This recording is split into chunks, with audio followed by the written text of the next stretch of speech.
All right, welcome aboard. Welcome aboard. For those of you who are here, which is nobody right now,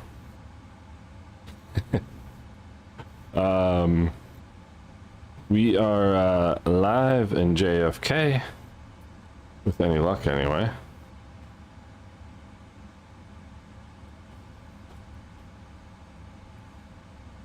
And we're heading over to London this evening.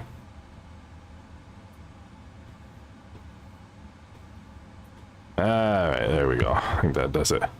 So we are here in JFK. We're in the 777-200ER. We're doing American Airlines Flight 100. Heading over to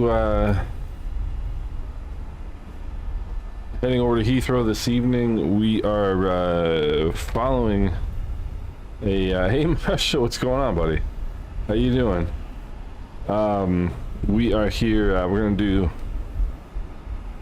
I've never flown across the pond, and this is this flight is taking place literally right now. So pretty cool stuff. All right, so let's get going here. First of all, I just had to set the plane up again because I didn't have everything set up.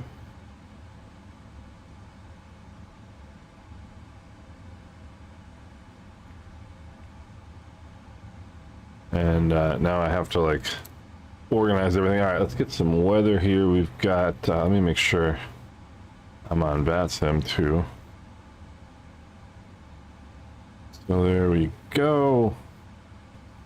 We are connected to VATSIM. Who do we have? We've got a Boston Center. Tell me there's no ATC at JFK right now. 777-6 is my squawk code, which I like. All right, 777-6 is my squawk. So about 6 hours and 9 minutes of flight time tonight. The actual flight is going to be departing at about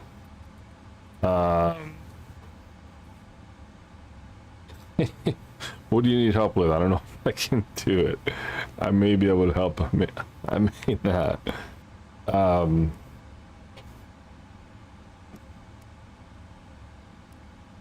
Let's see. All right, that's good. Let me see here. All right, let's see. Winds are 190 at 7. Temperature 25, dew point 20, altimeter 3003. All right. So, classic jet SimPilot, what's going on? Hey, I appreciate that. Thank you so much. I'm glad to hear that. We're gonna see if I can put my own my own stuff to the test here this evening. Let's get weight and balance here from SimBrief.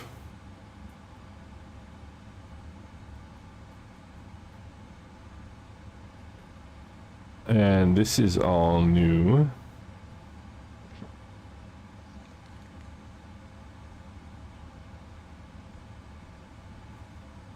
So hopefully, see what do we have? Zero.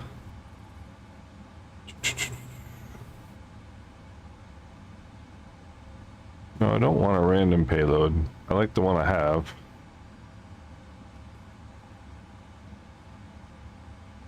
And let's see, total fuel 105. Let's see here if that's what we have. And we do. Check that out. Sweet. All right. That's good stuff. Test number 1 has been passed. And that is actually, let me see here real quick. Hey, power, no problem. All right, so we've got, let's get on ground power. AC for crying out loud. Why is that not going on?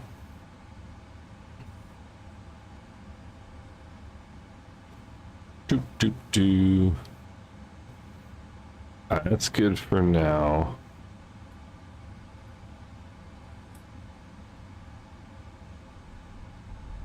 Yes, I do.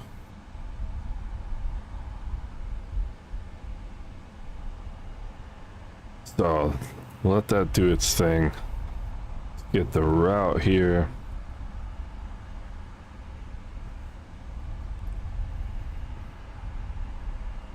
That's the one. EGLL 100.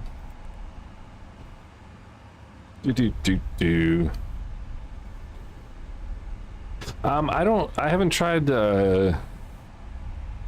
VR actually,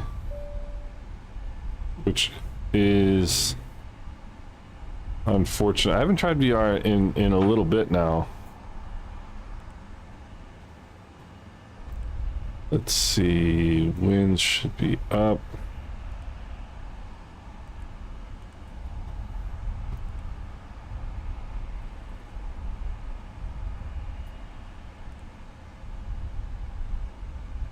Alright, so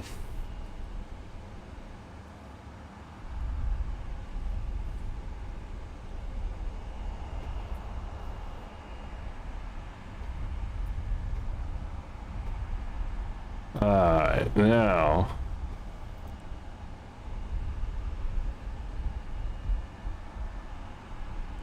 go perfect in it.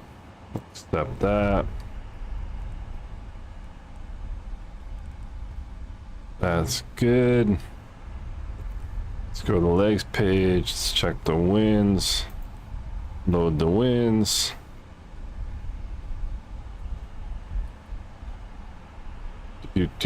That's that. I haven't flown this plane in quite a bit either.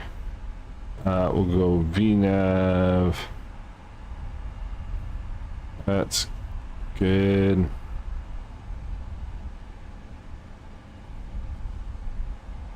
Alright, so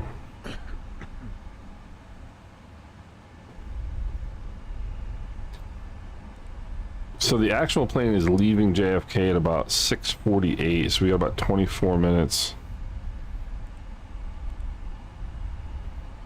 until we are good to go. I'm hoping to follow the same. Actually, I forgot to copy their route, which I wish I had done.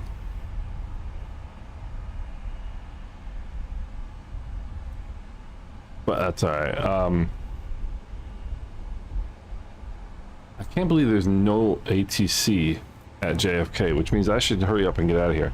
All right, so let's get the briefing panel up. Let's get our route here. If you guys don't have this thing is awesome. All right, routing 22 right.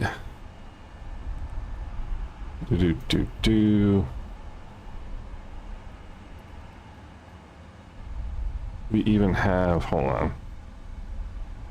We don't even have a departure, so we'll get all that set up. Let's do this. And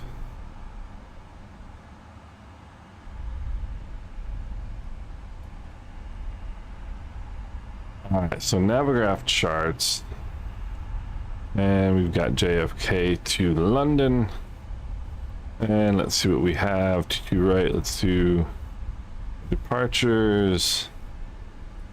That's not going to do the trick. What is this here? JFK 5, 22 right. Yeah, direct climb to Betty. I think that's one of our, right? Yeah.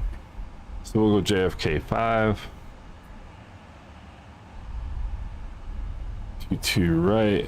And let's pick an approach here. ILS 27 left.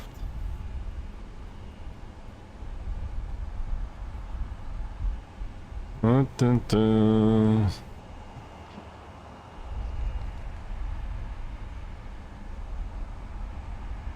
ILS27 left.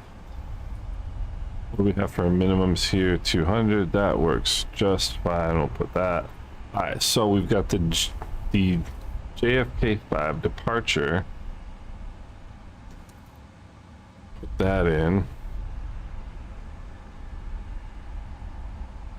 All right, JFK 5 departure.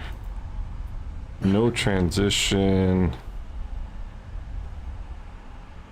Execute that. Let's check the legs page real quick. Vectors to Betty, perfect. And then we'll do the arrival.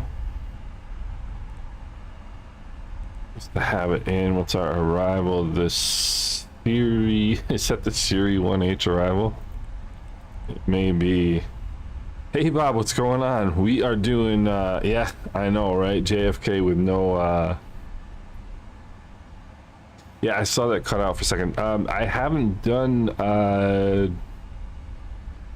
haven't had the chance to do VR in 2024 since it updated the Sim Update 2, believe it or not. I've just been busy with other things. We'll go ILS27 left, was it?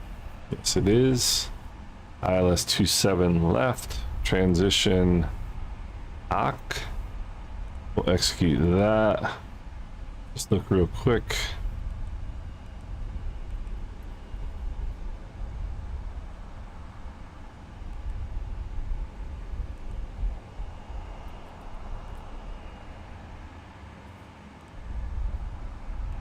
Alright.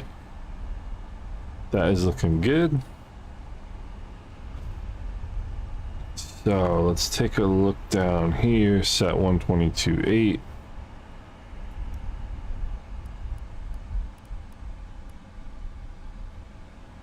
Set that, we got our transponder set. I'd rather have this going.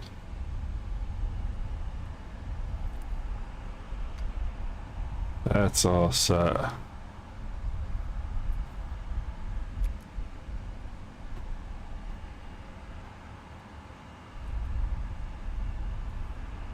Alright, so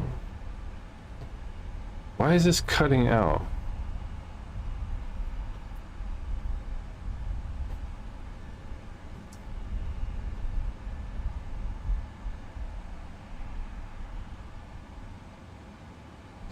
Sorry that this keeps cutting out, guys. I just noticed that myself as well.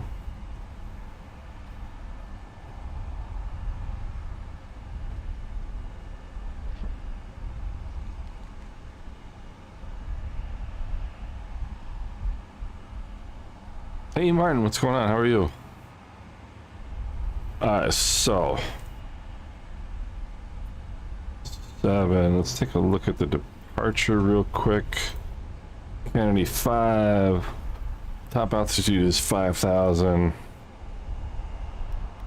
which we're gonna hit in like 2 minutes.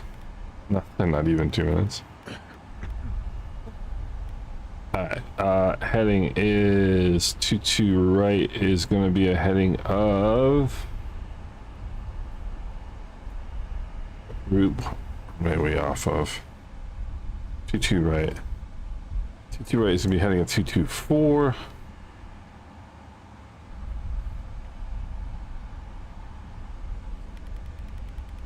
Do 224.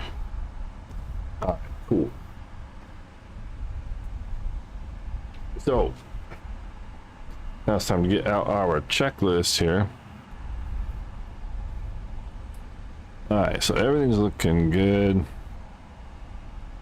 Let's see, FMC's all set. All that stuff is good. Hydraulic demand hydraulic pumps are off. Seatbelt signs will go auto. You see mode switches are normal.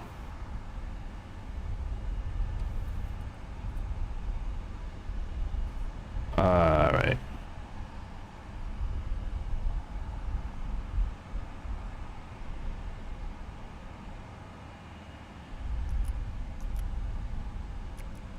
Those are good. Okay, so APU is running.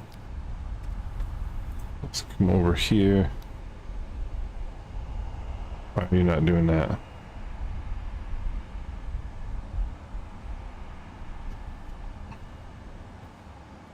Studying the 737. I just flew the 737 yesterday for the first time in quite a while, which was pretty neat. Alright, so airport we want, that's the airport chart. We want that. We want the Kennedy 5 departure, and that's good enough for right now. And what's our altimeter? 3003. Do.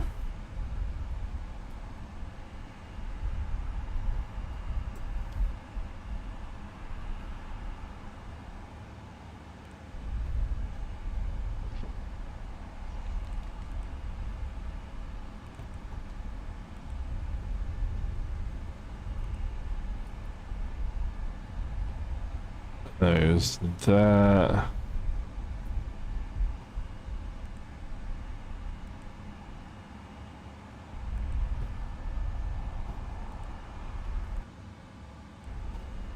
Alright, there we go.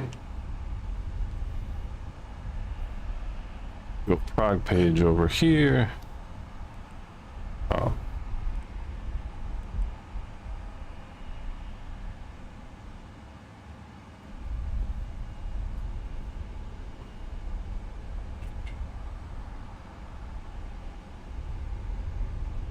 Alright, that's what I want down there. And down here we want legs. Why is the route one? Why did everything just disappear?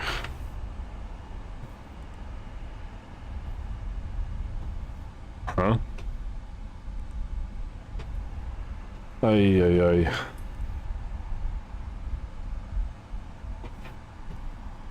Hey Camille, thanks a lot, man. I appreciate that.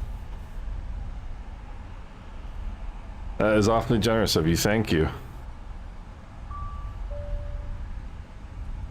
I don't know why it's asking me to upload to do all this stuff again. It's okay. The cool thing about the 777 is it all happens very, very quickly.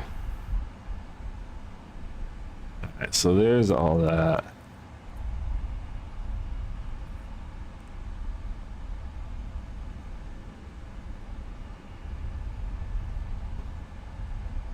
So I think we're gonna have to do all of our departure and arrival again. That's all right.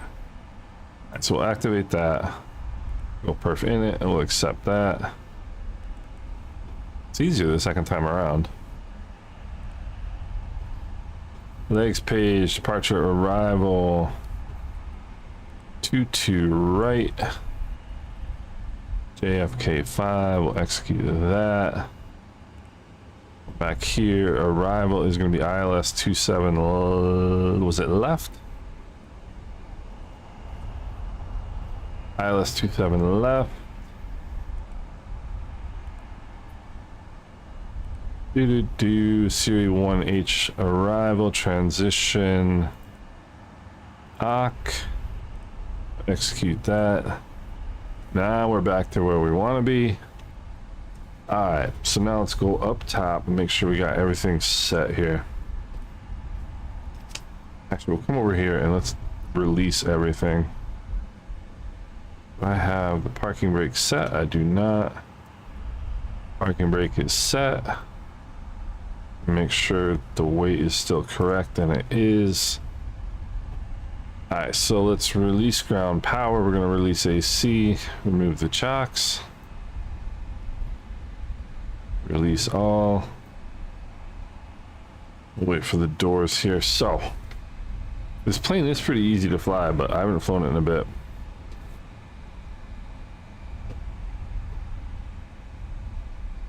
Alright, so electrical mode switches are normal.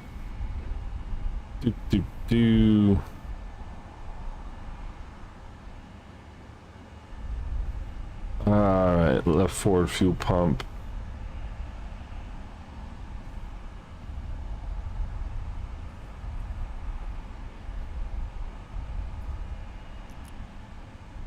That's good. Okay, equipment cooling, recirc fans, all good.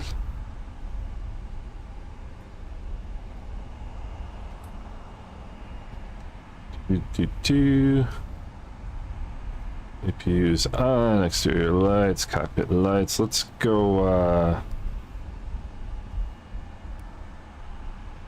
actually that's strobe. Let's go beacon on. Left and right bus tie switches on auto, left and right generator control switches on. Backup generator switches on. Exterior lights, emergency exit row lights, left and right pack control switches on auto. And all that good stuff. Primary left and right hydraulic pumps.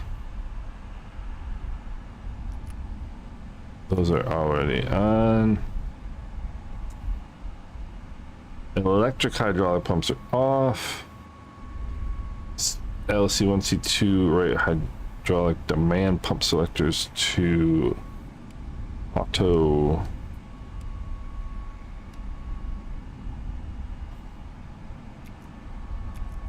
Alright, then seatbelt signs on auto. This is taking me just a little bit longer than it normally would, but we're good. Left forward fuel pump is good. Actually, I want to turn them all on here for departure as we get ready. Pack control switches, everything's on auto. And let's see. These are those will come on. Okay, so we're good to go. Before start, make sure all the doors are closed. Doors are closed, ground equipment removed. Wait, hydraulic demand pump is on.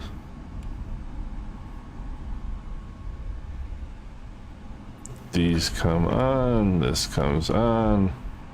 Alright. Fuel pumps all set, passenger signs on. Alright, let's go recall. And we're good to go. I don't know why this keeps cutting out. This is getting irritating here.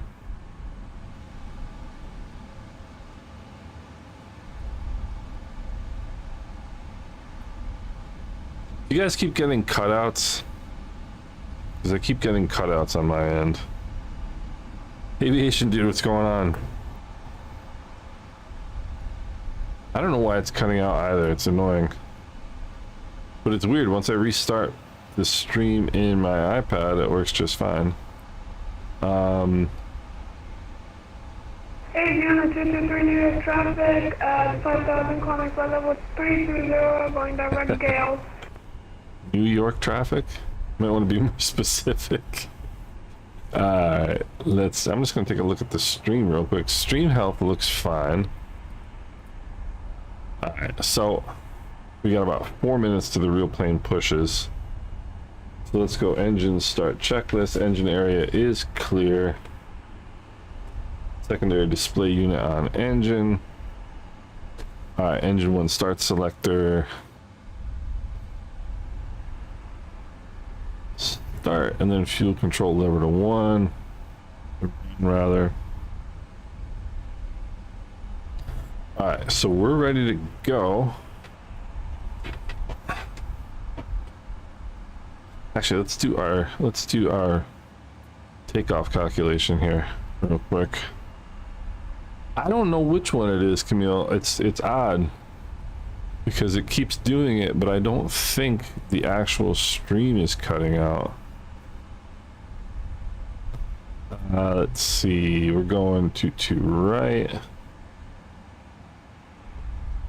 And let's import from the aircraft. Let's get the weather. Let's calculate this. Alright, so got flaps 5. Select temp 47. Trim is 5.75. B2 is 149. All right, so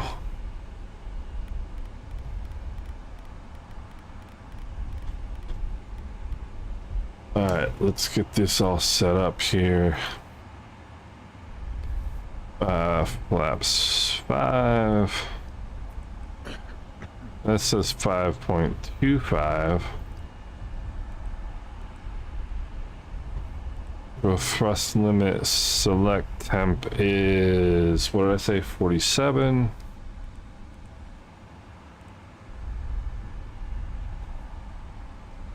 Takeoff speed's deleted, okay.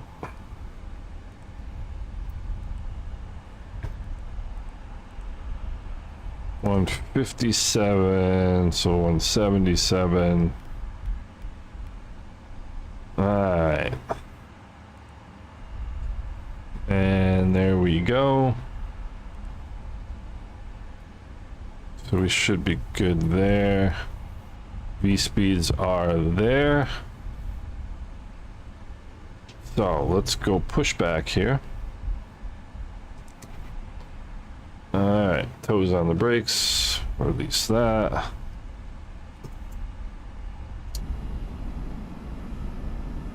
And there is JFK this evening. It is, well, where I'm about, I don't know, 180 miles from here. And it is absolutely gorgeous where I am. I don't know why the city's looking like this tonight, but it is. But that's all right. All right, so here we go. I think I want to be turning the other way, but that's all right. All right, we'll go.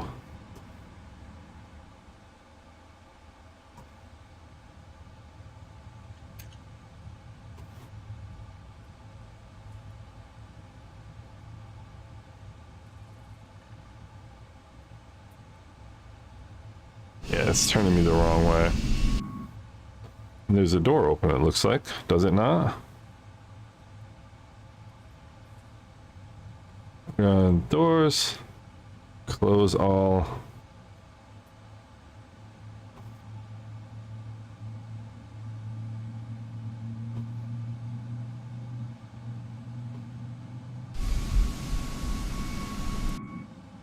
All right.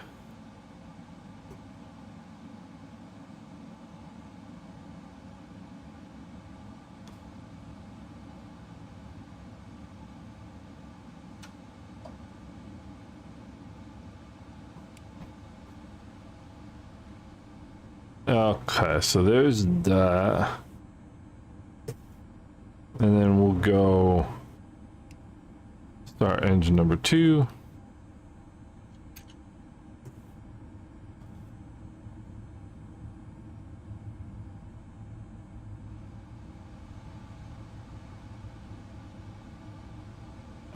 Good start on this side.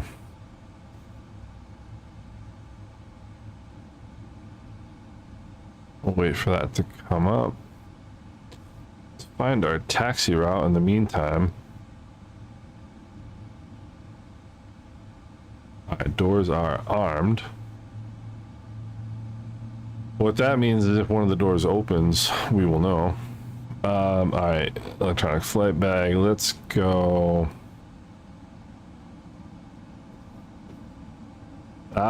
Navigraph borked it. So you know what's funny is I forgot to update my nav data. So I'm not running the latest nav data, but I just was not going to bother with that right now. So it looks like we're going to go... Looks like we're going to go... let's say... Bravo...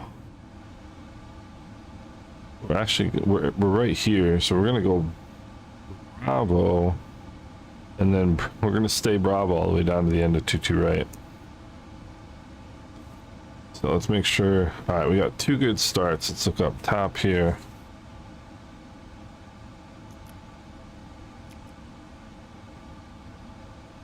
And we'll turn that off.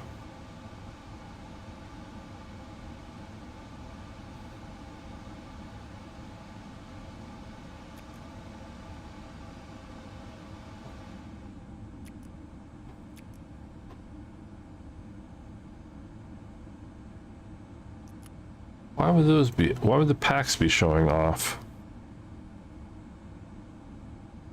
Okay, that's better. Do you want to get some? All right. Everything is good there.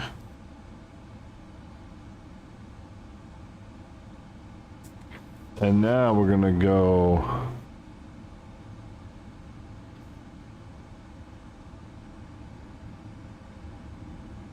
We're gonna go flight directors. We're gonna go LNAV, VNAV.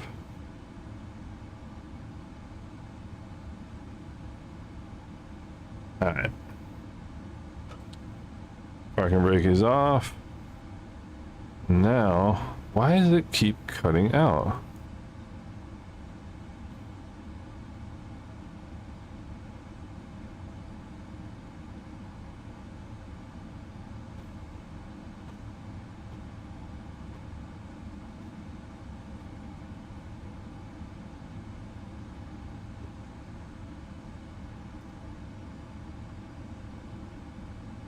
So it turned me around the wrong way. Sorry that it keeps cutting out, guys. I don't know what that is all about.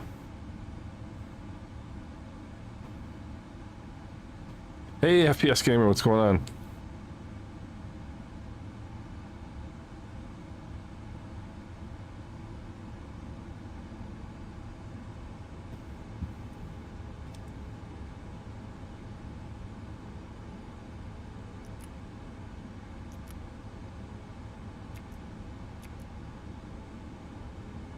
Those should be on, should they not? No, really? That's how much fuel the main tanks carry. That's insane. But these don't need to be on.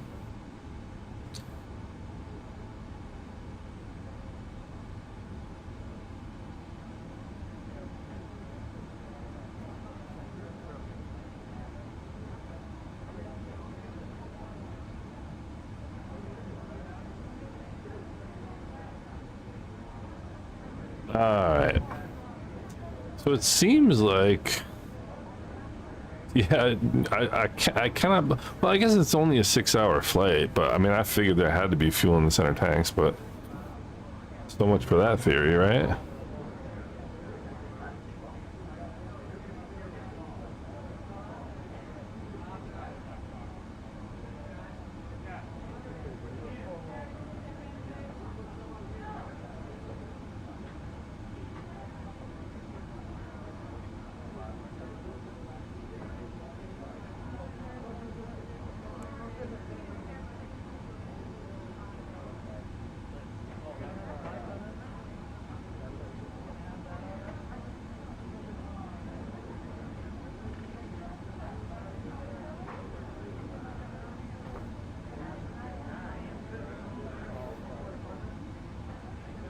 What are we looking for here? We'll take Kilo Golf. Yeah, exactly, for this airplane, right? Alright, now I gotta get myself comfortable here.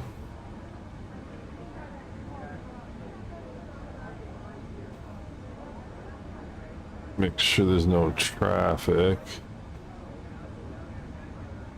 Looking good. There's Alpha.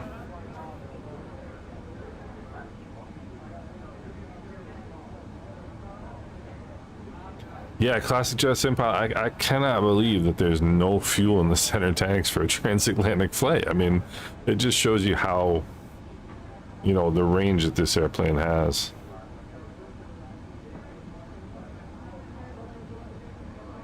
There's Bravo, it's what we're looking for. I gotta remember I'm in the 777, so I have to wait until my nose is in Queens Bay before I start making my turn here. I have a feeling this is probably not a 777 taxiway.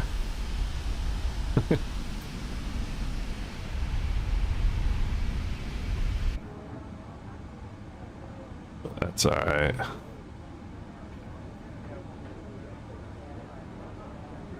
That's insane. What is it, about 65? No, what's the distance? Forget what it was.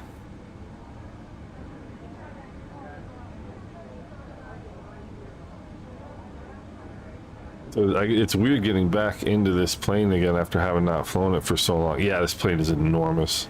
I mean, you literally have to go through the turn because the wheel is like, the wheel's like way back there, you know.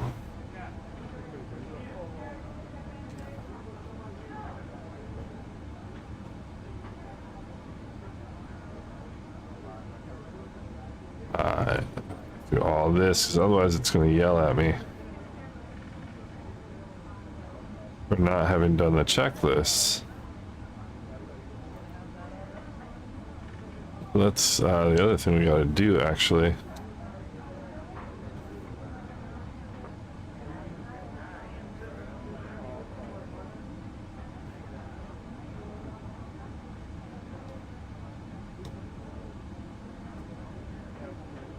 Let's set the trim. Got Bravo up here.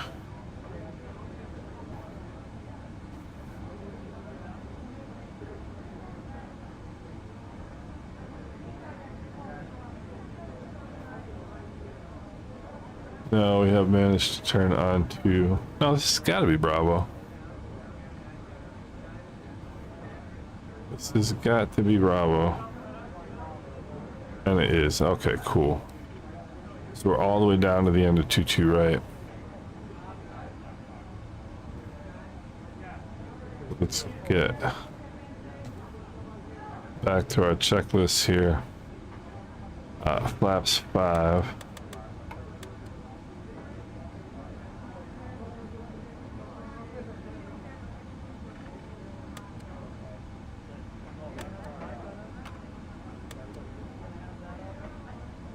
Alright. Flaps 5 are set. You've done JFK to Delhi, had some center. Yeah, I bet. That was actually one of the flights I was looking at to do. Because I'm a free man right now. My wife is out of town. And auto brake RTO. And so that's why I'm doing all this fun stuff. Alright, so after takeoff is landing gear, etc., etc.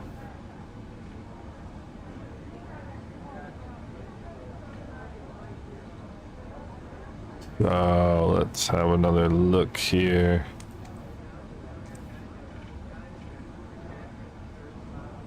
Alright, that's good, that's good, that's good.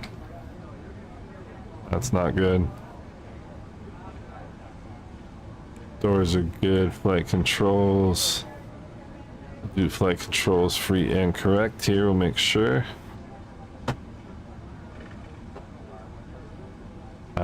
Well, I don't want to test my rudders while I'm taxiing. So,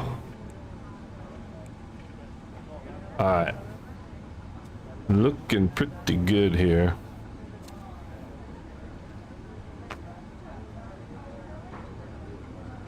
Still got a ways to go.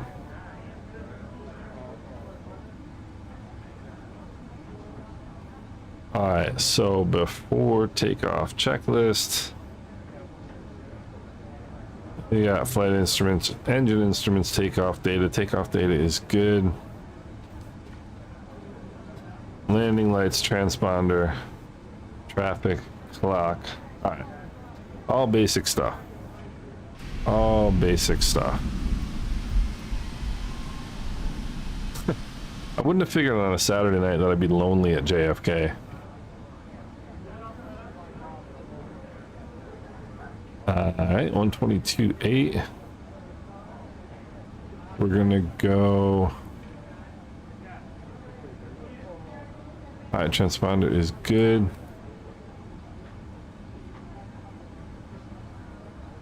Gotta follow a little to the left here and then down on echo.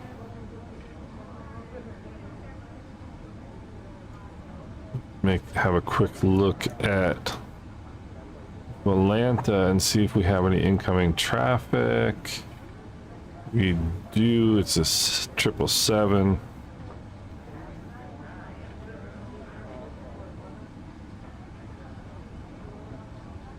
Whoa, whoa, whoa, whoa, whoa.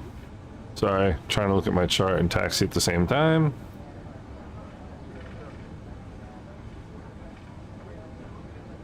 Alright. there we go. Not very smooth there. And we have a runway coming up. So, and that's the cabin light telling me they're ready to go. Kennedy traffic, American 100, crossing 13 left at Echo Kennedy. 777 on the approach to the left, around 5 mile final. Where are you? 8 mile final, so do the 273. What did he say? He said 13 something, I think. But I can see him on Volanta. Oh, there's another. Okay, so we got one coming in from Gatwick, so he might be a problem here. So I do think we actually have traffic to contend with here. BQE looking busy tonight.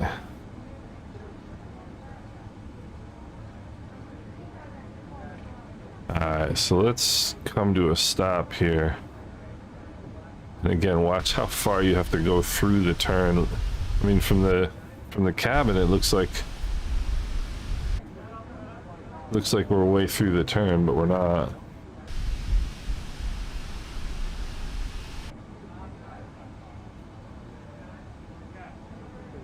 Alright, 22 right confirmed.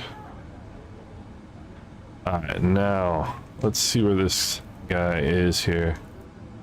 I'll show you guys what I'm looking at, and it's done it. I keep getting cutouts. Unfortunately, you guys aren't getting cut out. I'm gonna reset my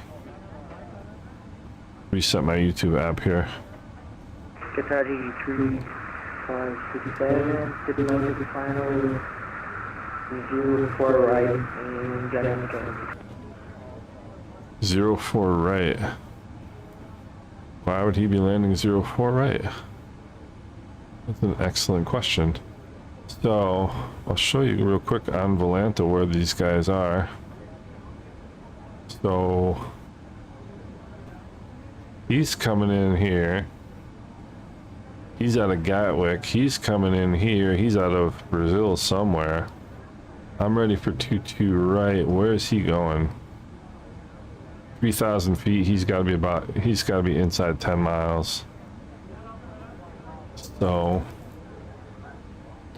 we shall wait and see. 777 landing runway 22 left. 22 left, okay. Traffic. Alright, so let's get the landing lights on. Let's get the strobe light on. Should have turned that on. I didn't. Passenger signs. I'm gonna put that on the on. 7. We got. That is all set. We got V-speeds. He's stalling, it seems like. I don't know. Kennedy traffic, American 100 departing 22 right. JFK 5 departure to the northeast, Kennedy. Alright.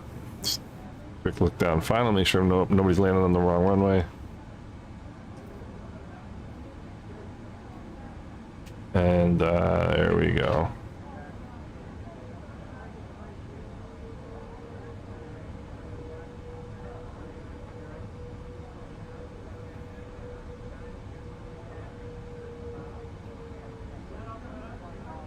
Alright, here we go.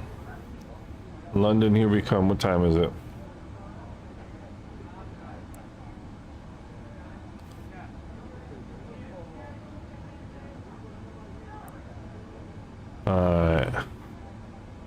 This is pretty wild, taking off at JFK in a 777. Alright, we are on center line, sort of. That doesn't sound good, does it? Alright. Let's go.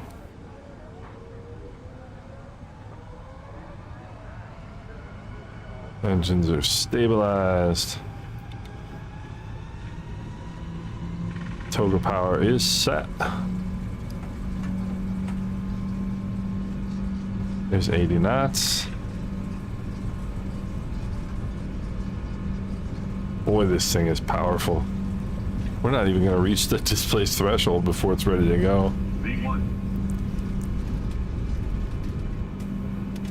And off we go. We are London bound. Positive rate of climb. Gears coming up. Look at this.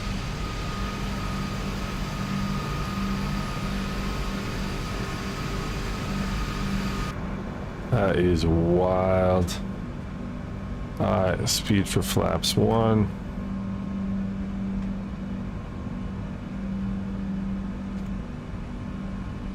There's Rockaway.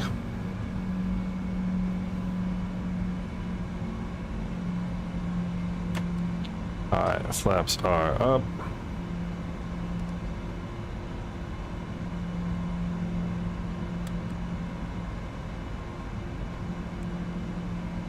Whoopsie.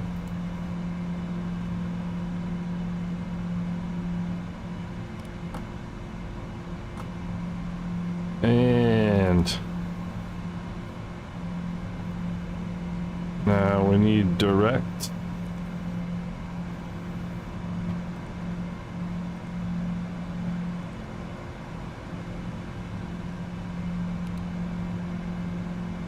And there we go.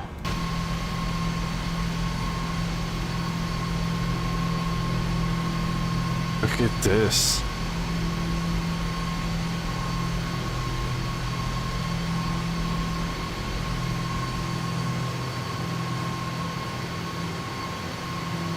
I mean, that's a pretty wild sight in my opinion.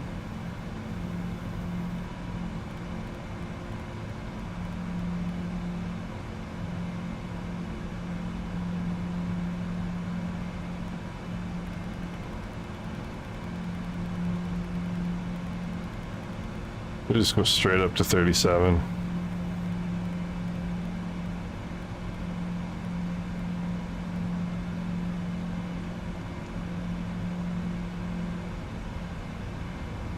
We're gonna have Boston Center coming on here pretty soon. So let's get Boston Center. 134.7.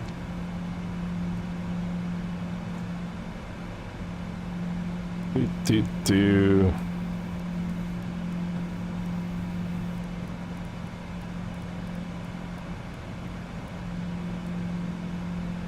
134.7. We'll wait for him to give us a shout. What an amazing departure.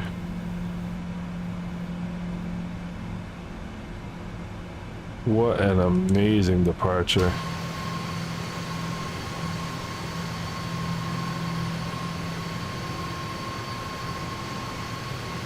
Oh, Clement, you were right about that. I should have been on CTAF. Oops. You are correct. I forget about that detail.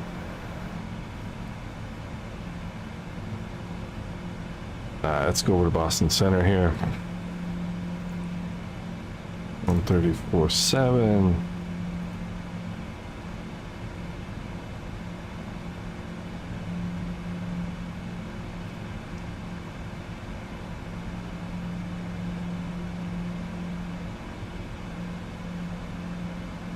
And JetBlue 618, approach is closed, radar service terminating to frequency changes through reception 1.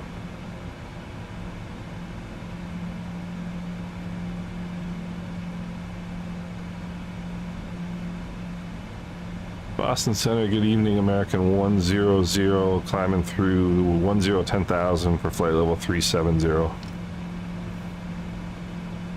I forgot to say heavy, darn it. American 100, Boston Center, hello, radar contact, come and maintain flight level 370. I maintain 370, American 100 heavy. Never forget. JetBlue 618, New York approach is closed, radar service is surveyed, frequency change is approved. Never miss the opportunity to say heavy.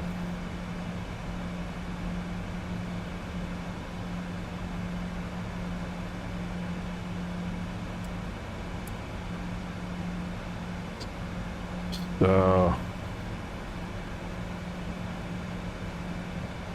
have a quick look here.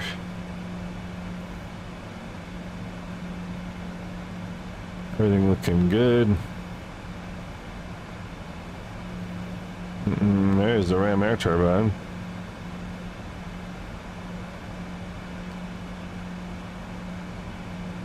Yeah, we can go, leave that on for a little bit longer. Through 10,000, we can go landing lights off. Logo light on.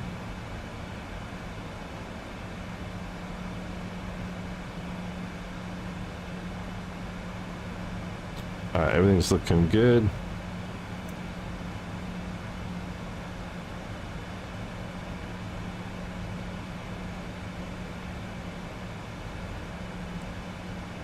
No. I thought that would automatically center it, but I guess not.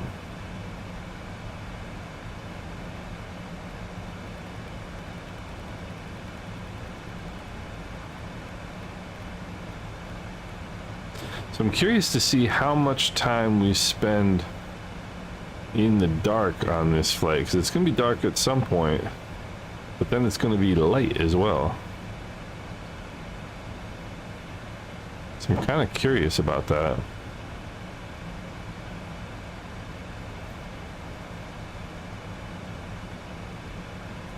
You know, it's funny because I've been an only Boeing guy for so long, and then I started flying because we didn't have any PMDGs in 2024. I started flying the Airbuses,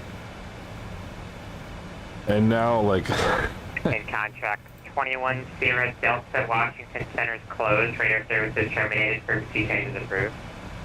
let's see. Frequency change approved. Thanks very much. Contact 21 Sierra Delta. See ya.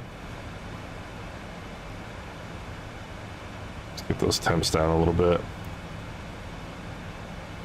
Yeah, literally. So I'm really curious to see how long we go without.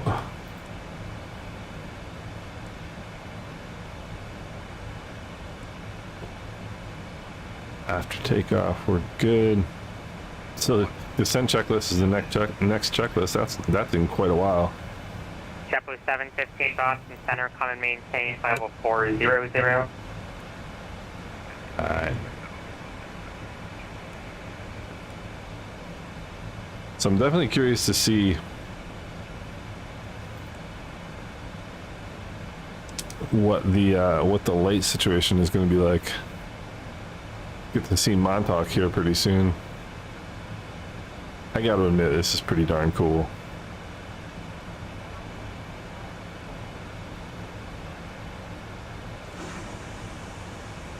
I have to say, this is pretty darn cool. It's gonna be a late night for me. I'm gonna be it's gonna be about Boston Center, good evening. Air Canada 767 passing 8 hours. about 1 a.m. by the time we touch down in London, my time. Air Canada 757 Boston Center, hello, come and maintain level 320. Climb and maintain level 320, 767. So it should be right about 6 hours of flight time. Man, Long Island is long. I guess that's why they call it that, huh? Alright. But this is gonna be cool doing the whole, like, flight track thing.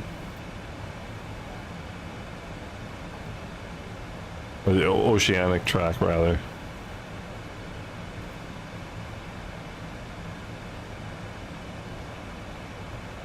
Definitely curious.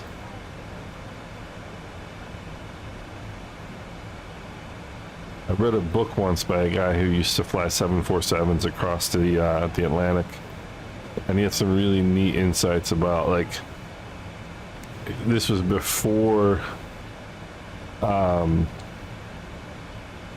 GPS and all that stuff, and he said when he took off out of JFK, he would know by the time he got to Boston how long the flight was going to take, whether it was going to be shorter or longer because of what the winds were over Boston,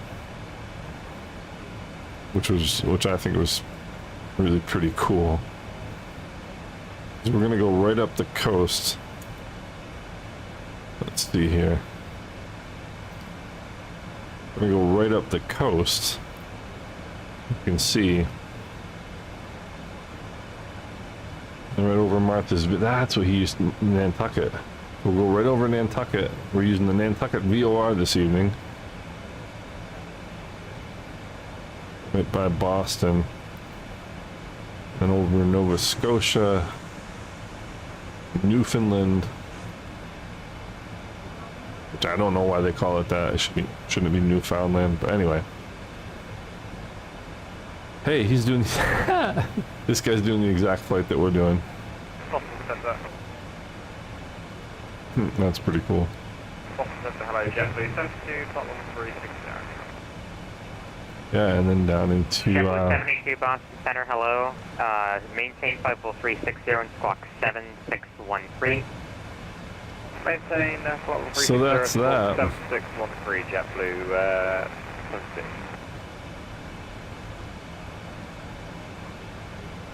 We got a nice look at Montauk this evening. Montauk is the tip, the western tip of, it's the eastern tip of Long Island. It's right out here. And there used to be a really cool airport right here. But as the way the world goes nowadays, some joker bought it and privatized it so only he can fly there. I mean, it's ridiculous. It's truly ridiculous. The cool thing about Montauk Airport was the airport was like right over here. You can see there's a little bay right there. I don't know if you can see it very well. But what was cool about Montauk Airport, it's a little strip. It was maybe 5,000 feet. Maybe. I don't even think it was that. I think it was probably like 3,500 to 4,000. And there was a restaurant right across the street that served king crab legs that were fresh out of the water, and the restaurant was called what was it called? Something Krabby Cowboy Cafe. It was hysterical. What was it called?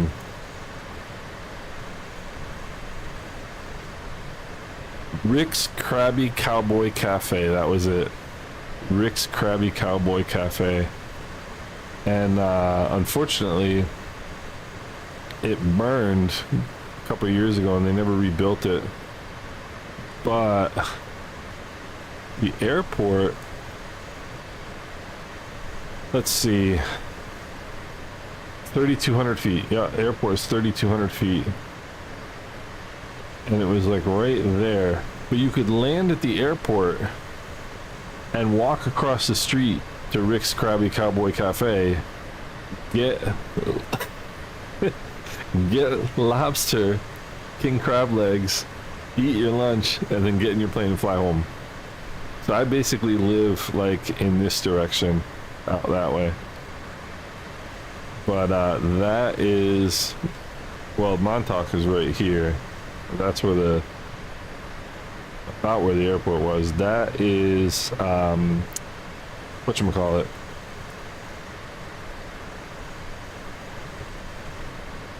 That is, what's the airport? Block Island. That's Block Island. They got a really neat airport there too.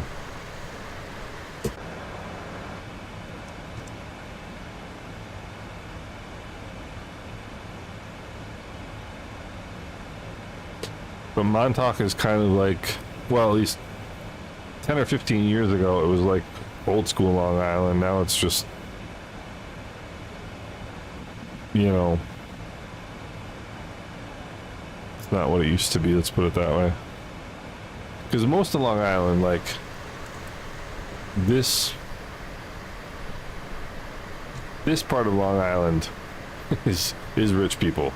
Really rich people. And I got no problem with rich people, don't get me wrong. But like, it's just not that interesting anymore. It used to be kind of like a lot of Long Island is actually farm country, believe it or not. And used to be kind of, you know, local rural area, and then a bunch of people from the city started moving out. And that was kind of the end of that. But the airport is right there. Montauk Airport. That's the village of Montauk. There's a great golf course out here too. You can JetBlue 72, squawk 3545. you can actually take a ferry out from Connecticut. Were you so inclined? Can't believe we're 16 minutes into this flight. It's gonna be a long flight.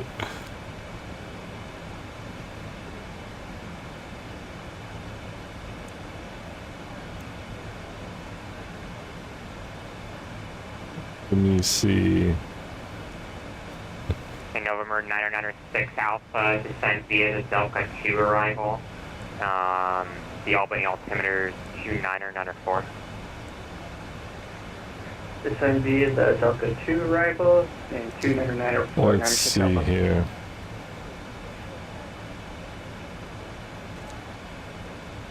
There's Block Island. That's a really cool view.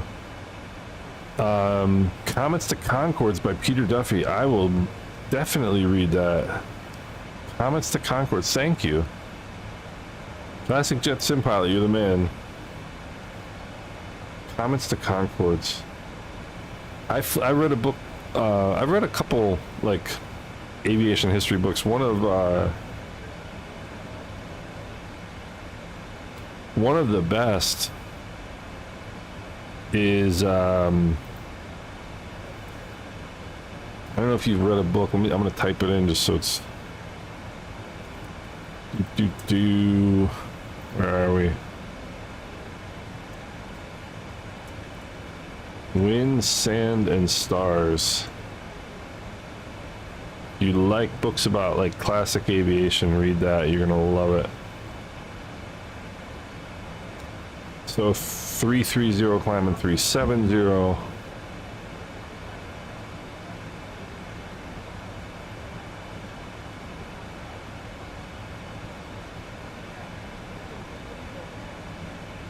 This is absolutely wild. That's Martha's Vineyard right there off to the left.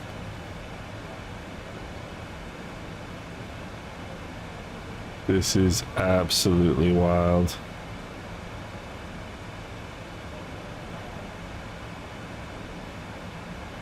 So, the AC VOR, what do we got here for?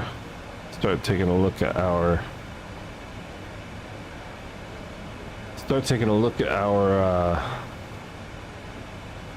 Boston Center, Mako 24. our fuel here. Mako 24, Boston Center, hello. Boston Center, Mako 24, Takeoff 35 at Westover, the ready ramp requesting VFR departure to the northwest at 6,500. And Mako 24, Boston, are you ready for taxi? That's affirmative.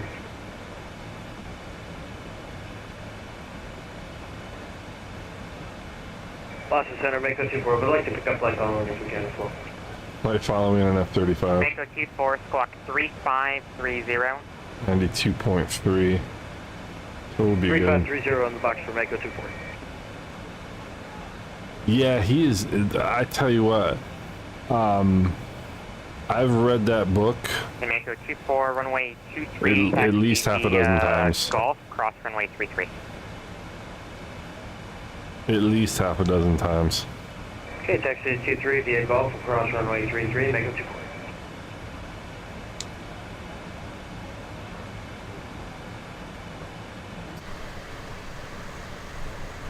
There's Martha's Vineyard. Never been there.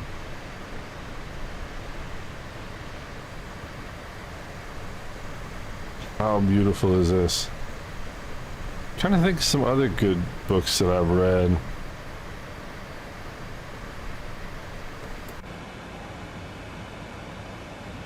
There was one. It's too bad I don't have my Kindle right here, or else I would know more. I would have more that I could share with you.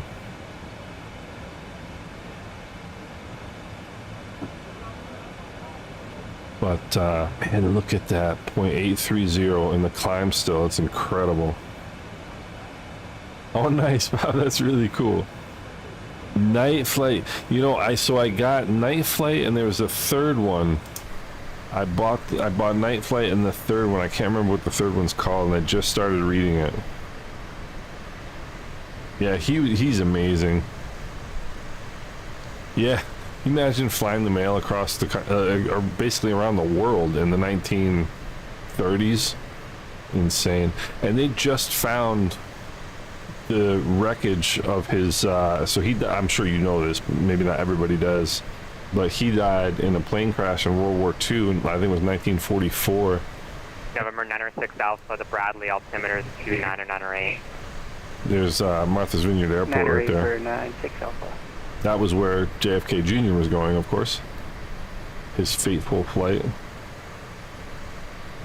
But yeah, they just found the wreckage of his Delta plane. 1118, Washington Center's closed, radar services terminated, frequency changes approved. Over to Unicom, Delta 1118 House. November 46 College. So,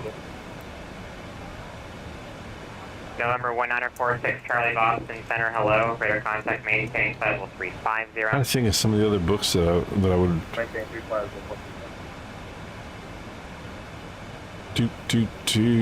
I can look at my Amazon account. Haha. Let's see.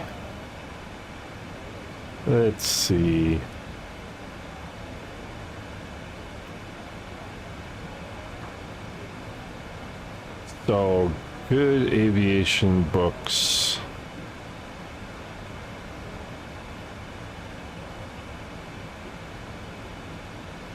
Let me see.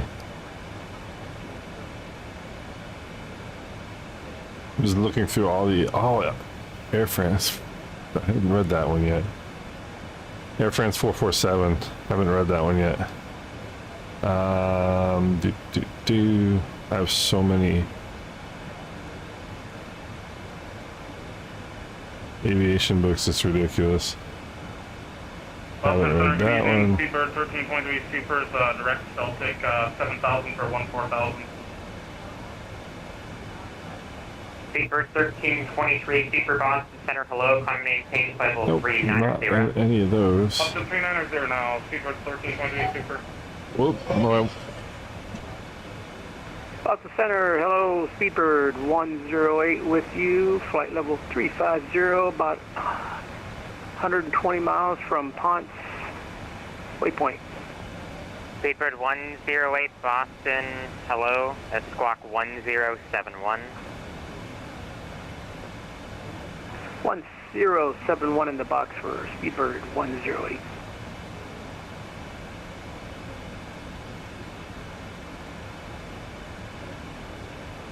United 7894, cross tray at flight level 240.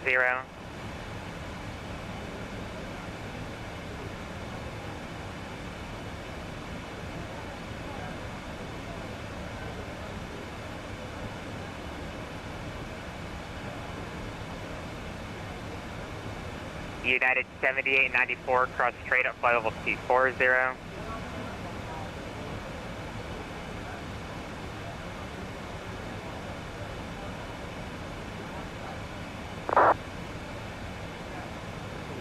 Boston Center, Mako 24, clear runway 33. Mako 24 on course departure approved, runway 23 cleared for takeoff. Clear for takeoff, runway 23, Mako 24 on course departure approved.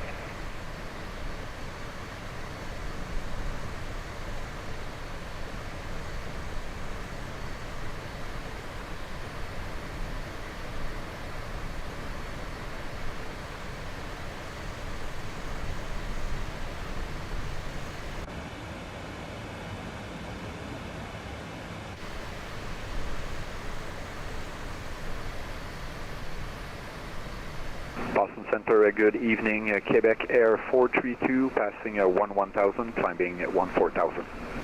Quebec Air 432 Boston Center, hello, climb maintain flight level 360. Fly maintain 360, Quebec Air 432.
Mako 24, radar contact 6 altitude. I'm at 3,400, correction, 3,800 for 16,500. And Mako 24, you can resume on navigation. Appropriate VFR altitude is your discretion. Roger, resume O navigation, VFR altitude at our discretion, Mako 24. Sorry about that, guys.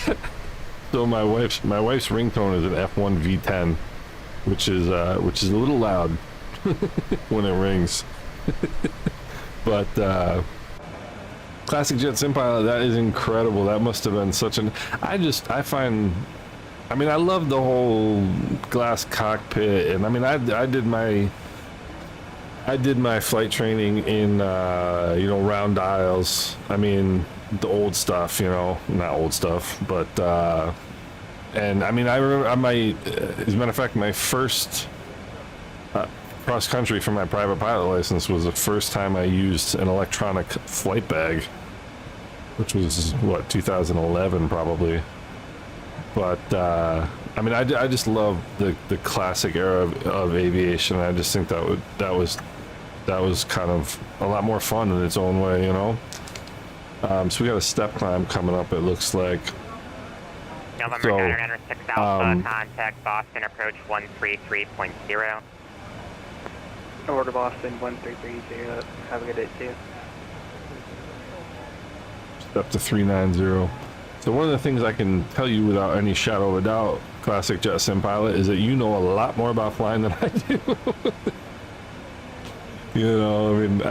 I'm an instrument rated private pilot, so I can get around, but I mean, this is certainly not like my comfort zone. 10, your radar contact, maintain level 350. Flying this type of aircraft. Maintain 350, Speedbird 108. But I gotta figure out where all the lights are before it gets dark.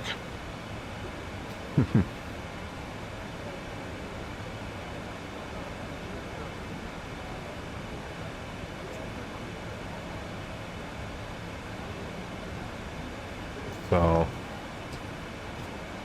but anyway, that must have been an interesting career for sure. Yeah, I mean, I can keep the dirty side down, but I've had a couple times where I've had, some pilots with some really incredible experience, on the streams, and to me, it's just so much fun to hear from people and learn from people. As a matter of fact, when I do the step climb here in a second, I learned this from a 777 pilot who pointed out to me how to do it in one of the streams I was doing. Just kind of cool. I want to check out the lighting here. Those are panel brightnesses, that's all good. Upper display, lower display. So, I mean, I guess I like learning about flying. I was saying yesterday, like, I can't hey Marky, what's going on? How are you? I can't get into just flying like a whole bunch of different airplanes for like just for the pure entertainment of it without like learning them to a decent extent. One of the reasons why I was never really intended to fly the Airbuses is because I just never intended to spend the amount of time that I would need to spend in order for me to enjoy the airplane, if that makes sense. But because they didn't have the PMDGs in, and you can see the suction cone thing on the window right here. One of the things I love about PMDG is their attention to detail. But yeah, because they didn't have the PMDG in 2024 yet, so I decided to learn the Airbus just so I could have something to do. Air Canada 767, Quebec Lockpoo, Lima. Kenneth Ramos, how are you tonight? Kilo Papa uniform. Yeah, it's kind of a pilot thing, right? You gotta know you gotta know your equipment. And it's fun though. I mean, I was just talking to a friend of mine tonight, or this afternoon, who has dabbled in aviation. He doesn't have his license. He's actually done quite a bit of helicopter lessons and that sort of thing. But I was showing him how unbelievable Microsoft Flight Simulator is, and he was just blown away. He had no idea how good this sim had gotten at this point. You know. JetBlue 715, correct E-man.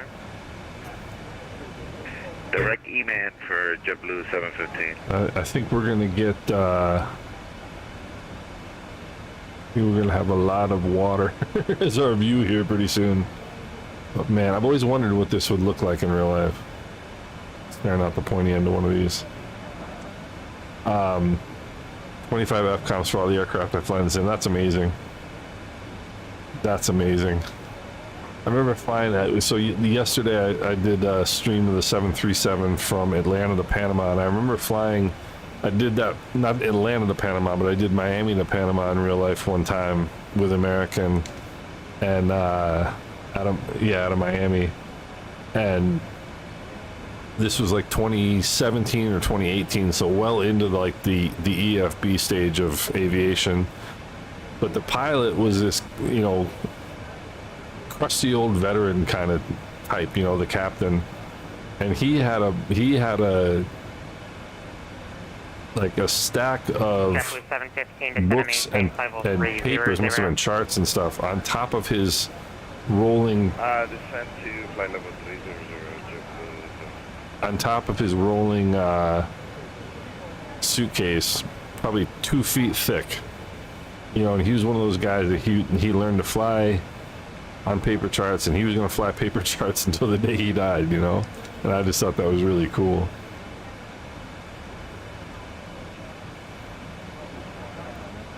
Part of my problem is I don't have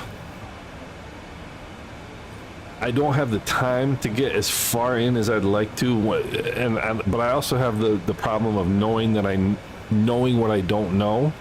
In other words, I think a lot of people who are, and this isn't a knock, but a lot of people who are only sim pilots who have never done any real flying don't really understand the difference and don't really understand what they don't actually know. Like you can do a ton of sim flying and understand systems and understand, you know, the system of the flying, you know, departures and approaches, arrivals, and da da da da, but still kind of don't really get what, you know, some big picture things, I guess is the way I'd put it. United 7894 from Calverton, Charlie at 12,000 and 250 knots, the Canada altimeter 3002. Like, so as good as I ever will get at flying one of these in the sim, I am very well aware that I am not a 777 pilot. You know. 10,000 comments to 40,000. American 2882 Boston Center, come and maintain level 240. 24 thoughts for American 2882. United 7894 Boston. Those engines are quiet, aren't they?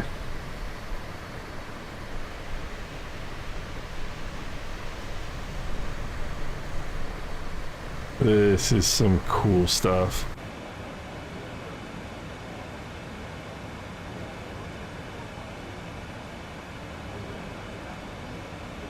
So we got some other, oh, this is going to be interesting. We've got... Speedbird 108. Hey, FPS Gamer, take it easy. Level 240. That's awesome. Having a brew at 6 a.m. You said maintain 240 It's for gonna be 6 Speedbird a.m. 108. your time when I'm there. Thanks a lot, man. I appreciate it.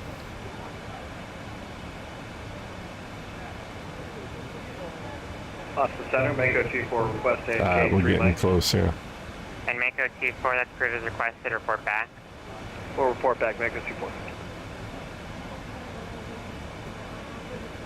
So...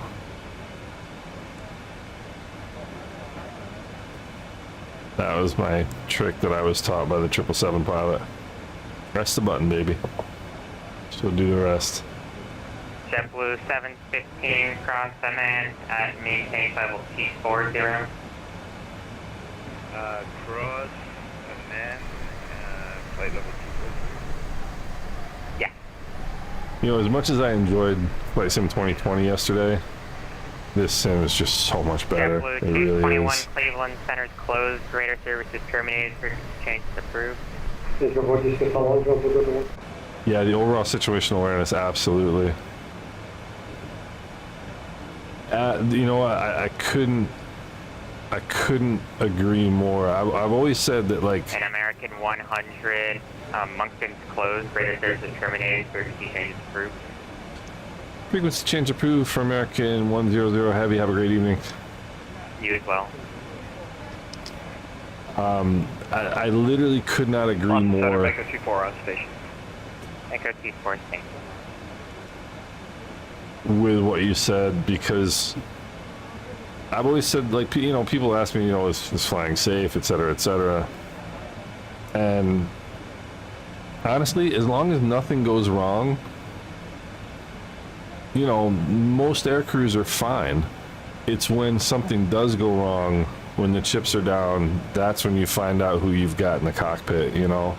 And believe me, I'm not Chuck Yeager, and I hope I never have to find out, you know. But you know, I've never had to deal with an in-flight emergency, thank God, and I hope I never do. That's got to be an experience, to say the least. You know, but to, you know, when everything's functioning the way it should function, and life is good, you're just sitting there watching, making sure everything's looking good and life is fine. But man, I tell you, that's the difference. And I'll tell you a funny story. When I did my instrument check ride, was the worst weather I have ever flown in. It was a nasty November day, and my first approach was a VOR approach into an airport near my home base, and the wind was so strong that when we got a 30-degree intercept. No, it was an ILS. It was an ILS.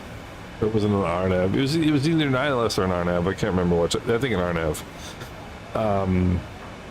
And we got a 30-degree vector to final for the first approach, and because the wind was coming from the direction that it was, I looked. We got the vector, and the controller said,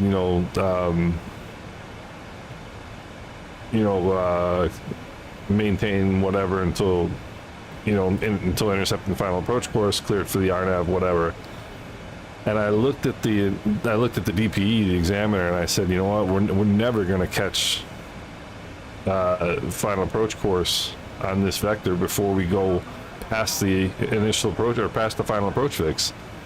And not 5 seconds later, the controller comes on and says, you know what, that vector is not going to be enough, turn another 10 degrees left.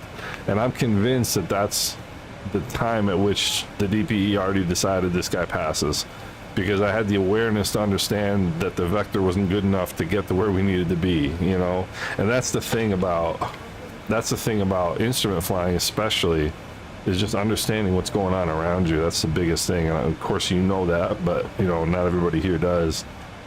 And that was a fun. It was a fun check ride. It was a nasty day. It was a nasty day. My examiner was a captain for. He'd been, I forget who he flew for, but he had to retire from 121 flying. He was a NetJets captain. And he was one of those guys who had been there and seen and done everything. So he was like, we were listening to, there was another Cherokee on frequency that day that was getting icing going into to an airport near us, and like, it was a nasty day. It was a nasty day. And I was pretty pleased with myself that day. And the funny thing was that I didn't get any sleep the night before, and I was exhausted. And I remember driving to the check ride that morning, and I literally was thinking to myself, why are you even going? Like, there's no point. You're gonna fail. You know? And I've told people since, and I had the same feeling for my private pilot check ride. I'm like, there's no way I'm gonna pass this. And I've always told people since that if you don't think you're gonna fail your check ride, then something's wrong. Like, you should kind of feel that pressure. I certainly did. But yeah, flying is fun stuff. It really is. And the ability to do this kind of thing in Flight Sim 2020 or 24 is just insane. If you think back about what Sims used to be. Single pilot GIFR. Yeah, absolutely. Yeah, C210's the AS truck. Yeah, I bet. Yeah, it's no joke. I mean, my initial instructor, one of his jobs along the way was flying checks for banks, and and he had to do that at night in all sorts of weather. He had a Bonanza. He was doing that in like the 70s, and yeah, it's a different type of flying for sure. And I remember right after my dad's a pilot as well. Right after I passed my private pilot check ride, he said to me, "You're never going to be as sharp as you are right now. You know, at least on in terms of like, procedural knowledge and all that sort of stuff, and because you just spent all this time prepping for the check ride, and now it's going to be a totally different type of flying. Checks, yeah, that's great. Yeah, that must have been an adventure. That must have been an adventure.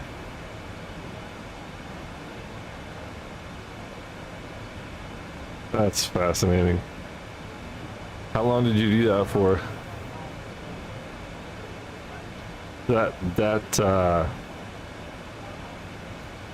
think that plane right there is an A380 that is also going to London. Let me see here.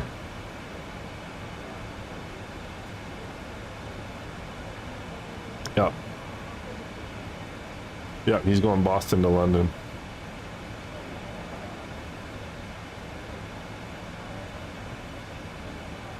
And he's going to... the reason I only see him is because he's on VATSIM.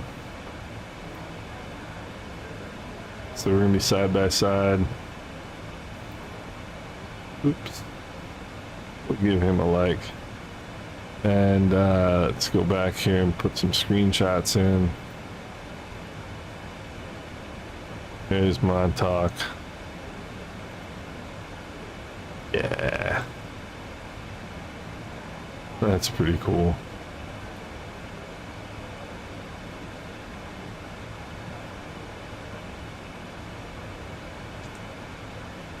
Let's see.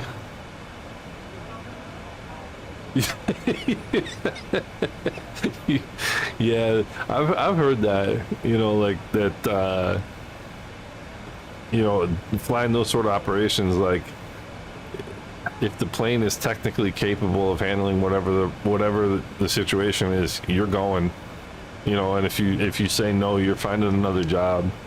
You know, that's such a mission flying is so different than just, you know, Sunday burger runs in a Cherokee. It's just so different because you're flying. It doesn't matter what the weather is. Doesn't matter what anything is. You know, it's crazy. It's amazing.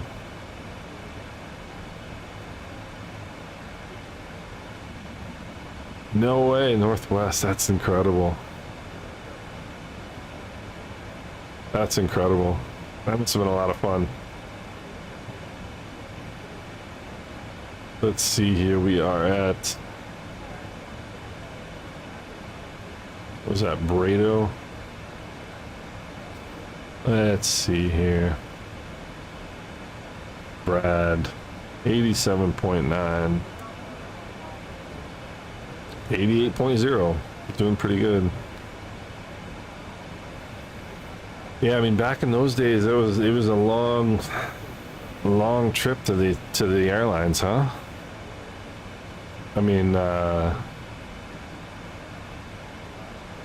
follow this kid on Instagram. He's probably like 25, and I forget where he got. He might have gone to University of North Dakota, but then he flew cargo in Alaska for like a year or two, and then got on with a regional, and now he's 25 years old and flying right seat in this airplane for United. He's flying 777s, and it's unbelievable. I mean, you know, San Fran to, you know, Manila, and I mean, just he flies all over the world. What a funny story about this. So he did his schedule one month to try and find how fast he could circumvent the entire globe in, you know, how fast he could do it, and he wound up doing it, I think, in 7 days with two different you know, trips for United. Kid flew around the entire freaking world. Amazing. You know, different life. What did you fly at Northwest? We got coming up here. This is Nova Scotia. Yeah, 3,000 hours. Yep. I mean, there was a time 2-3 years ago when the moment you got, I mean, they would give you what do they call them, pre-employment whatevers. I mean, in the minute you hit 1,500 hours, you were in the next class. You know, it's incredible. It's incredible.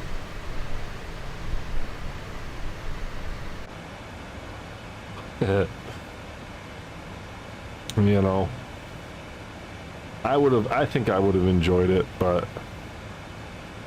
it would have been a very different life, you know. The Saab. Am I correct in remembering that in the Saab, the guy in the right seat was the autopilot? I think that was the Saab. CRJ in the A320, the 911, yeah. So my wife, her husband, her late husband was on American 587, which crashed in Queens 2 months after September 11th. And I actually met her shortly thereafter. I was in Manhattan on 9/11. That was a bizarre time. One of those things, you know. It's like one of the two things that have happened in my life where if you had told me beforehand, I never would have believed you.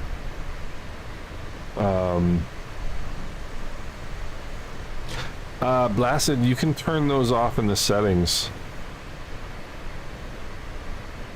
You can turn those off in the settings. Yeah, he was a business traveler. He was heading down to the Dominican on business. But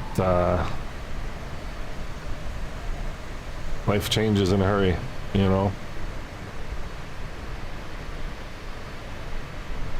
One of the reasons why my wife is not a huge fan of me flying real airplanes. You know, can't blame her.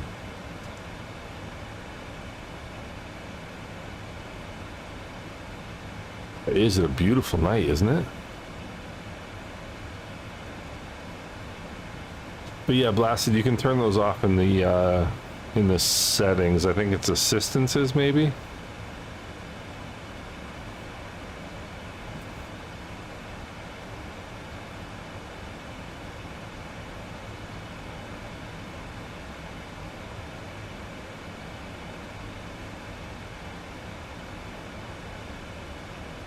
So I'm very curious to see how long the sun's going to stay up. It doesn't look like very long. I was kind of thinking it would stay up a little longer than this. Sure thing, Blossom.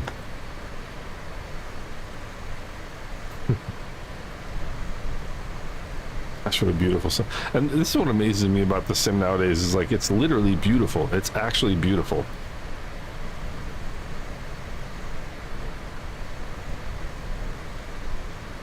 I had a buddy of mine just one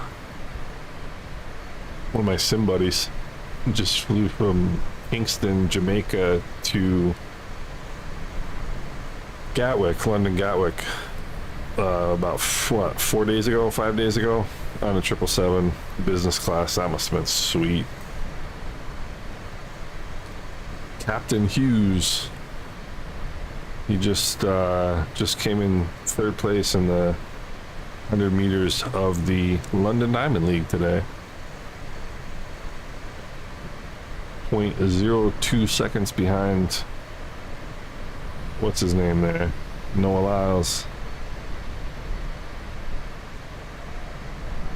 Yeah, it's still a little chilly up this way, huh?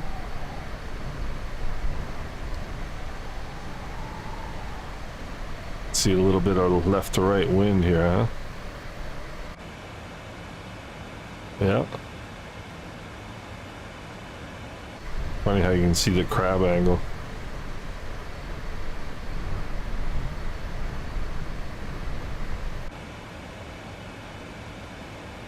Every once in a while I get the idea of moving my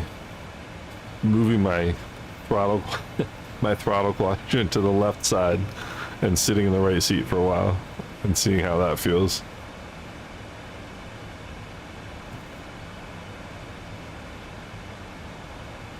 I'm gonna set up my favorite seat in the 777.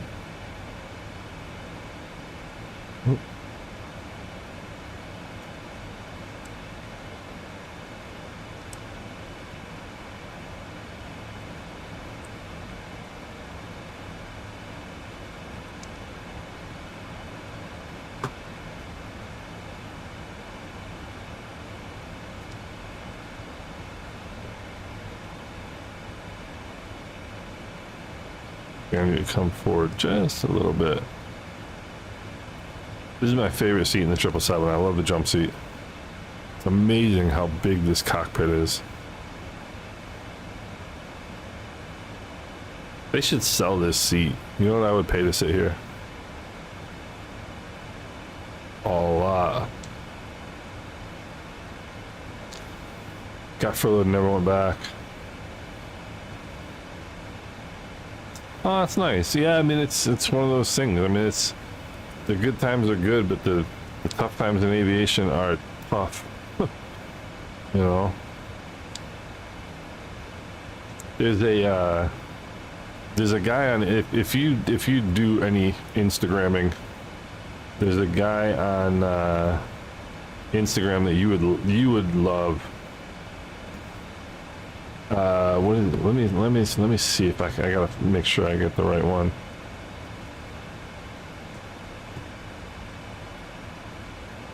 Yeah. So if you're an Instagram guy, and Instagram is the only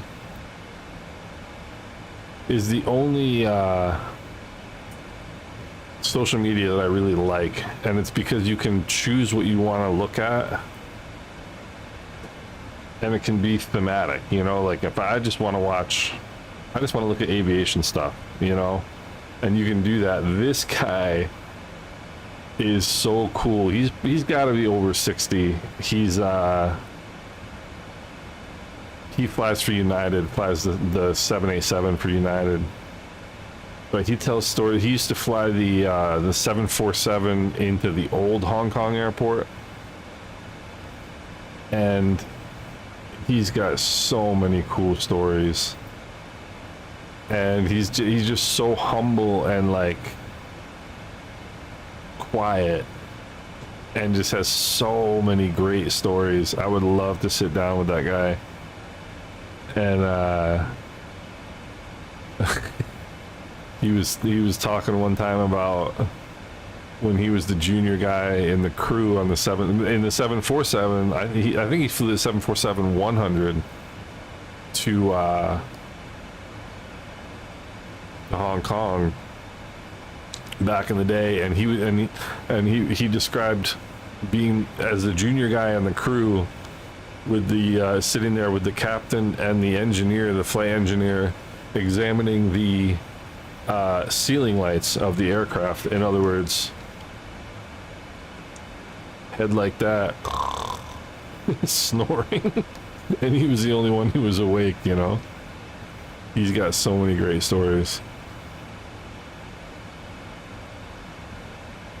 Really interesting dude.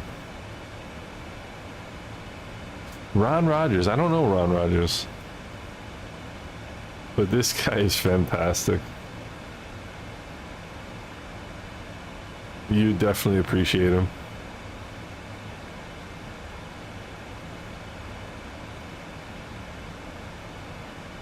Ron Rogers on YouTube.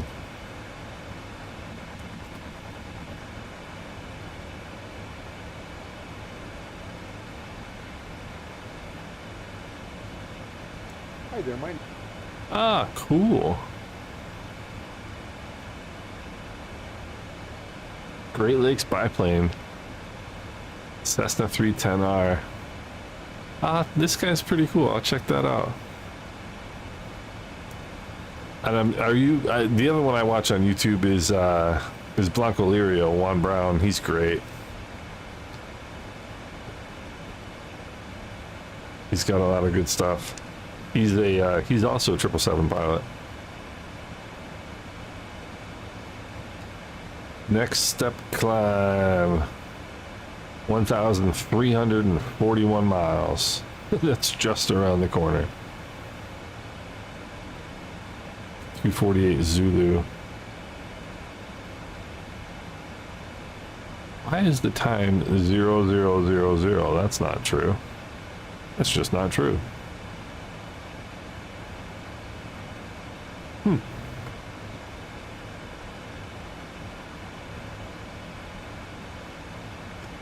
I'm just trying to figure out why my... Oh, maybe it is. It is 0 Zulu. So another 2 hours and 48 minutes to our next step climb. 410.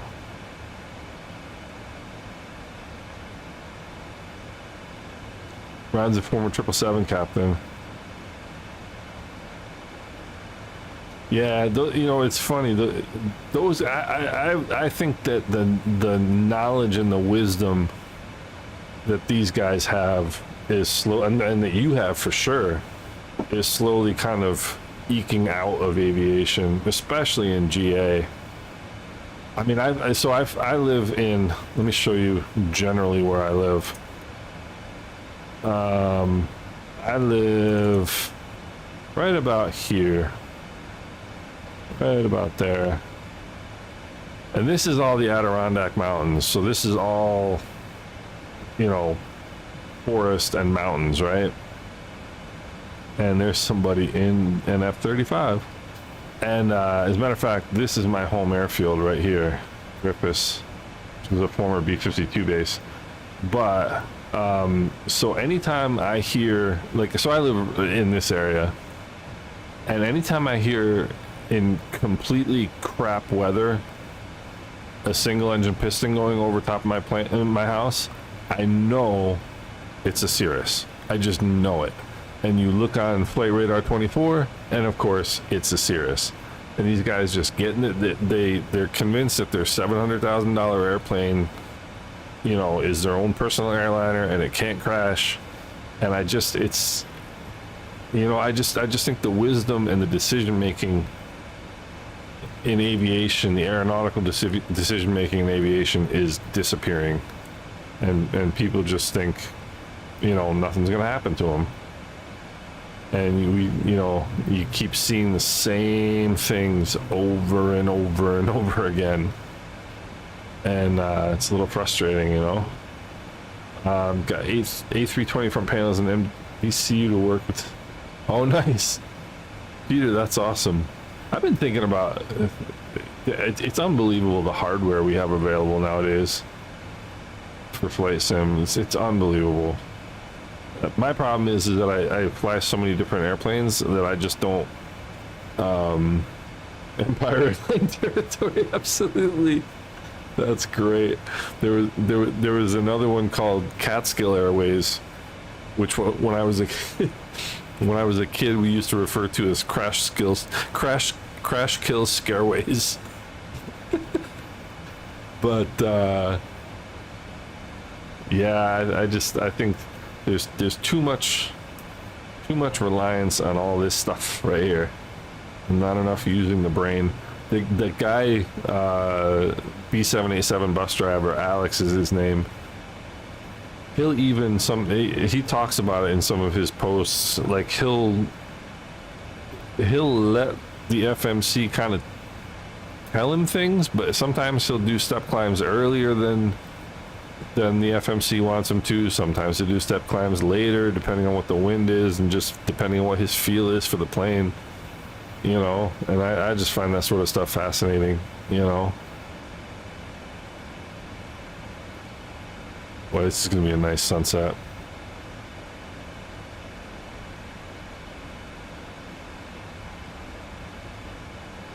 I love this sound in the 777. It's so quiet up here. I mean, the engines are like a mile and a half behind you.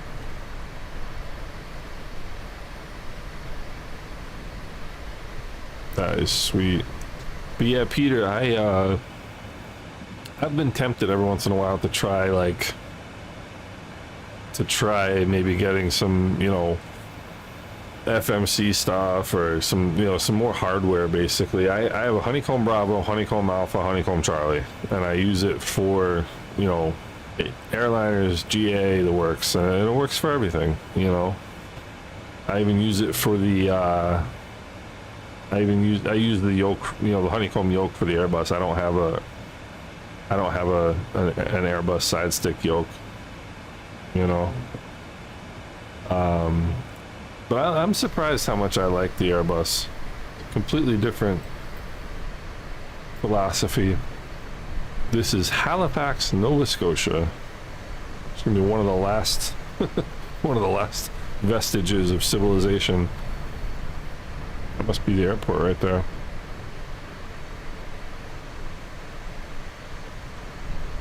Or an airport right there. It is. But I mean, it's just mind-blowing what we have, what we get to do with this.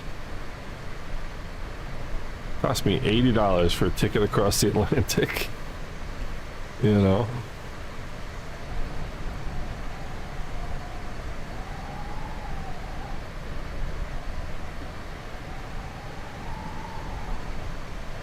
Not too bad.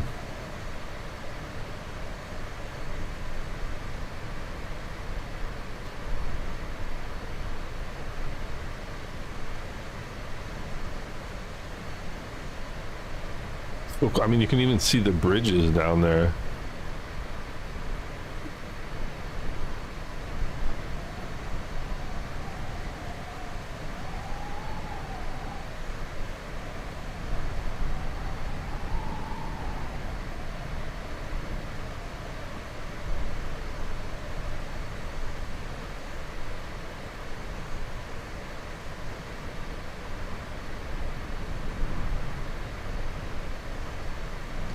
Beautiful.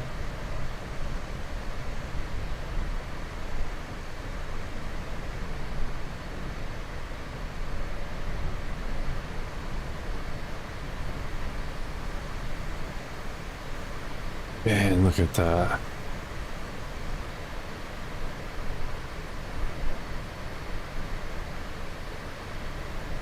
I don't get the criticism of this sim. I really don't. I mean, I guess some people have frustrations with it, you know, with performance and whatnot. But man, this is absolutely stunning, isn't it? Isn't it? I mean, it's just beautiful. It's like actually beautiful.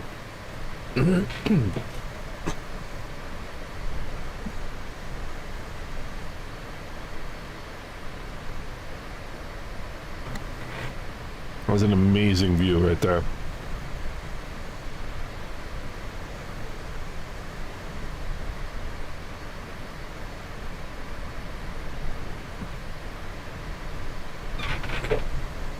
Yeah, it's starting to get warm in my office.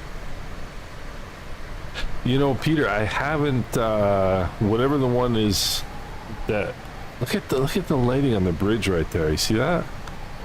How cool is that? Whatever the one that that's there in the sim is, which is the one I'm getting. I don't know. I've never flown to Heathrow before, so it's kind of not on my radar, so to speak.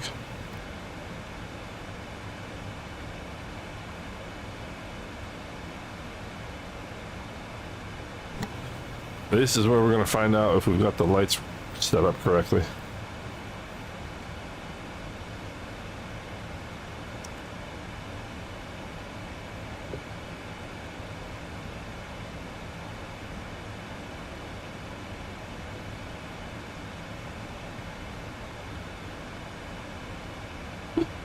Should be good.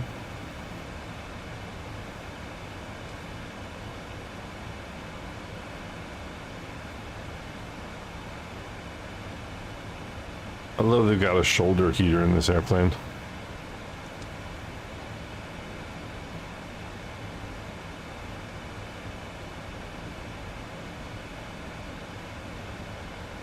It'd be so peaceful in real life to do this.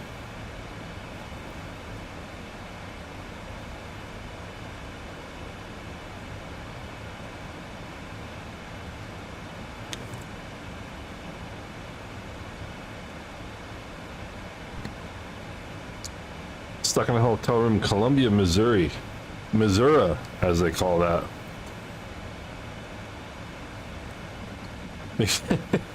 Hey, Classic Jet SimPilot, I appreciate it, man. It's been great. I hope to see you back here in a little bit.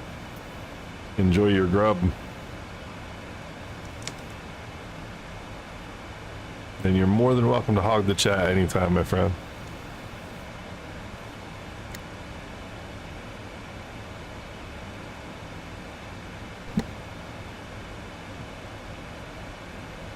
So here we go.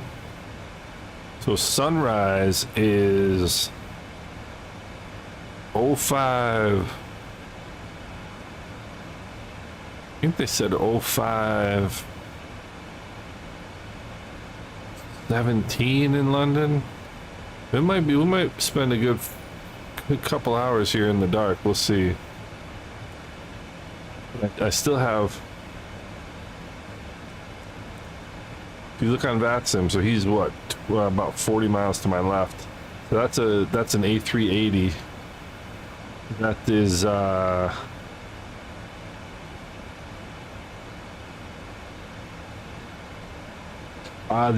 mean the whatchamacallit, the sim rate thing? I've never actually done that in the sim. It's not that I can recall. Look at that ground speed, 535 knots. This would actually be a good time to look and find out where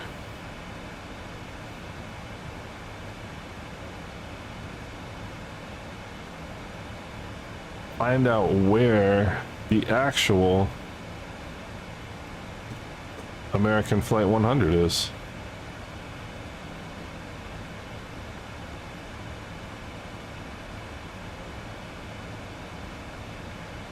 He's gonna be way ahead of me.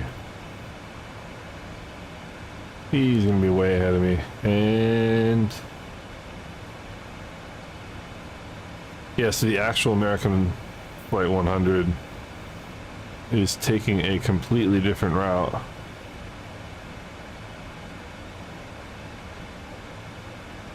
Let me show you here real quick.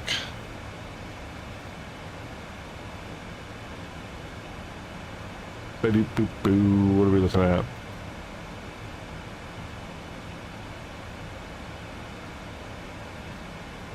So this is the flight that I am mocking right now. So we're going, we came up here, we're up here right now.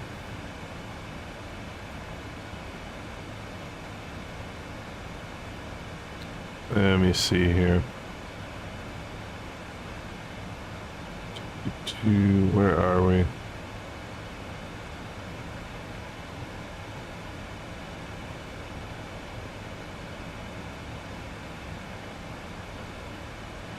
Should be a way to open that, but can't quite see where.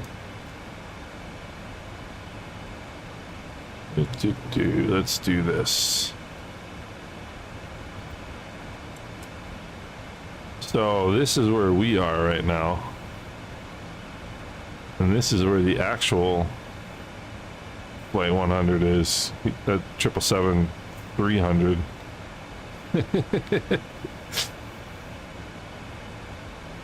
And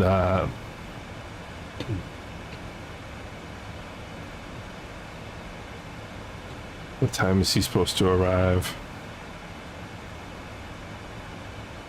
He is destined to arrive at 6:42 a.m. So he's got 5 hours and 28 minutes to go, 2,920 miles. We have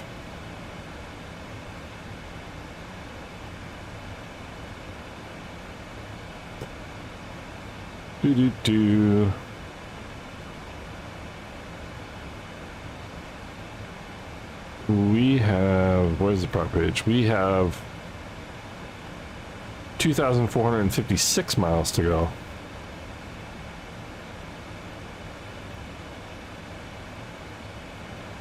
So he must be, wonder why they went that way instead of this way.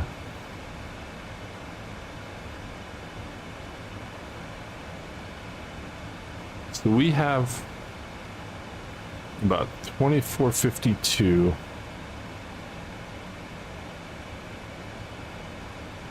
They have 20, they have almost 500 miles further to go than we do.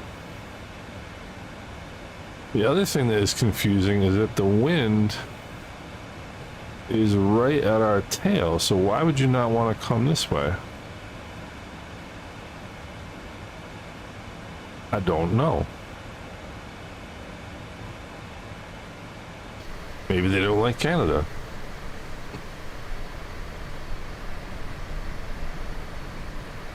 I think this is gonna be one of those like long dusk things where you get this really long kind of semi-light.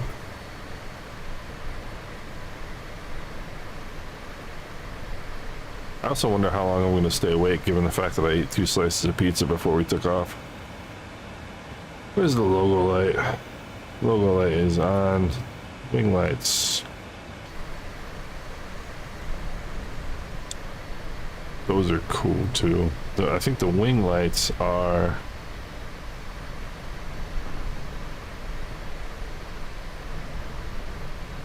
That's the wing light right there. And I think that's actually for trying to detect ice.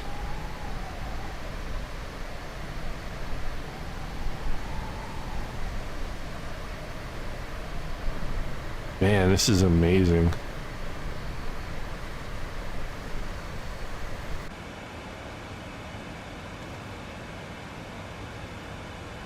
I wonder if you can get back into... I was surprised yesterday you could get back into the cockpit of the cabin of the 737.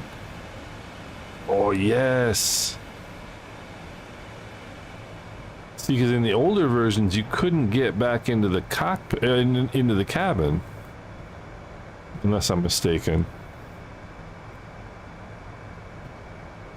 So this is where I'd like to sit, right there. Window seat, baby. What we got back here? I remember at one point you had to do like gyrations to get into the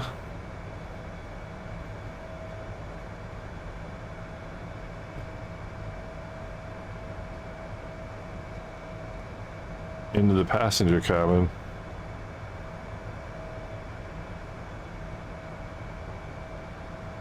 It's kind of a cool seat, no?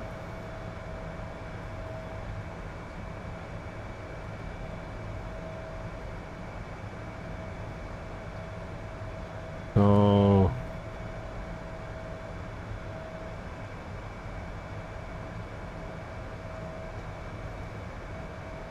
That's kind of a cool view.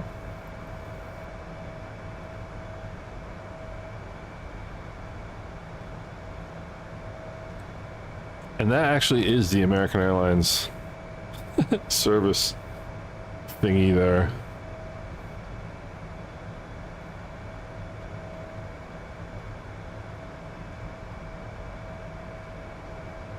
I like this seat.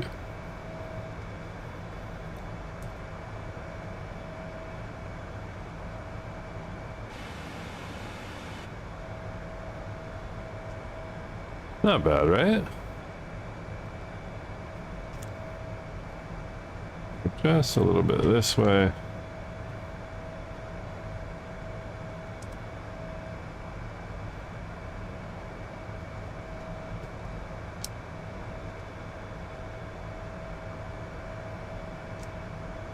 Yeah, there we go.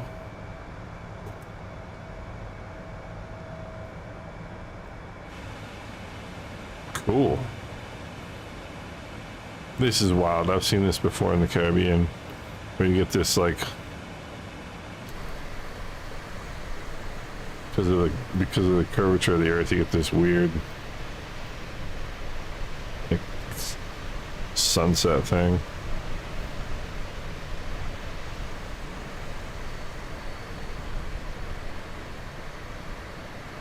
There's a fuel depot, if I've ever seen one. What's that? That is Port Hewkesbury.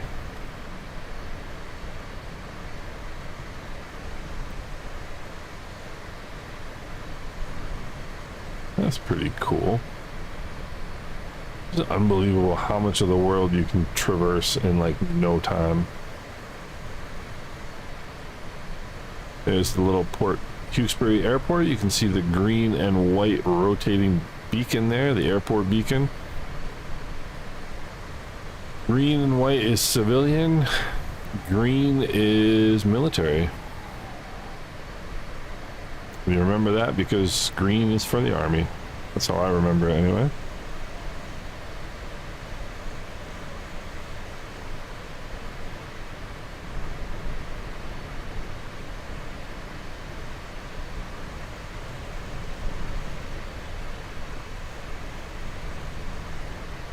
What we got coming up here?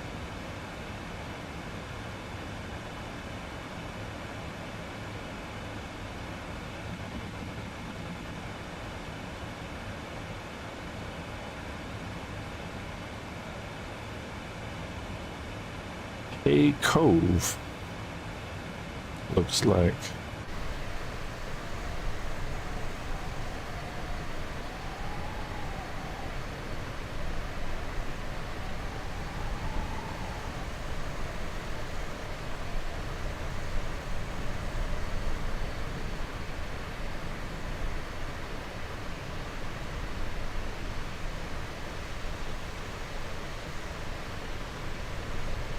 That's Kazoni First Nation. Ah, okay, we got Sydney.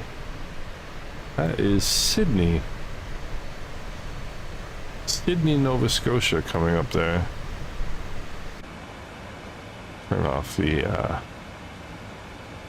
wing lights.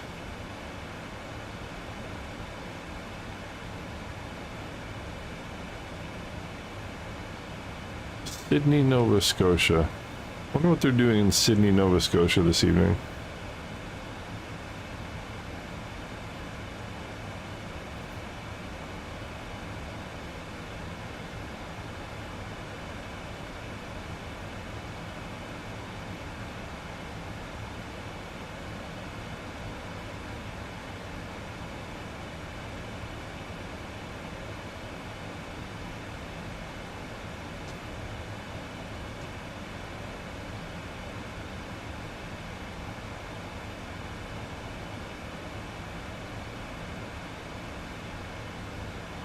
Probably doing remarkably similar things to what everybody else in the world is doing. A whole lot of nothing.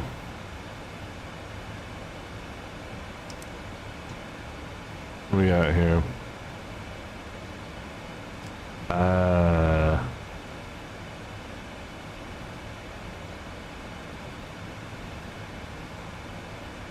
Yeah, it's a little quieter, isn't it?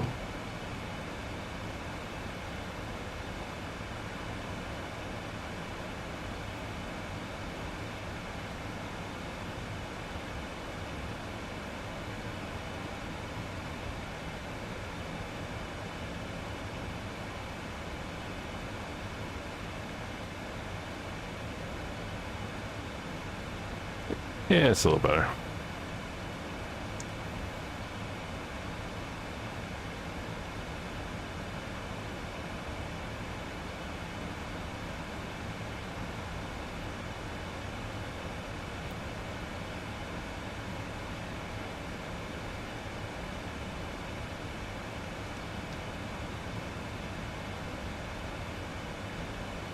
Sydney, Nova Scotia.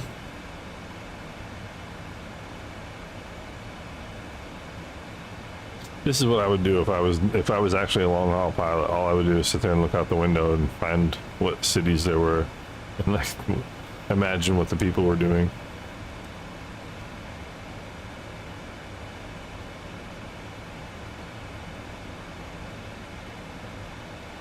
Do.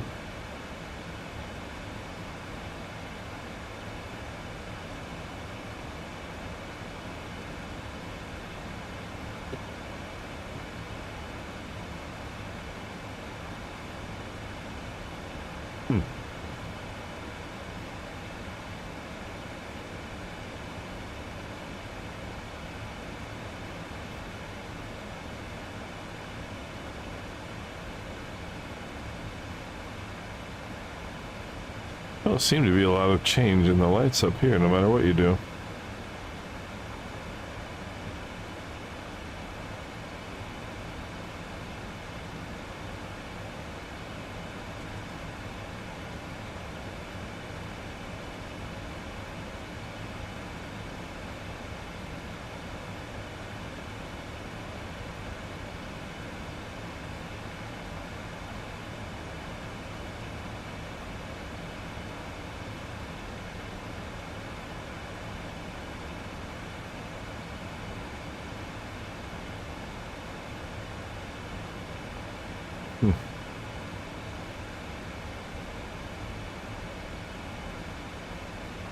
Yeah, we are starting to lose the chase, aren't we? Pretty sweet. I think this is really cool.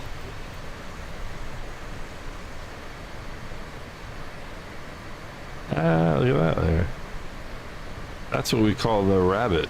That is the approach light system. And if you have, let's say you have ILS minimums of 200 feet, if you get visual on the rabbit, you can descend down to 100 feet looking for the runway. So you can actually descend below minimums on an approach if you've got those lights in sight, which is why they're there.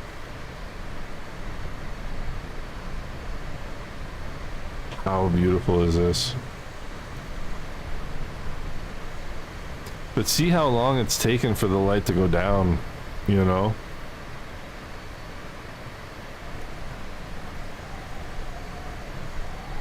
That is Sydney. I wonder if you can see. So right over here should be my A380 buddy here. He should be right here. Should be able to see him if he's got the lights on. Bugger.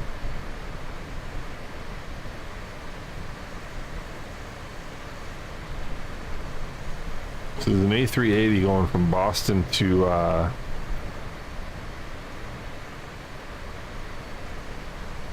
Heathrow, right next to us.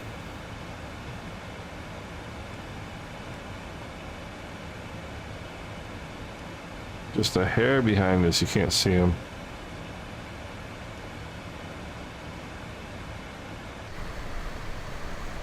It should be visual. Or visible.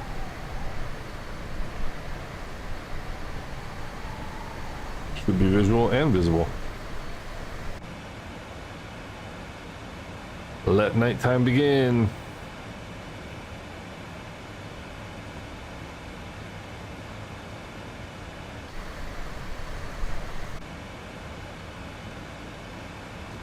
Civil twilight. I'm probably gonna have to talk about a lot of really boring stuff on this flight.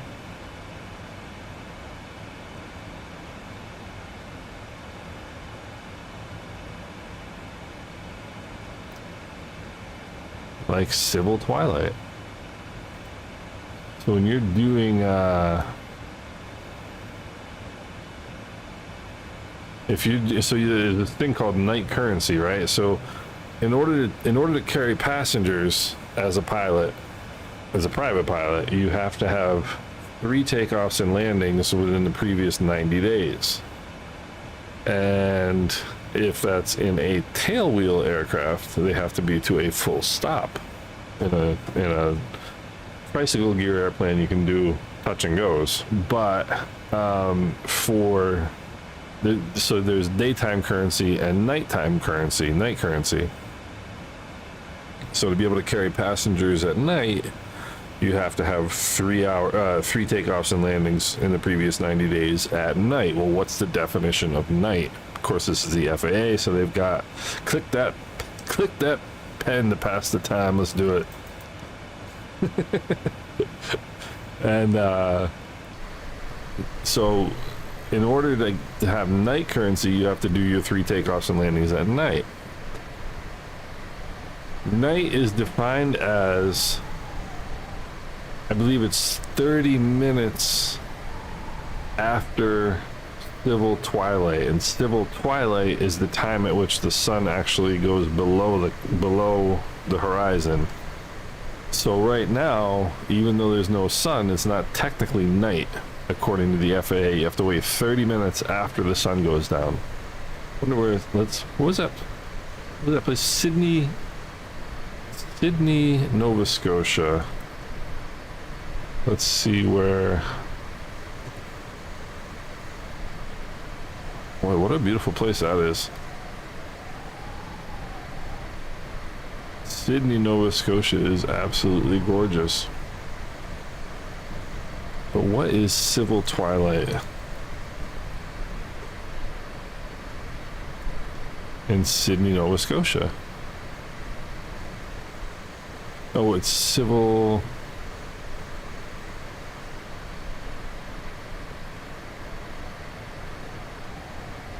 Not civil twilight. What is it?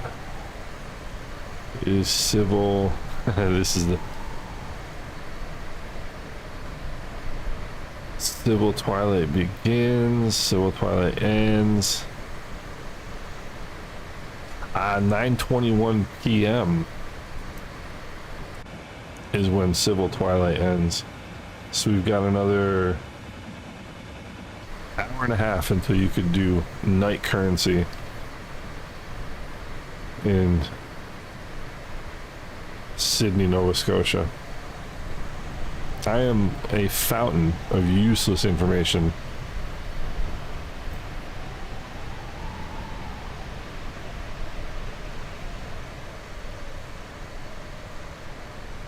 Do you know what the rules are for long distance over water flights with twin engine aircraft? I can tell you. Do you want to know? You want to know, don't you? It's called ETOPS, Extended Twin Operation Performance Standards. Or as pilots call it, Engines turn or passengers swim.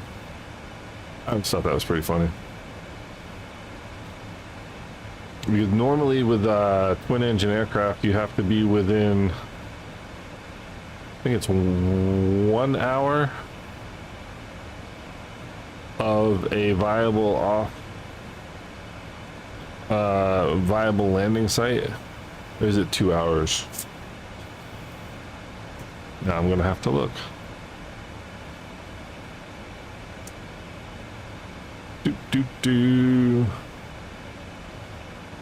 Yeah, it's 2 hours. So normally speaking, in a twin engine aircraft, you have to be within 60 minutes of an alternate landing site at all times. So in other words, let's see. There's Sydney, Nova Scotia. So like that's part of the reason why they would used to fly this route, is because you would always be within 60 minutes of somewhere you could land. You know, you could land somewhere up here if we had to, Gander. But the with ETOPS, you have to be within 2 hours of a potential landing site at all times. I don't know how they quite get away with that. Must be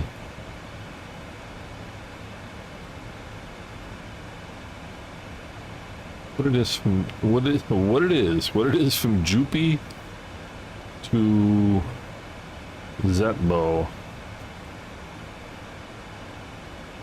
Jupi to Zetbo. There's no way you're within. There's no way you're within 2 hours of a landing site. Not possible.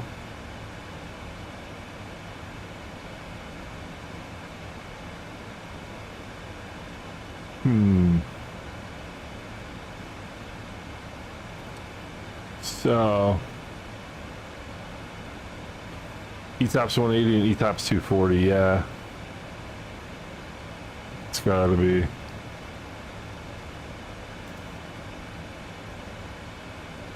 ETOPS 240.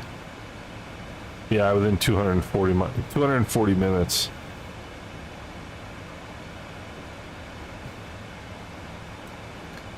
I find this kind of stuff fascinating.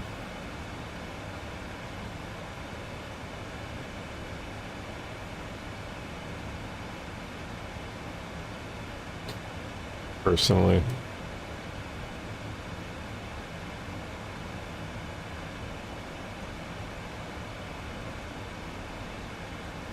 Boy, is this peaceful.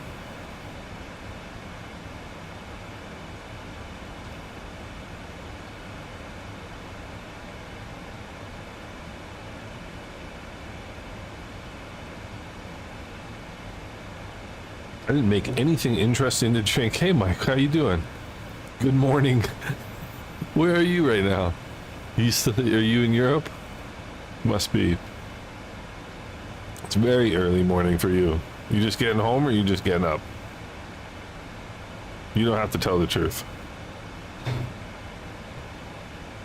Man, I've always wanted to do one of these flights. And I was feeling kind of tired today and I was like, I don't really feel like doing it.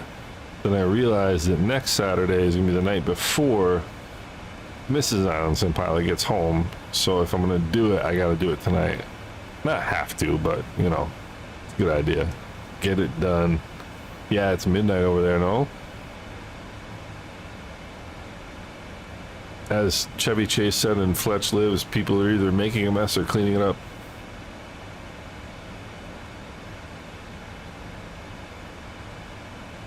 That was a great movie, Fletch Lives.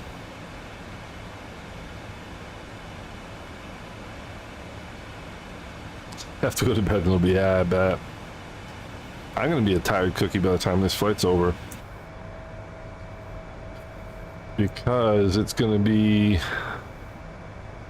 what is it? It's 1:30 right now, or 8:30 right now. And we're gonna be in London at 5:28.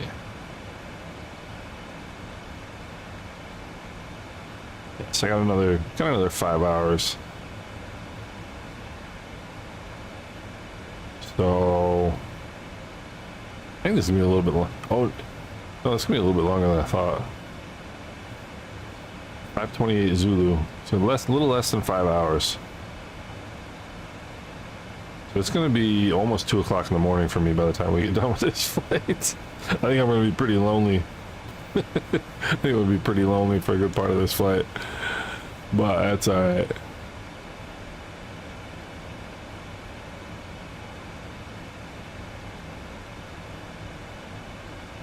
It's kind of the way it is, right?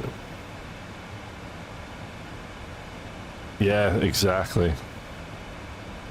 I'd be curious to see whether there's actually any ATC on. F-33 from Netherlands to Curacao. Nice. Is that the F-33 Bonanza? Or am I having a brain fart right now?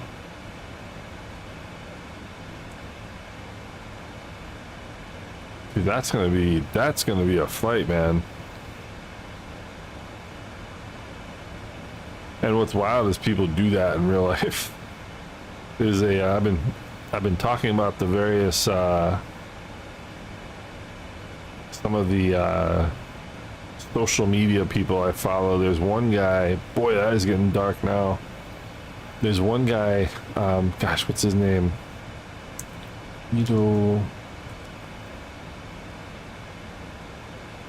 This guy.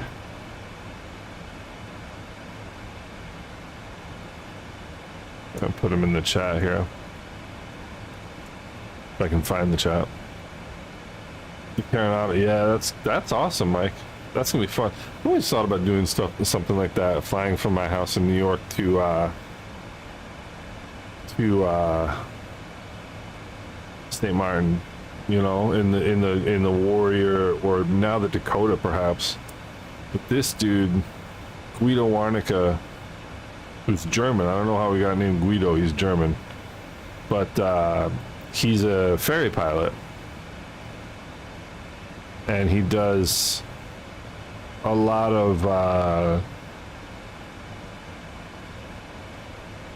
of King Air and Grand Caravan flights, like long ferry flights in those aircraft. I'm looking at his channel right now. He's got one from, let's see, he's got one from Australia to Mongolia in a Cessna Grand Caravan. How long do you think that took? Oh, man. But this guy is as professional a professional pilot you will ever see. The guy is unbelievable. The guy is absolutely unbelievable.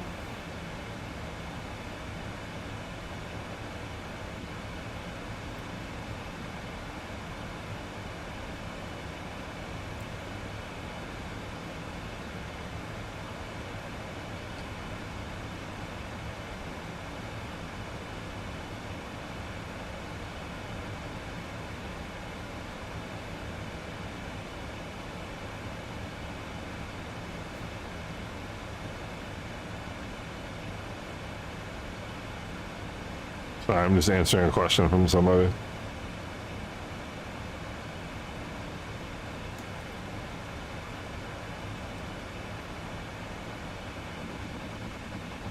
But yeah, Guido's dude is unbelievable. 92,000 followers, and deserves every one of them. Does VATSIM use, I think,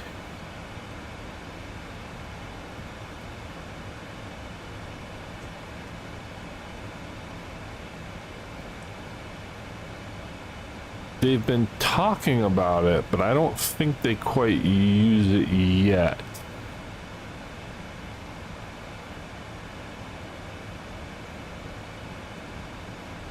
No, actually, I guess they do. Yes, it does work.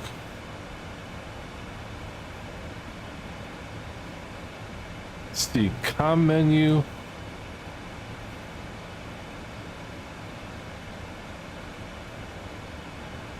Let's see here.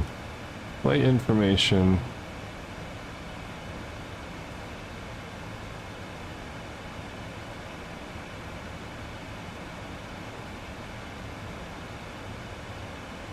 Even my dog's starting to get tired.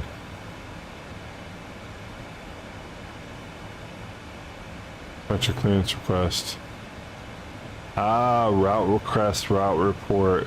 So yeah, it actually does. More right rudder, I like that.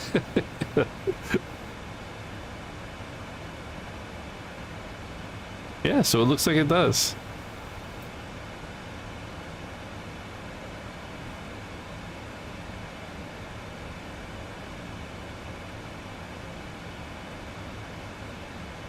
Yeah, and a lot of coffee, that's for sure.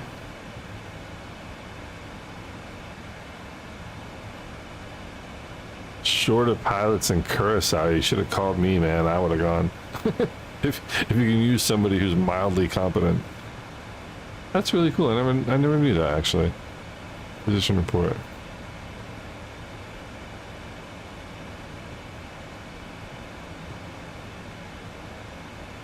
That's fantastic. Look at that.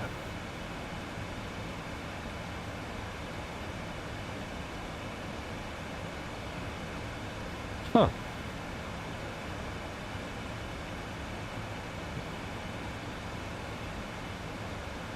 That's neat. I didn't know about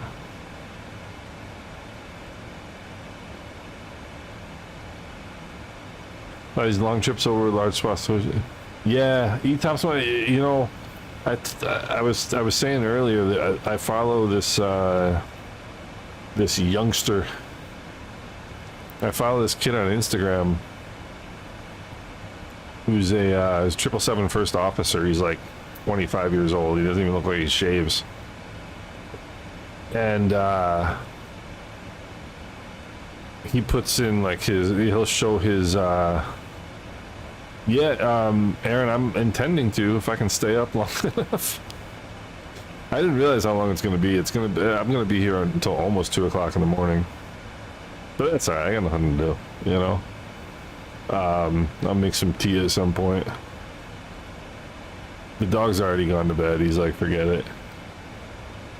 What was I saying? Oh yeah, so this kid who the Instagram, what is his? I'm trying to remember what his. I can't remember what his off the top of my head what his handle is on Instagram. But he'll put in like his trip reports, and then we're talking like, you know, 13, 14-hour flights. I mean, obviously most of the time you're just doing this, right? Nothing. You know, but at the same time, I mean, you do have to stay awake, and you have to be ready for anything at any time, which is another part of it. We got Jupy coming up here.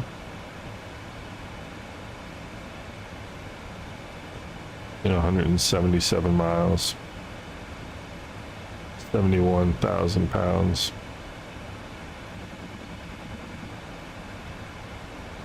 Wish there was a way to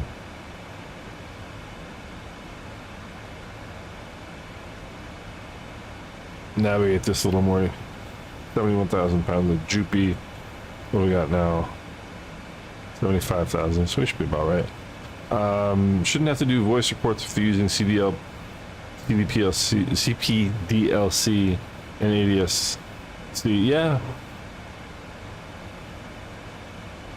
Yeah, exactly. Someone to solve the world's problems with. I was thinking about that earlier. Like, if you got paired with somebody, you just either talked more than you did or didn't talk at all. That could be kind of awkward. Check that out. Look at the little misty clouds going overhead. How cool is that?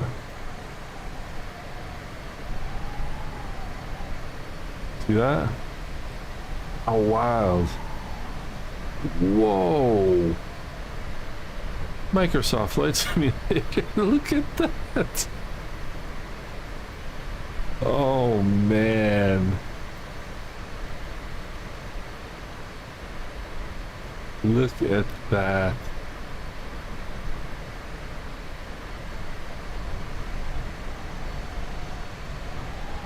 It's unbelievable. Look at that.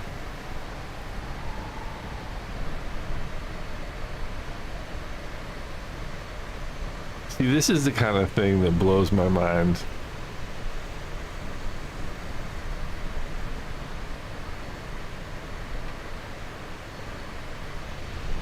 I mean, you can really see the ghosting right now, but I couldn't care less.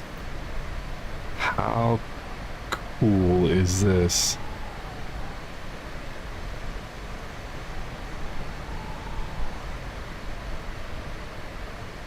That is absolutely wild. I wonder how accurate this is.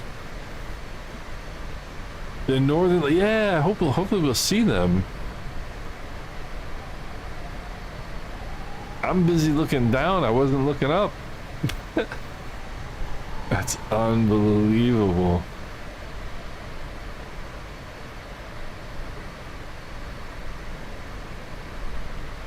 Wow. I mean, I can't get over it. Like, I can't get over that we get to do this.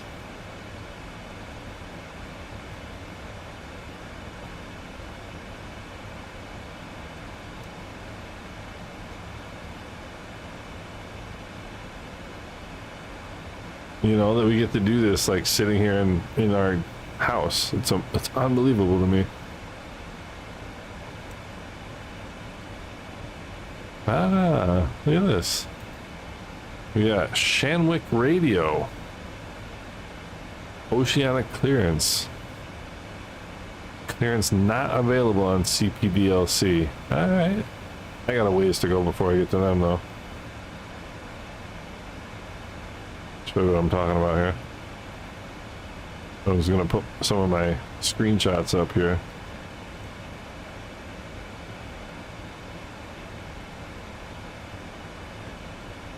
I like putting screenshots up on Volantha, it's just kind of cool. Where is my A380 buddy? Disappeared.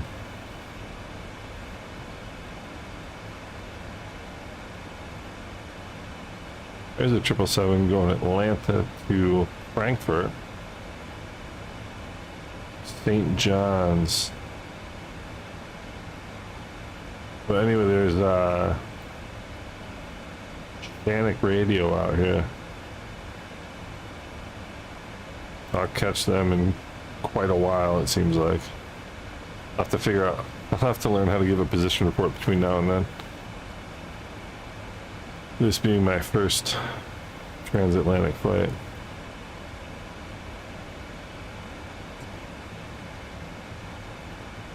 So that must be St. John's, Newfoundland. St. John's, Newfoundland over there. And Milky Way sees a copy from the Hubble telescope. No way. Do you know if it's accurate as to where it is? Or is it just kind of randomly placed there to look cool? Even if it's just randomly there to look cool, I think it's amazing.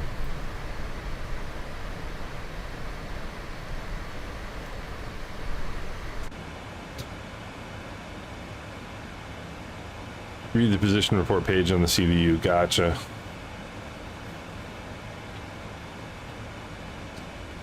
So let's do.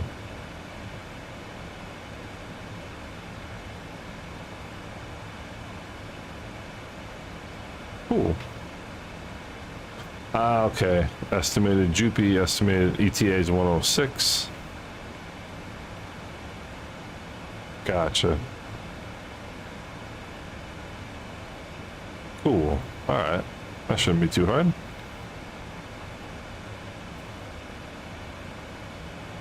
This format exact same as what you give to Oceanic Radio. Okay.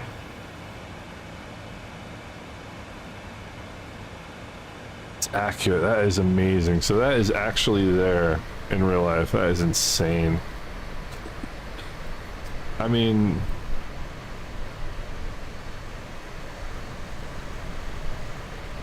I just feel like we've been given gold with these simulators, either one, 2020 or 24. I mean, it's just absolute gold. How could you not enjoy this? You know? My butt hurts from sitting here, but other than that, I'm enjoying it.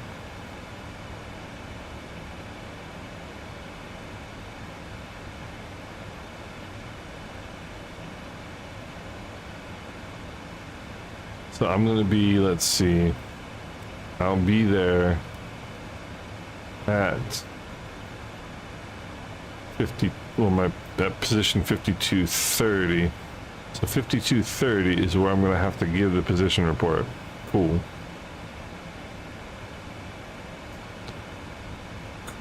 Cool.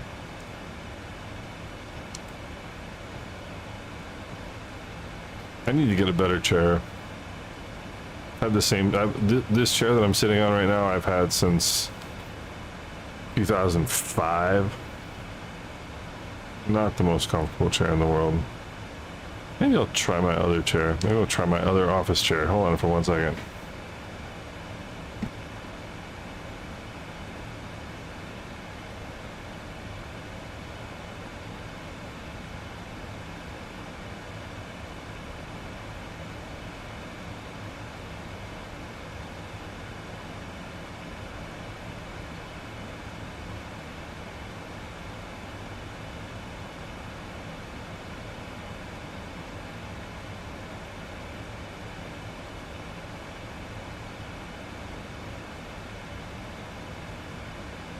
Oh, this is much better. So I have a really old office chair that I use. I have two computers side by side, and one is my work computer, which I don't like, and one is my sim computer, which I do like. And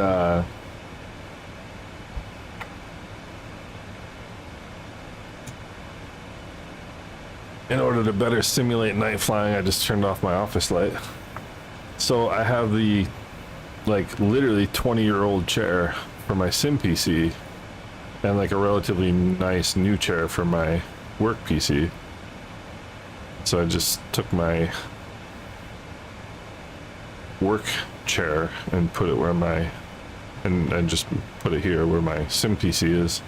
And it is a lot more comfortable, let me tell you. How do you get the, I want to get that to go away.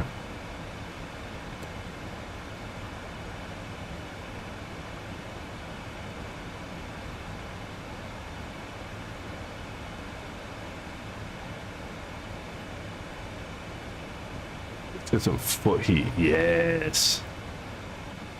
That looks nice.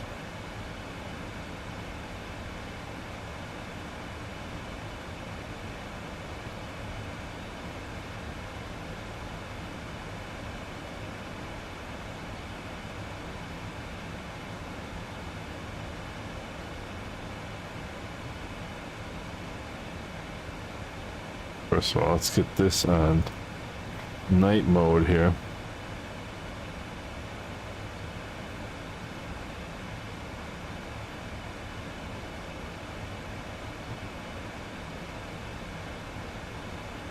Get a little foot heat for the first officer here.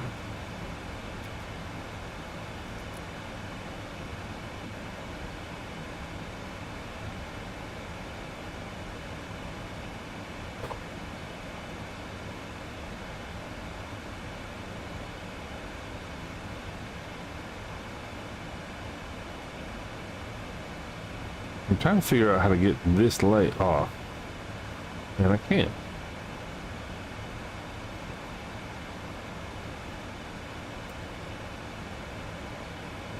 Air shield panel.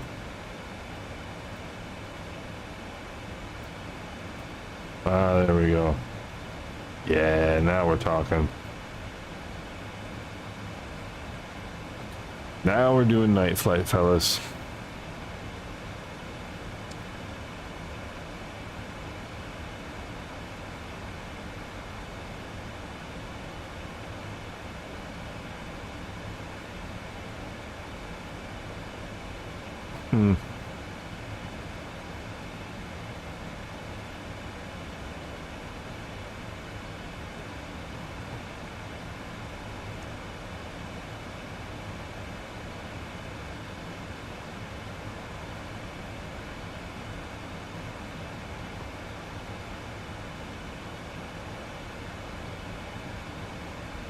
How cool is that?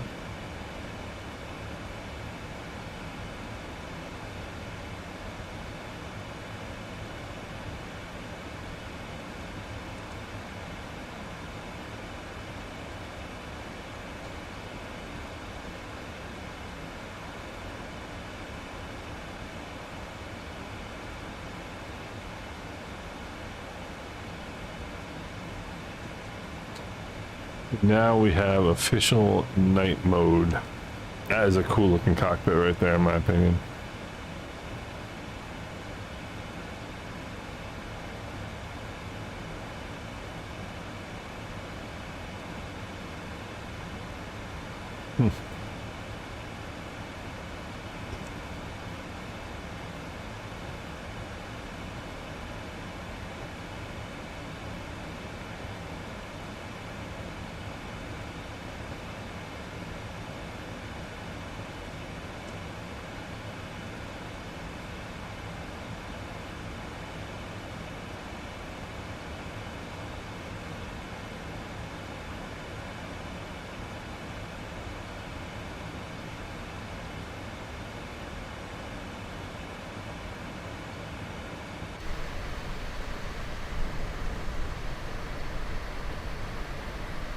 I think somebody told me there's a ton of ghosting at night, but I never really saw it before because I've never really flown at night.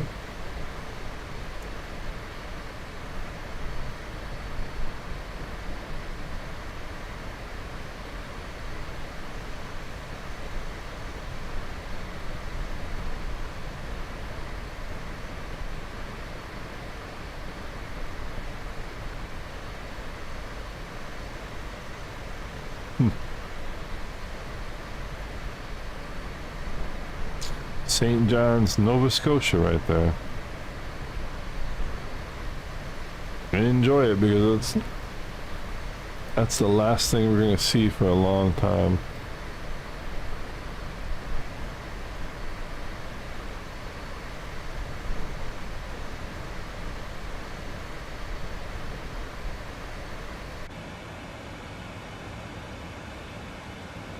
Last sign of civilization anyway.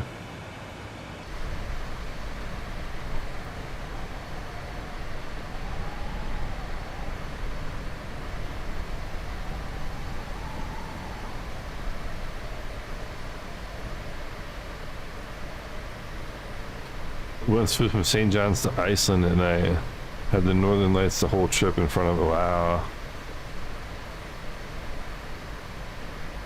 No way. That's crazy.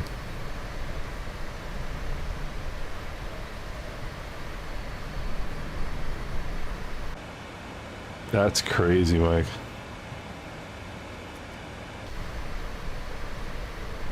Okay, yeah, it's to check for ice.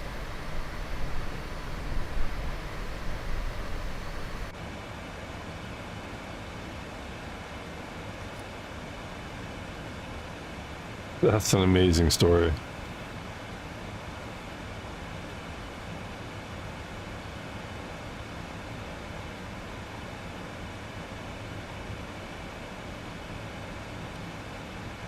So the next sign of civilization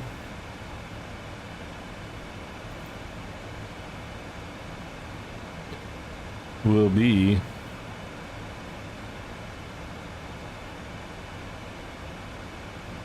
oh wait, we got GP coming up here. 25 miles. Next sign of civilization will be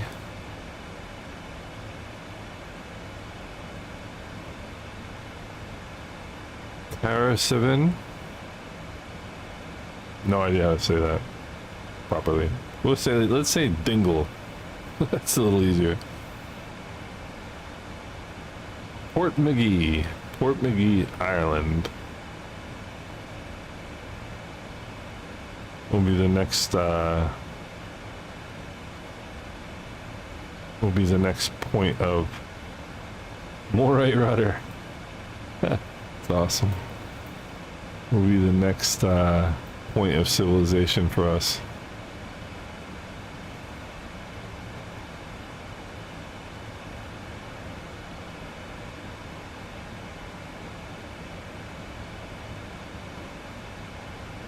Memphis. Of all the destinations you could pick, flying to Memphis. Prepping to do long haul myself, might end up doing DT. What's HND?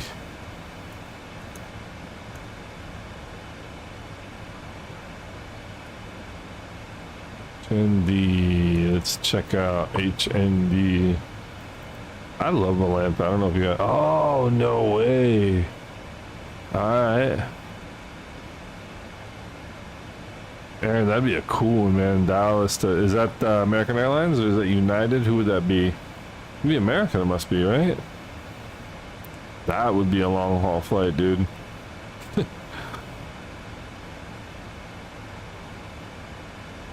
That would be a long haul flight.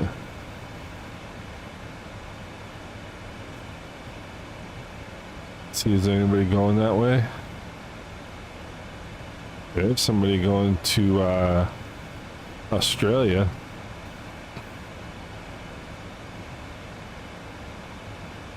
There's somebody going to Heathrow. Where is he? He's almost there. He is there. Wild. This is what amazes me about Atlanta, getting to see all this stuff.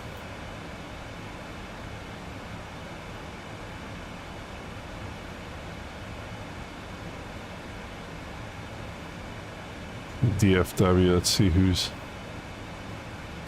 going where.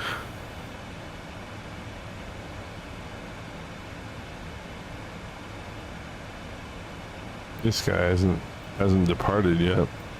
That's a long flight. Look at that. Because they were moving all the time. Oh man, that must have been crazy. Like, that must have been crazy.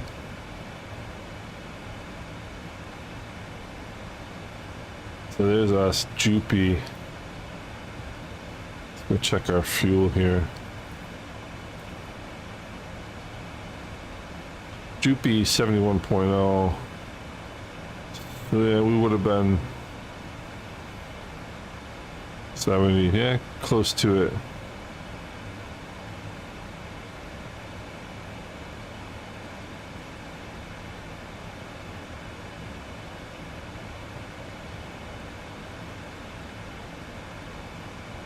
Close to it.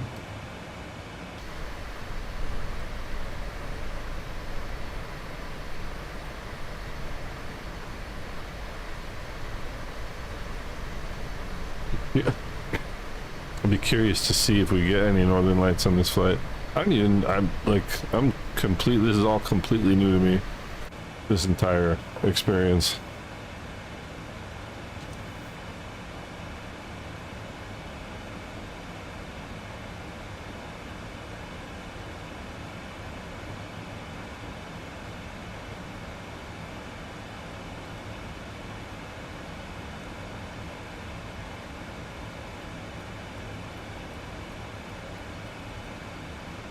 Well, you better bring good reading on this on a flight like this, huh?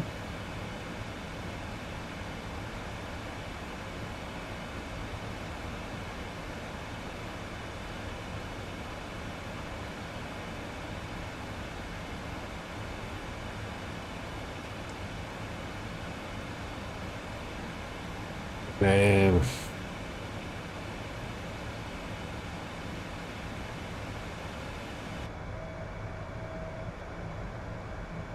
Did I turn all the lights off in the back? I think I did.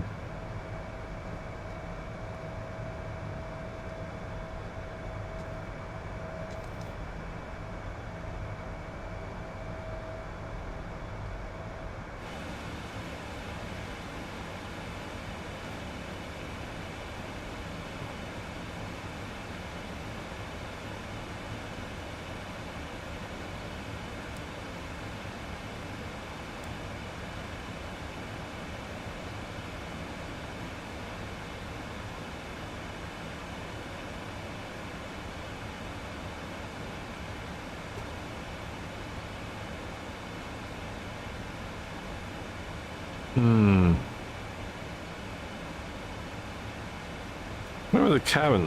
If I can control the cabin lights up here, I'm sure you can. Probably turn them all off when I was goofing around.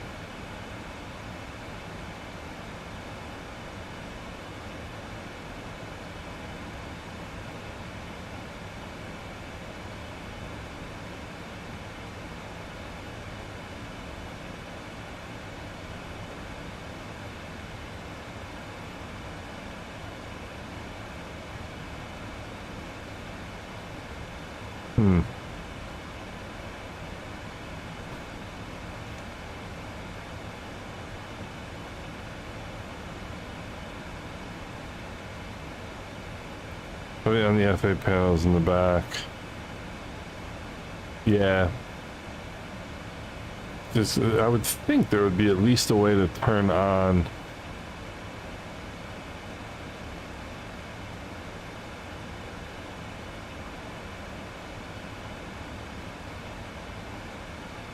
Turn on like aisle lights and stuff like that.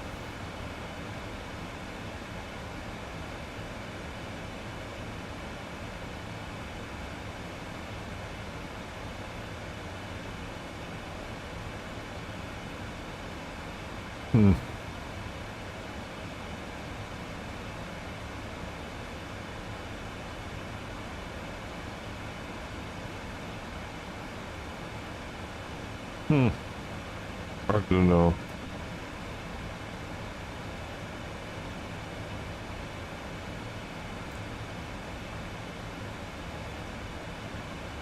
The trick to make the passengers sleepy during a night flight. No.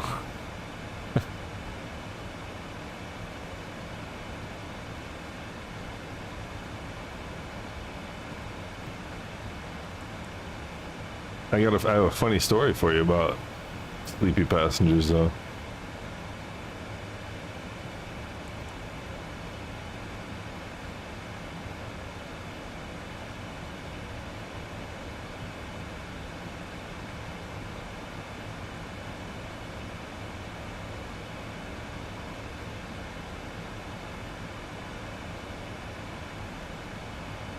I was flying from I think I was flying to Europe one time. Yeah, it was to Europe.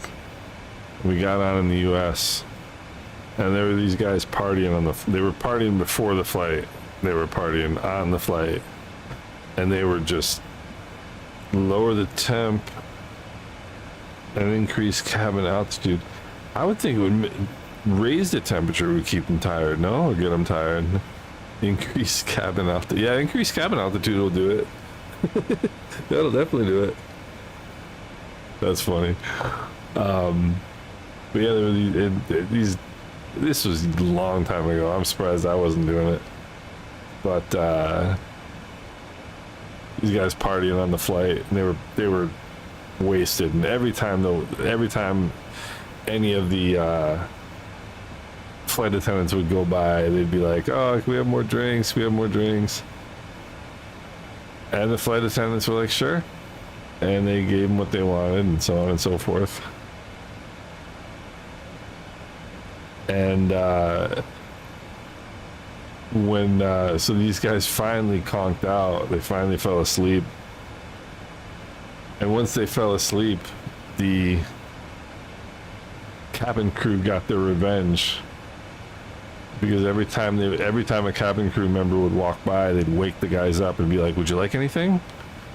And they'd be like, no, and they'd fall back asleep, and then they'd walk by again, wake them up. Can we get you something? No. And they just kept them up the entire flight. It was hilarious. Does this automatically change to Celsius once we get into Canada, maybe? Because it was Fahrenheit before.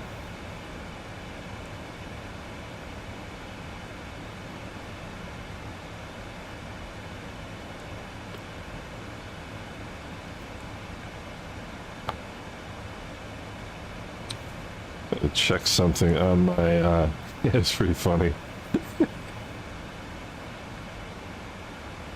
last time we were in Europe, we went to we were flying from Hamburg to I think it was Hamburg to Heathrow.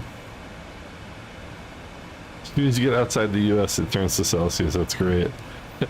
We were flying Hamburg to Heathrow, and it was like, 5 in the morning. We were at the airport, and there were a bunch of soccer fans.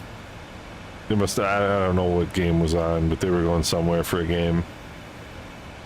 5 o'clock in the morning, and they were just pounding beers. I'm like, wow, that's a little early. And I mean, a couple of these dudes, a couple of them were still doing all right, but there was at least one guy who was like completely hammered, and it was 5 o'clock in the morning, and the game is at like, at least in the afternoon, and so this guy's going to be drinking for a long time. He probably regretted that. Let's see here. C1, C2 electric. I just want to see if I need to turn the demand electric pumps to auto, or if they should be on. Auto. These should all be auto. Primary C1, C2 electric hydraulic pumps. Demand should be auto, yeah. More right rudder, you know your way around the 777, I can tell.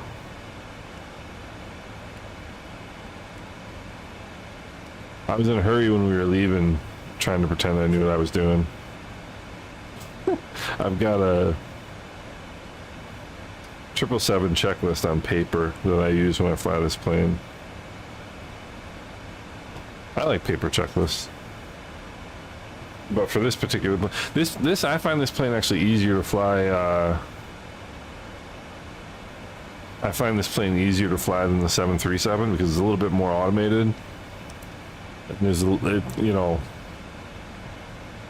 I actually find this plane a little bit easier to fly, but I'm just not as familiar with it. I've flown the. Yeah, more right rudder for sure. Like I've flown the 777 or the 737 quite a bit. I don't need ironically, I don't need a checklist for it. But the 777, I still like to look at it. But I do find it to be a pretty simple airplane to fly. It's one of the funny things about checklists is like you have a physical copy of a checklist for the things that you do every day, and you have to have the things that you never hope to do ever memorized, Kind of funny.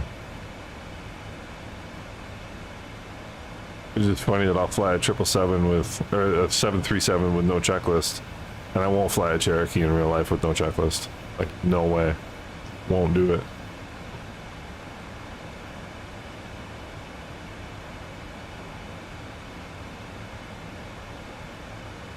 Pretty cool. I have all the lights off in my office, so I'm just sitting here in the dark.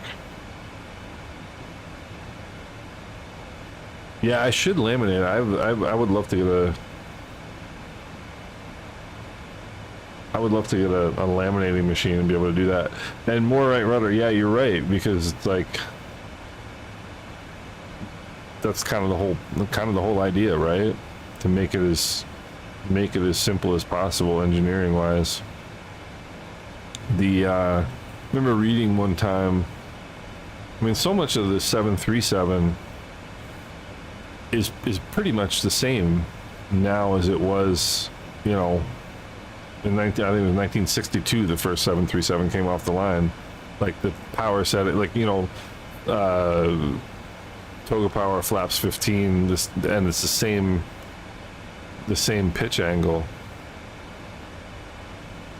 for a go around, and it gives, and I remember reading somewhere, and I won't get this right, but if you hit toga go around, you know, you hit toga power, flaps 15, and I think it was maybe 10 degrees nose up, whatever it was, 15 degrees nose up, it'll give you exactly the clean flap speed, which is just wild. It was something along those lines, which is absolutely wild to me. And that's like, that's an airplane engineered on paper, you know, by hand,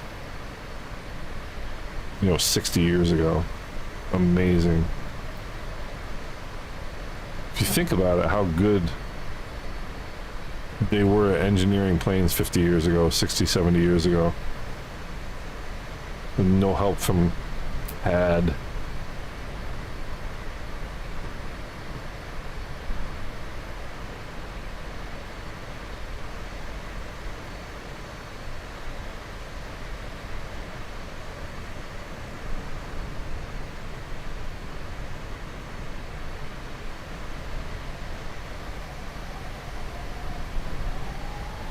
Yeah, we're officially in the dark right now.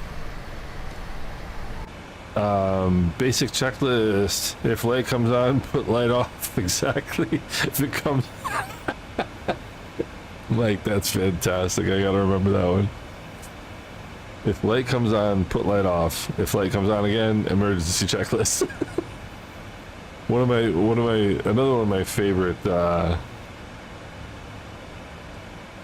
things along those lines is if you flip a switch or push a button and something goes haywire, or, you know, if you do anything in an airplane and something goes completely haywire, just undo what you just did. Whatever it was you just did, reverse it. It's the first thing to do. Yeah, nowadays they certainly will yell at you if they're not happy. And what's this is another one of my favorites. What's the FA? What's the FAA slogan? We're not happy until you're not happy. Yep. Yeah, about another hour and a half to our next step climb.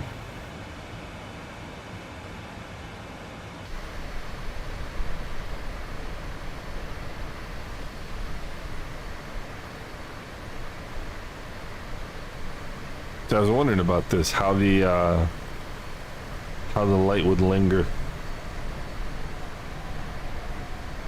I hope it looks as good on the stream as it does for me. That's just wild.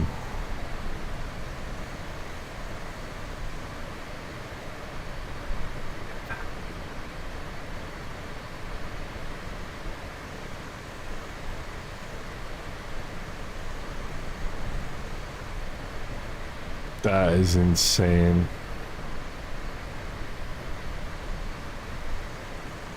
Yeah, I'm not sure. Right. I was wondering about that. I was wondering about that very thing.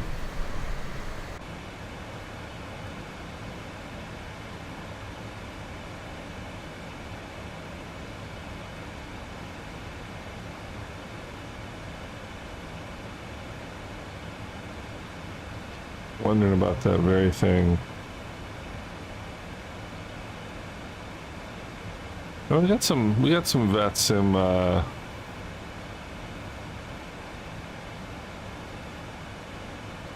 some VATSIM companions.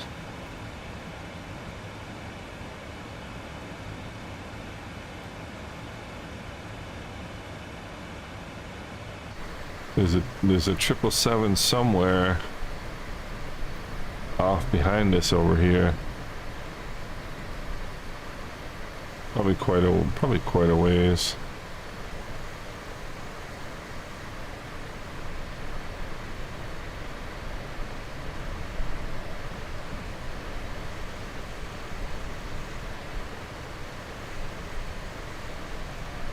Certainly didn't get this in FSX, did you?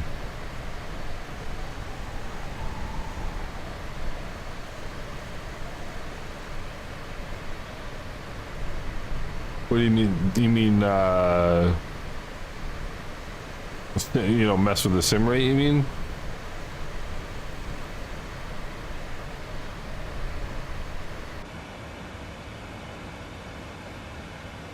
Oh, lateral offset, gotcha.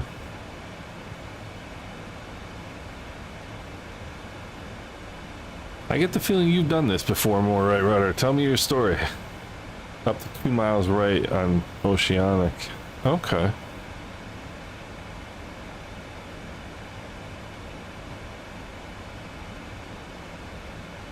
You wouldn't happen to do this for a living, would you? I clearly don't. Route page.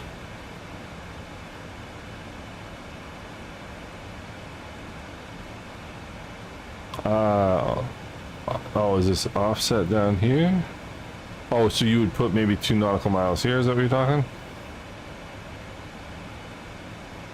Or put a 2, enter R1.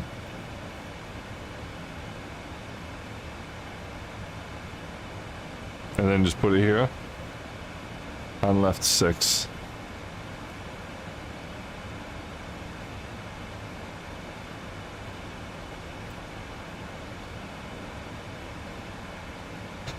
I don't know if I want to do it or not. So what's the purpose of doing that?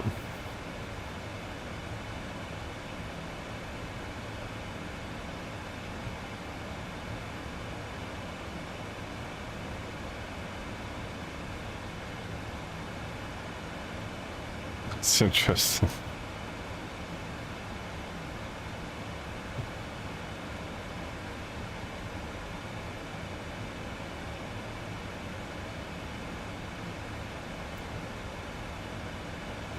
Provides randomization of oceanic airspace helps. Ah, yeah, I can get that. That's an interesting idea.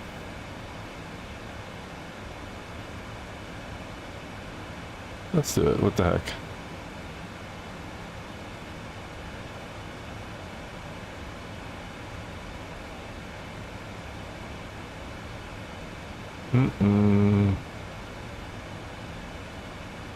That's wild.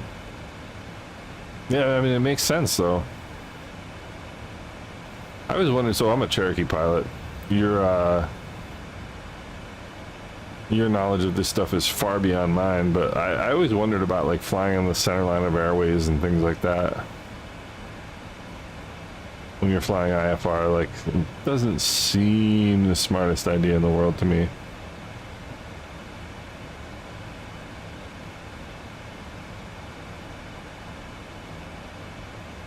Have to run to DC. Alright, cool. More we'll be here. Oh, classic jet pilot. That makes sense. You know, because like I said, I always wondered about sitting on the center line of an airway when you're flying IFR, because there may very well be somebody else doing the same thing, you know? Always kind of wondered about that. That's really cool. This is one of those things that I find fascinating about aviation. Just these little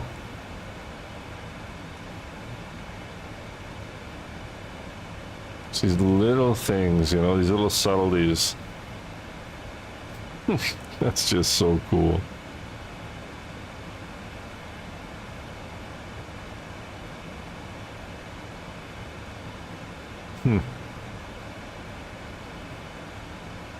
It's got that to let you know.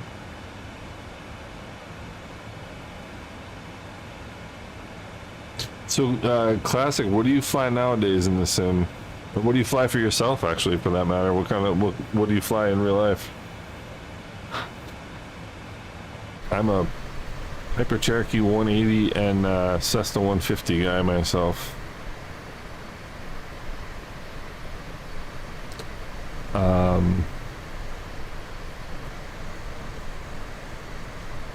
I think we might catch a blip of Oh, a Sierra. Nice. That's an interesting airplane.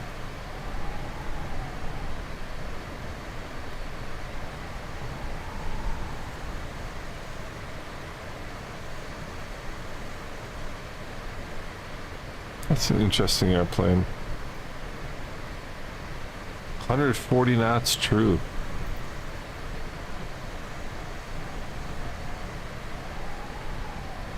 Huh. Just posted a pic in your Discord. Yeah, I'll wait. I'll wait and check that out. That's really wild.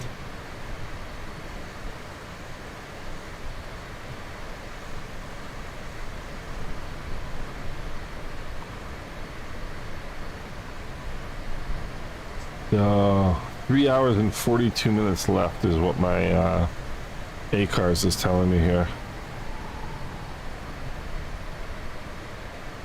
So that's, yeah, it's about a little after 1 o'clock in the morning my time. No, not 140 knots true. That's what the salesman told you. It gets run down from behind.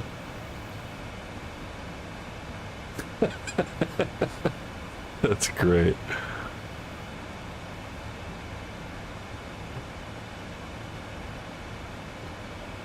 Well, I just Googled it, and Google said it'll get 140 knots true.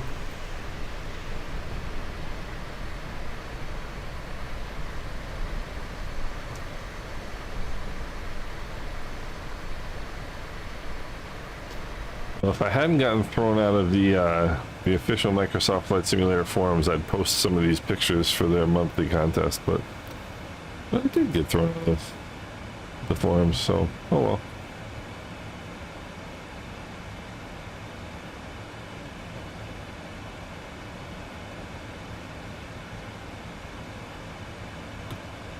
Let's see, that's really funny.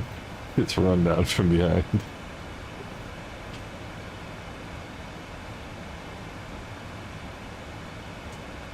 So I wonder how many of these very roomy and calm. Yeah, I mean, so I have a Cherokee 180 and a 150, Cessna 150, and so I don't know anything about comfortable cockpits. So this is all of the VATSIM traffic that's online right now, which is pretty cool.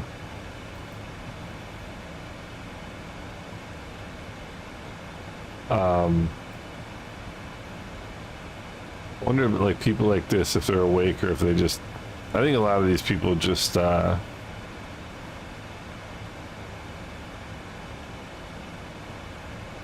load, go to sleep and wake up and land, which is no fun in my opinion.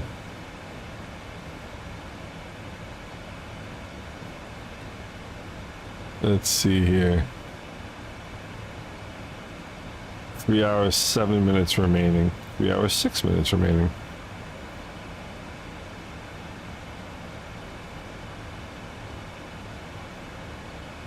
.438 Zulu.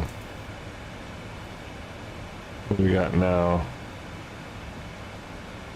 Yeah, 3 hours. So I think I should probably stop looking at the time and trying to all I'm gonna do is drive myself nuts.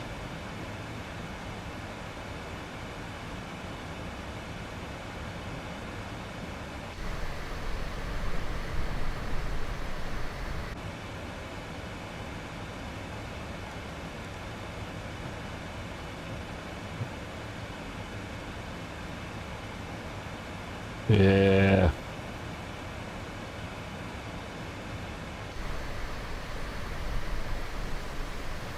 I think we are going to keep some light the whole time. That doesn't seem to be going anywhere. Hey Mike, have a great evening, man. I sort of wish I was going to sleep too. But that ain't gonna be happening for a while.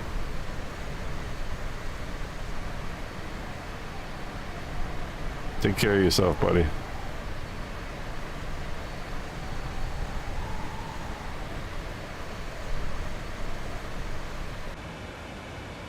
Now I'm starting to realize why it maybe is a good idea to leave some of the lights on in here, because otherwise it does get pretty dark.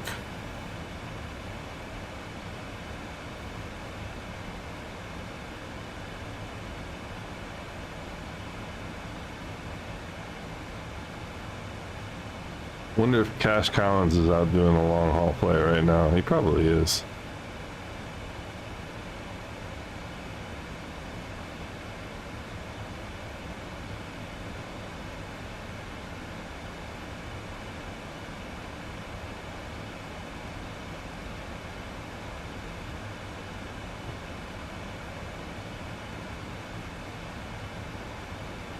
Yep. So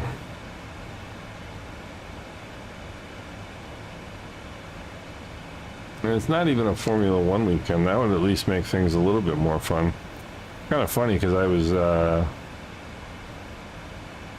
such a beautiful day today, and I spent 70% of it inside simming. Had a video I put together for tomorrow.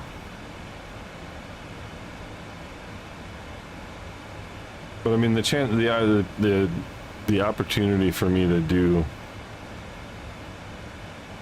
another one of these flights is not going to happen anytime soon, so may as well, right?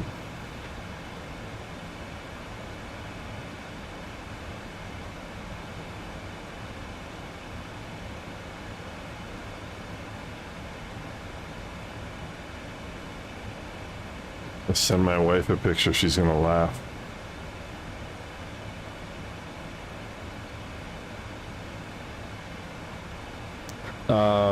Used to turn the lights down like that.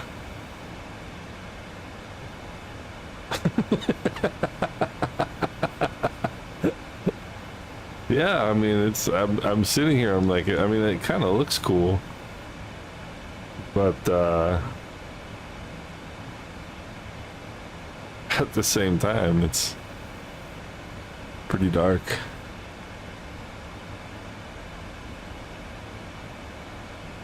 This wouldn't even warrant a second crew, would it?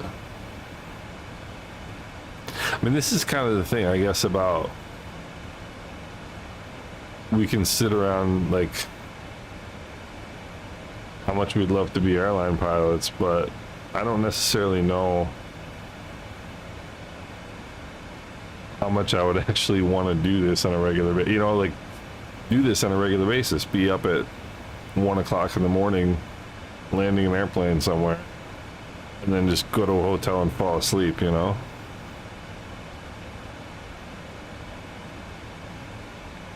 I mean, it's easy to say, oh, I'd love to do that, but I don't know if it's necessarily, I'm sure it's got its, it's like anything else, it's got its moments, you know?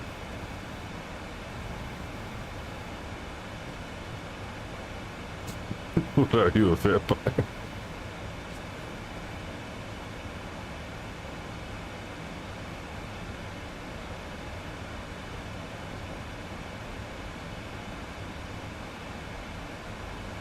This would certainly be a challenge for a talking about one crew airlines, right?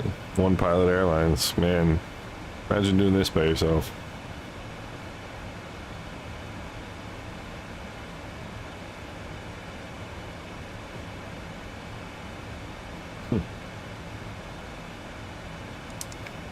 Yeah, I started flight school in 1990. Partly due to the realization that flying wasn't as fun or as romantic as I thought. You know, Bill, that's an interesting thing. My first instructor, I was talking about earlier, was excuse me, he was, well, still is a crusty old pilot. You know, he was 76 when I started taking lessons from him.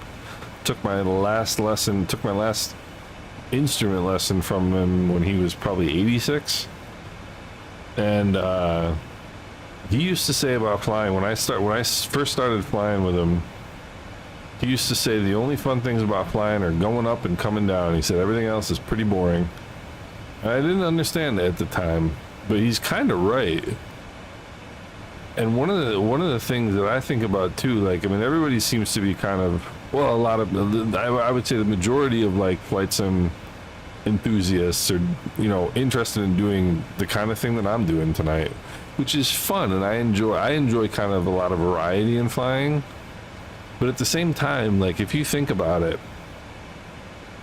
a lot of people wouldn't consider doing like a 4 or 5 hour flight in a single engine piston or a piston twin, like the Baron, for example. Like, nobody would get in the Baron and do a 6 hour flight in the Baron because they're like, wow, that'd be boring. What's the difference between doing that and doing what I'm doing right now? I mean, you're just sitting here looking out the window, you know? And yeah, so like Luigi's his name, my first instructor. Like he said, going up and coming down is the fun part. Everything else is boring.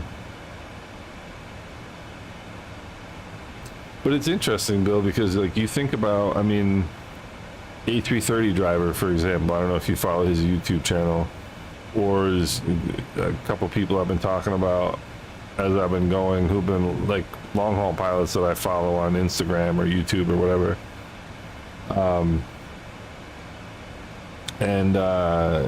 You know, it does take a different kind of bird to want to do this, especially long haul. You know, I mean, you've got to want to do it, you know. Don't miss the stand-up overnights. One duty day, but last flight out. First flight back in the morning, yeah. Yeah, you know, it's funny that you mentioned that. Because we fly out of, my wife and I, when we go to either St. Martin or Anguilla, or basically anywhere in the Caribbean, a lot of times we'll fly out of Hartford, Connecticut, because it's just kind of easy and has some good connections. And you see the flight crew coming in from the whatever, you know, they land at like, you know, 10, 11 o'clock at night. And you see them coming into the hotel, and then you're with them on the crew, you know, on the hotel bus back to the hotel at 5 in the morning. And yeah, that's I can very well imagine that would get old quickly, you know. Particularly the heavies, yeah. Yeah, and I bet you there's probably a lot more information too about like how to manage your, you know, your sleep rhythms and stuff like that. Yeah, Bob, that's so true. And yeah, BDL is a great airport. Totally agree. I like staying in the hotel right in the airport, and then you just get up and you go downstairs and walk into the terminal. It's fantastic. You used to be able to do that. Excuse me. Used to be able to do that at Syracuse. There was a hotel like 100 yards from the airport, and it was kind of run down and not the nicest hotel in the world, but it was right at the airport, so it was really kind of cool. But Bob, yeah, I mean, but that tells you like that this is his thing, you know, like that's anybody who would do that. And there, I don't know if you remember, there was the Copa 738 captain that was on one of my streams one time, and he's a real life 738 captain. And what's he doing in his days off? He's flying 738s in Microsoft Flight Simulator. You know what I mean? Like, If that's what you, if that's these guys, that's who they are. You know, it's incredible. It's pretty incredible.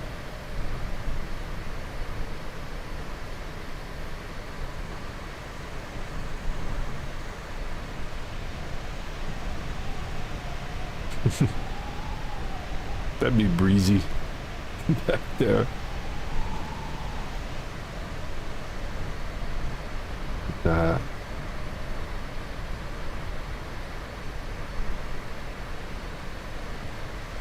Oh, cool.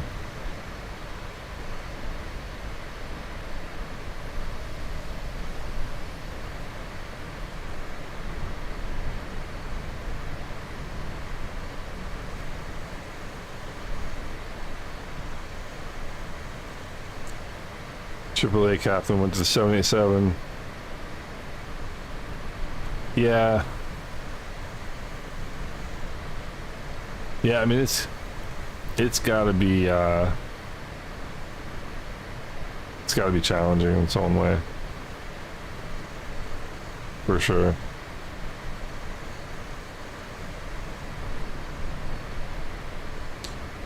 Yeah, he definitely wanted to do long haul, you know. I think you have to be being a long haul pilot has to be in you. You know, it's gotta be like in you. It can't be something you're like, okay, I'll do it. You know.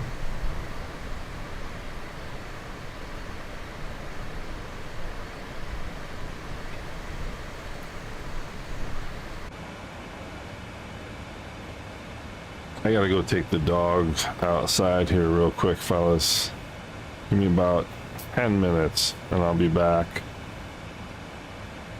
Time is at 1:45 Zulu. I'm gonna put a little message in the chat here in case anybody stops by.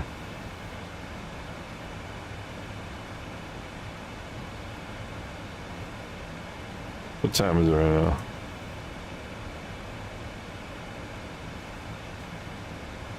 It is 1:45. Visited the flight deck on C5 and C-17s and long haul overseas flights. Yeah, the military flights, man. The military flights are almost even more intense. Like, not to get into a discussion on this sort of, but like the B-2 flights that just bombed wherever it was. Iran, I don't remember. Yeah, Iran. I mean, I think those were 38-hour flights. Think about that. I mean, that's insane. You know, and you, I mean, clearly you've got, you know, multiple, I don't know how many, if it's a 2 crew plane and they've got 4 pilots on board or whatever the deal is, but like, you know, you've got multiple refueling stops, you've got combat, I mean, it's just insane, the idea of being airborne for that amount of time, you know? It's crazy.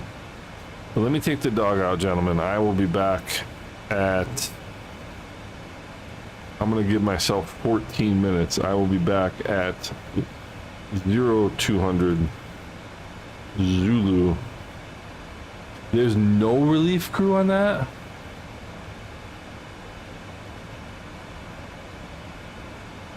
Holy cow. Bill, that's insane. Because I know they have like a bunk and a microwave, I think I remember reading. But man. Yeah, PDX2, I mean, they do for sure. But like, I mean, you know. Got a new monitor and all my FPS testing at JFK.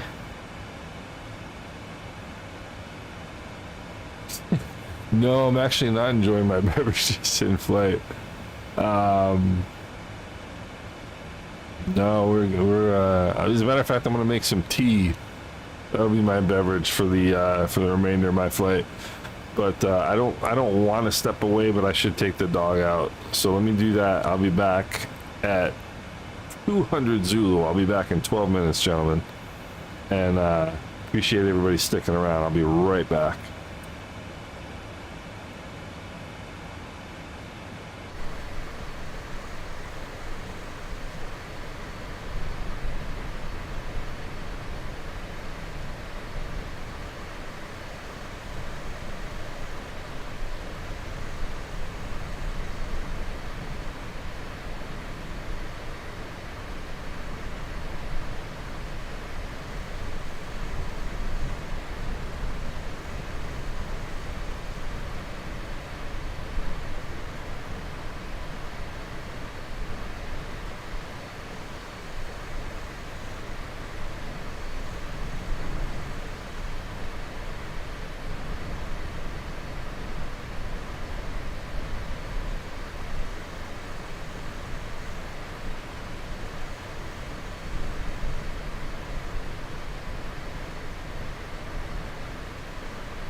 Alright, we're back. Turn the plane around. Let's see here. I think I'm gonna leave my office lights on for now. Because honestly, otherwise I think I'm gonna fall asleep. I mean, not really, but it's just, I had it completely black in my office. And then the sim, and it's like, I think that's a little too much for me at 10 o'clock at night. Mike Coffee, what's going on, brother? How are you? Yeah, I was hoping nothing went wrong, but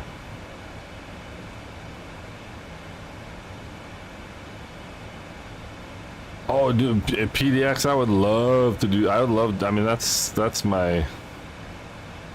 I actually do in real life. You know, that's kind of my bread and butter. I'd love doing stuff like that. VFR flights, absolutely.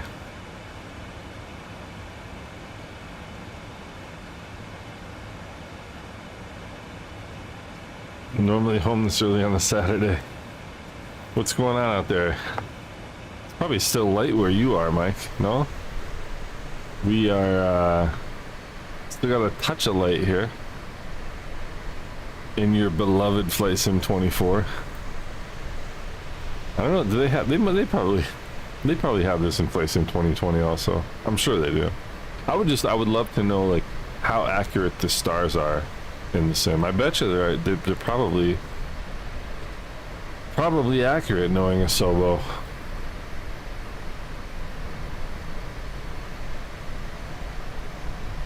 I don't like having the lights out in the office, but at the same time I don't. But anyway, I made myself some green tea.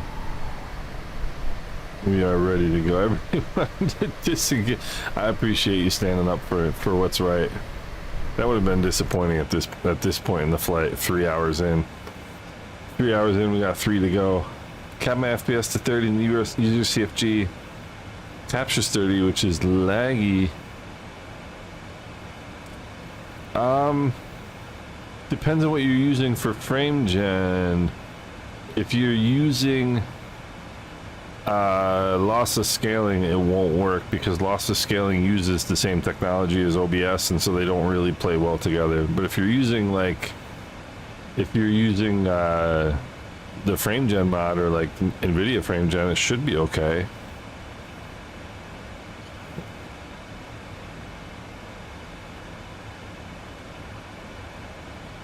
Using NVIDIA frame gen, that's exactly what I'm doing right now, actually. I'm fairly certain anyway. My problem is I change my settings so often I kind of sometimes don't even know what I'm doing. Like, don't even know what I'm running, you know? But it should work. I mean, there's no reason why it shouldn't. It should capture the... It should definitely capture the frame gen frames. I don't know why it wouldn't. But, it's starting to look kind of interesting over here.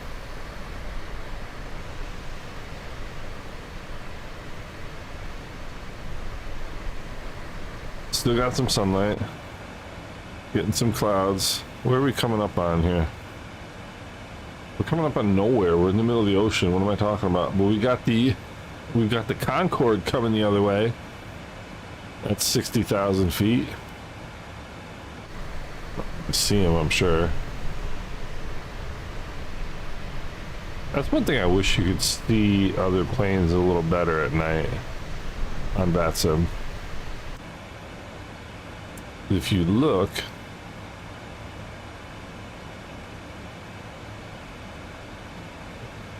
there's us, there's the Concorde. So, I mean, that's probably a good couple 100 miles, I guess, but...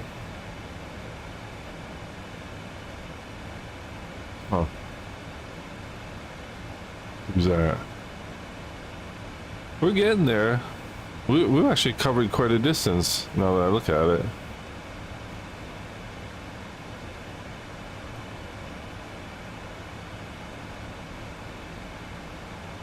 NPF Oh my gosh, I'm coughing. 10 p.m. for ISP is no Saturday night TV or movie. I'm glad to be here, Mike. I am glad to be here. I had no idea whether anybody would watch. I just figured it'd be fun to do. And I appreciate you guys. 2,500 knots closure speed exactly. I wonder if I probably don't have him on. Probably won't get him on TCAS, no, because I probably don't have TCAS set to above.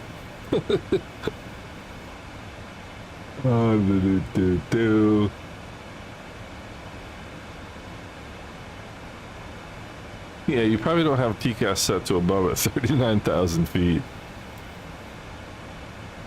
That's funny. So I made myself some delicious green tea. KPHL, Philadelphia. I'm a New York sports fan, so I have to say bad things about Philly. Sorry, I don't mean it. Watching from Phoenix with my own log long haul. No way. No way. Coops, that's awesome.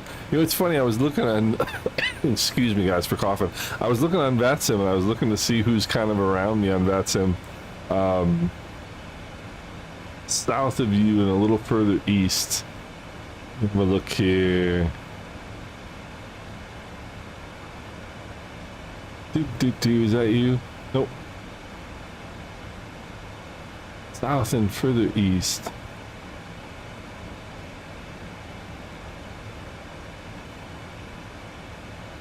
What's your, Coops, what's your flight number?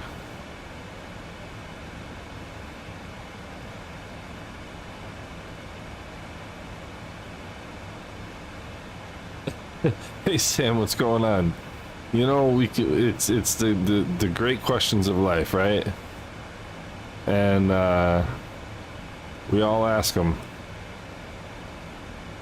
We all ask them. And there's only one way to find out, and I'm not eager to do that anytime soon.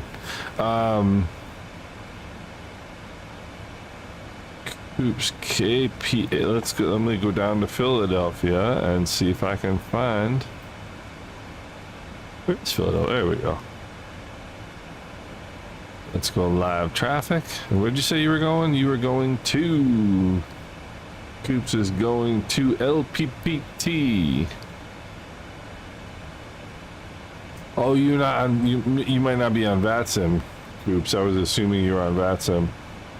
Let's see. So you must not be on VATSIM or Valantha because I don't see you. That's awesome, Coops. What are you flying? Mike, normally I'm asleep too, trust me. I was up at 5:18 this morning because I get up whatever time the dog wakes up nowadays. Which is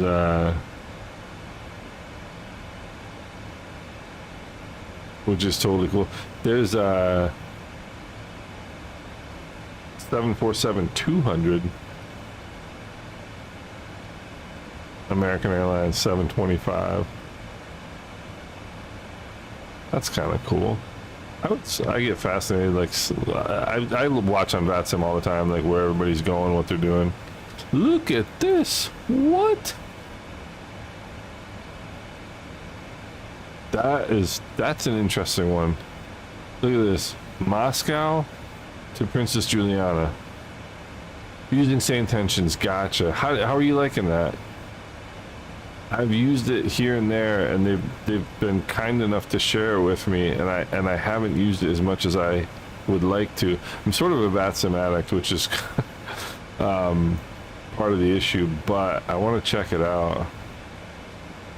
It's interesting because I have a friend of mine who Captain Hughes flies around Anguilla all the time too, which is what I do most of the time. And it records your voice. If you give it permission in the app settings, it records your voice, and it'll use it for other pilots, so other people can hear, you know, different voices and stuff when they're flying on Say Intentions. And I was flying in Anguilla once using Say Intentions, and I heard Captain Hughes call up for clearance. I'm like, wait a minute, what? It's pretty funny.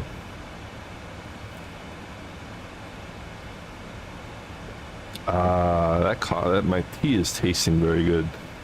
Haunted your old airport today. Free air show. Yeah, some of the planes you yeah, man. Mike, I mean, my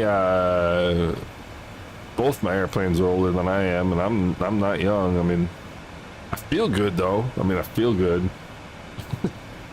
You know, I mean, our Cherokee is from 1972, and the thing is in unbelievable condition. You know.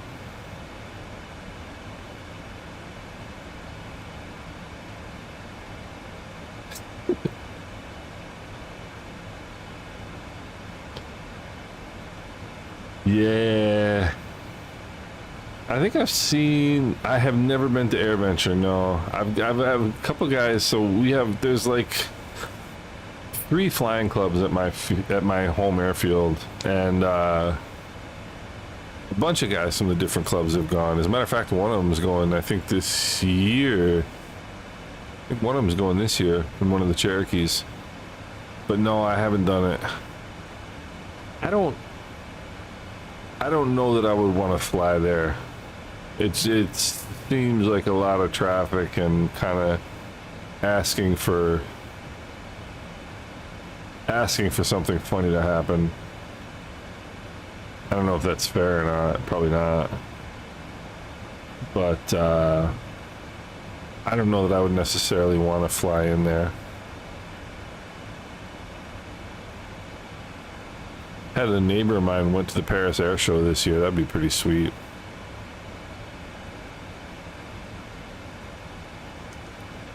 Yeah. Yeah. Classic jet. Yeah, I know. Trust me.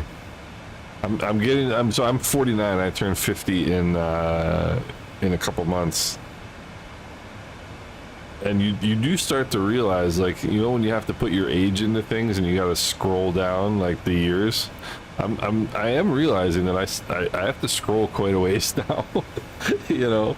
But one of the things about age, like my mother in particular, but also my grandfather.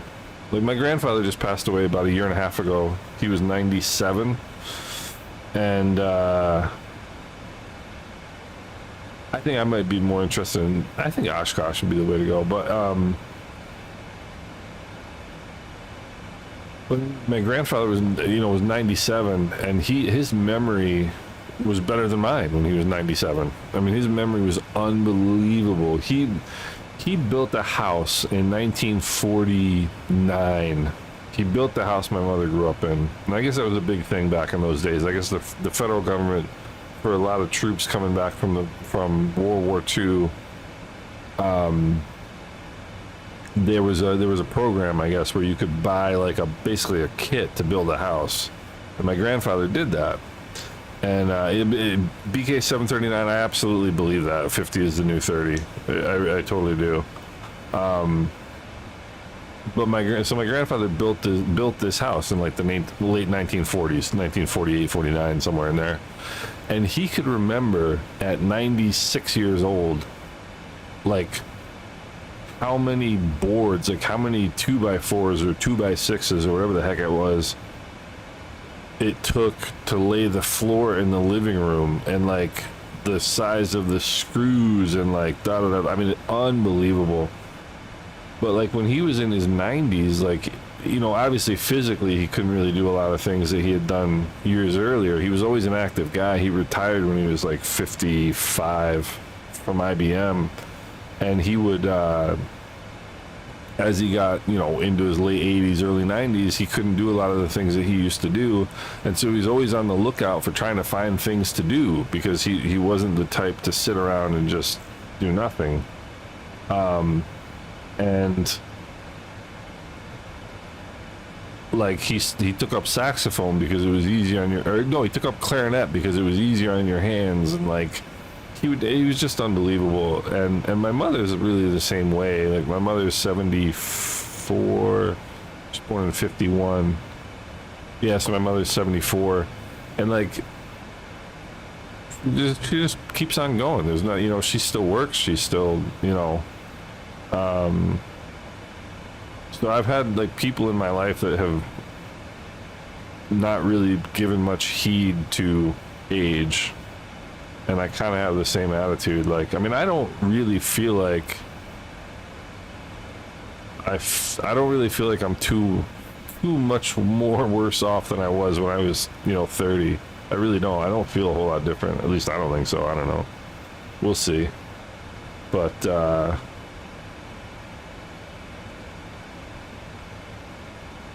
you know, yeah, my grand excuse me guys for coughing. My grandfather was unbelievable. He was amazing. We would we got doing phone chats with him during COVID, and like I just called him one Sunday, and we chatted for like 3 hours, and I was like, well, why don't I call you next weekend? And so we just got into a rhythm of we'd talk at once a week, and we did it for like the last 3 or 4 years he was alive. And he grew up here, he grew up near here in upstate New York, but he used to hunt and fish in the area where I live now. And he remembered, like, I'm talking dirt access roads to the Adirondacks, like in weird places that you go to get to hunting cabins and stuff like that. Like he remembered the names of these roads from 60 years ago. And I'd be sitting here looking on Google Maps as he's telling me the story, and the stinking road is still there. I'm like, you gotta be kidding me. He was unbelievable. He was unbelievable. Right, Bob? I mean, we all hope, you know. And I mean, you know, it's funny because you know, some of you know my dog has cancer, and he's doing tremendously well. And he was having a tough time like the last couple weeks, and I was kind of thinking the worst, and it turns out it was nothing really that bad. It just has some an infection that we're dealing with. But anyway, I remember telling somebody at one point, like, he may outlive me, you know? I mean, we don't know. Nobody knows. That's part of the game, you know? And,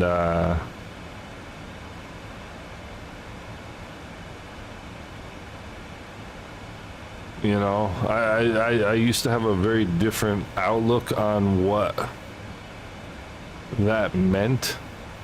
I used to not want to miss anything in terms of like hanging out with people and going and, you know, going out on a Friday night or whatever. Oh, I don't want to miss anything. And now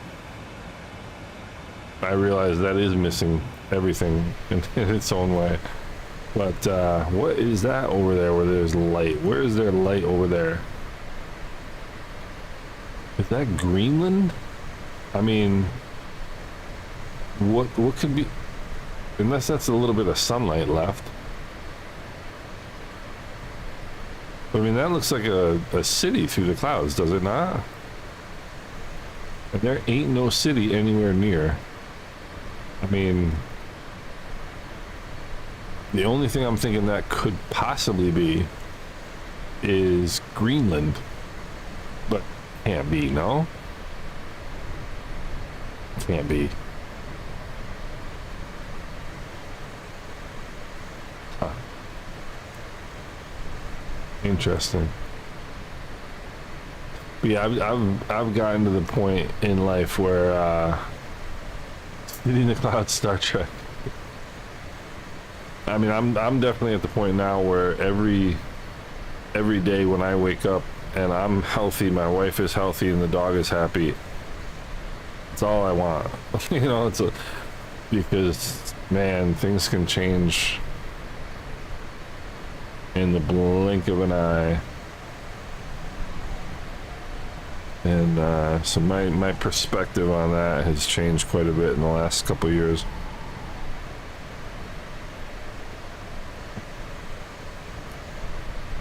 This is probably what people do on these flights for real. Like, they start talking about weird stuff because they're late and they're tired.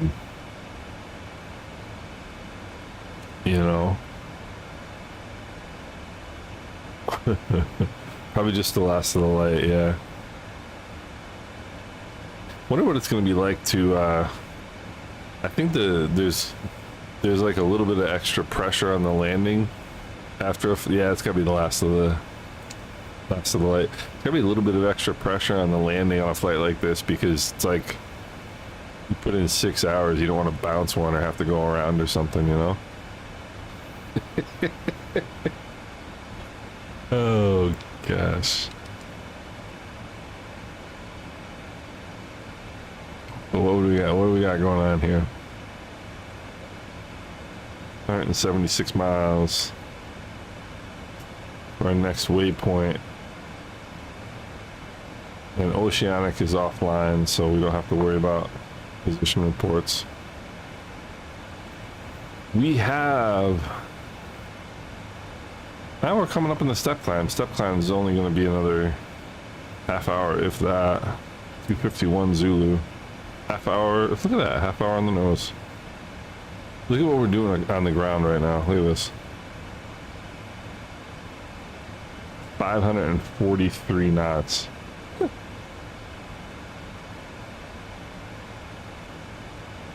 That is some speed right there. 3/4 you. Yeah, you know, it's funny how that, man. 3/4 of your grandparents made it to 99. 85 walking 10 miles a day. Good for your dad. Good for him.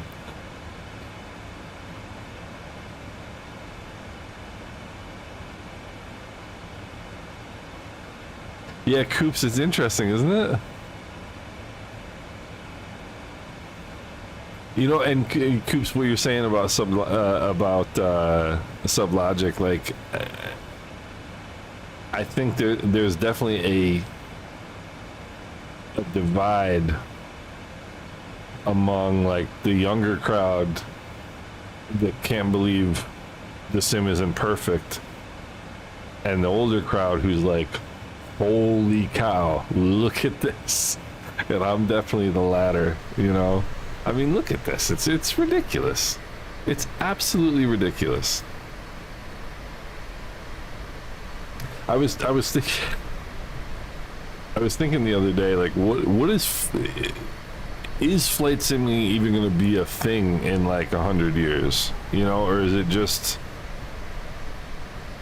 I don't know, are we gonna have a brain implant, or like, you know, we're all gonna be flying level D simulators? I have no idea. It's weird to think about, right?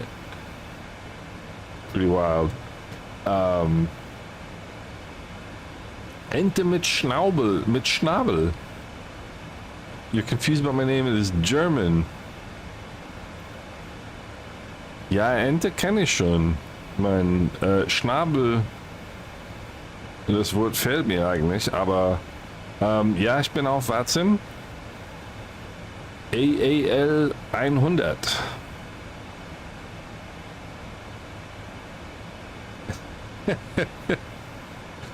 Ja, ich habe jahrelang in Hamburg gewohnt. Auch in Berlin.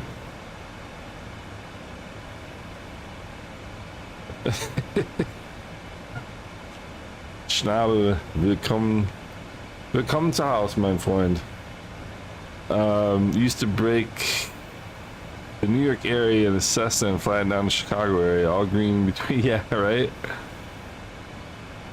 Yeah.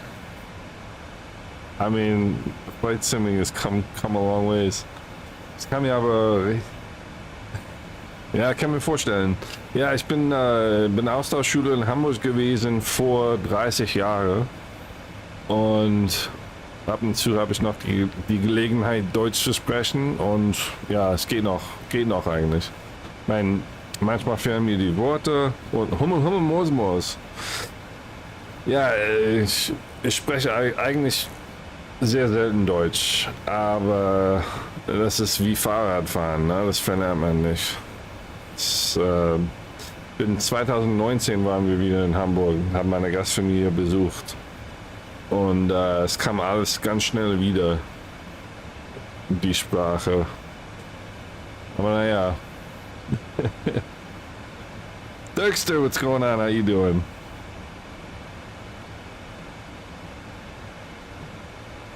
Wie geht's? Ach, das warst du.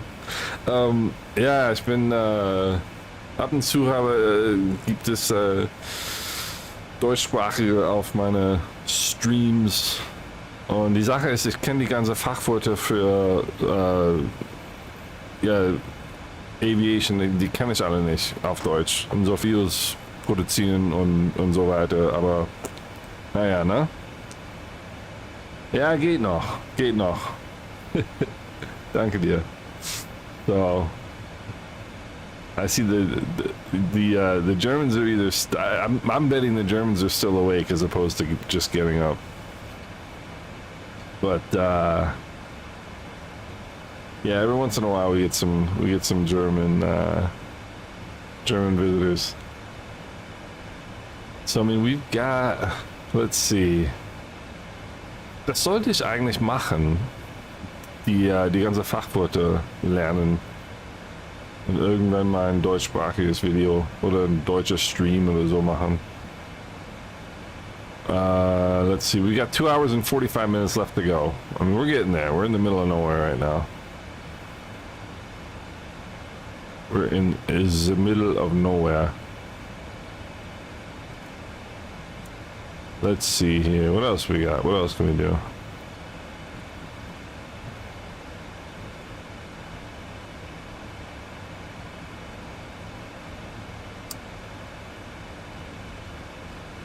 So we got a 777 out ahead of us on the same route. Actually from Switzerland, 4 a.m.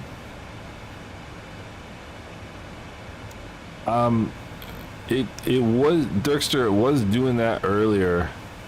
Hopefully, it's not still doing it. Apologies if it is.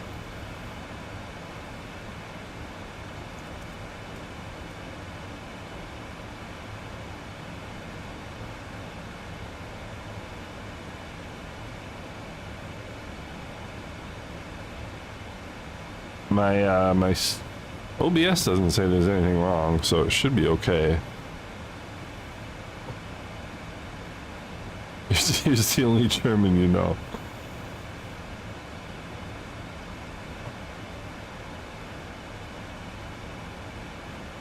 Yeah, and I'm from New York originally, yeah. And that's where I live now, so. But I love Germany. Germany's an amazing place. Been to Switzerland too. Switzerland was really cool. I almost took a job in Liechtenstein once. That would have changed my life.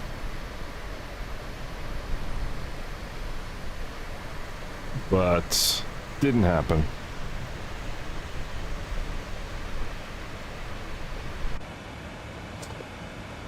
Didn't happen. Mom's favorite German song. Okay. That's a good question. I mean, New York is insanely expensive right now. If I had to choose, I would take Zurich, no question.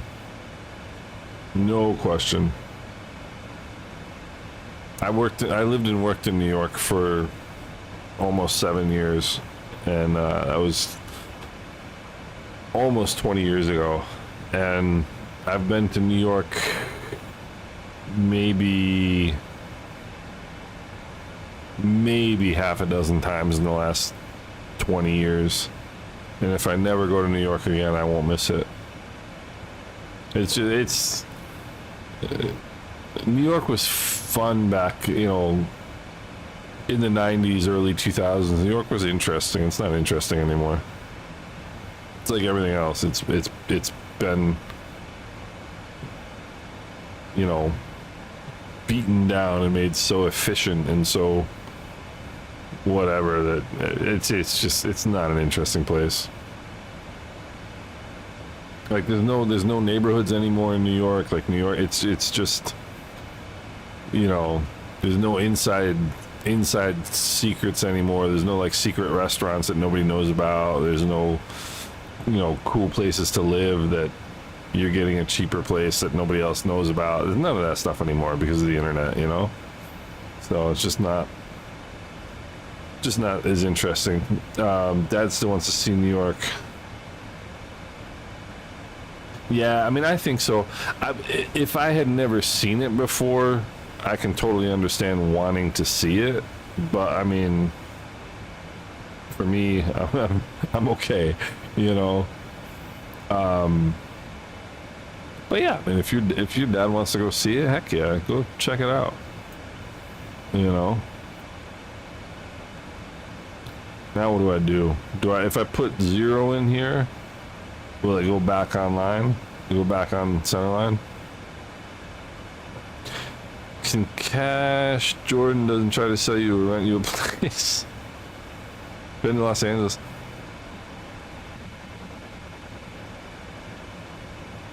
You know, it's funny. I've never been to California. And as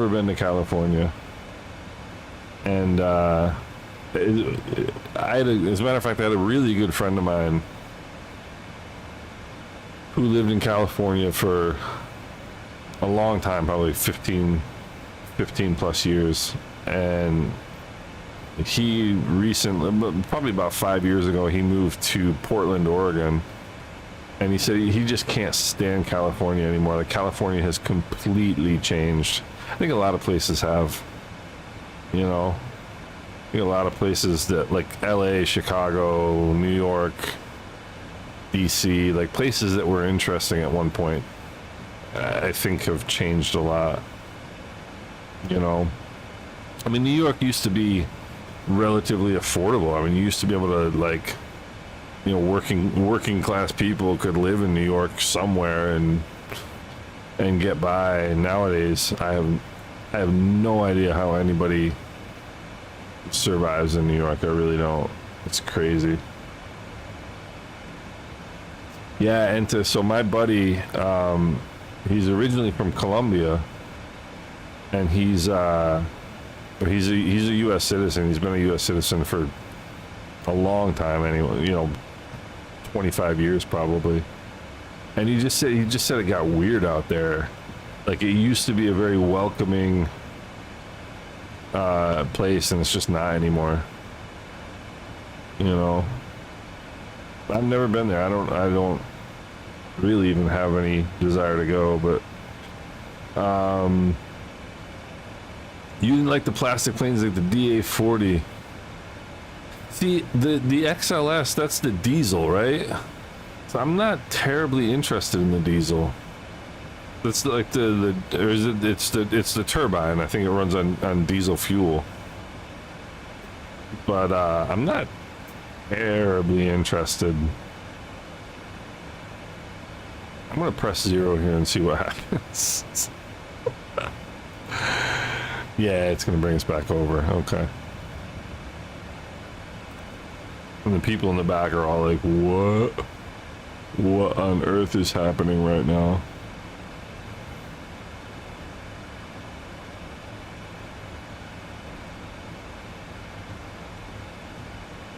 So the DA-40 I like a lot. The DA-40 XLS, I think, now I have to look. DA-40 XLS. That is...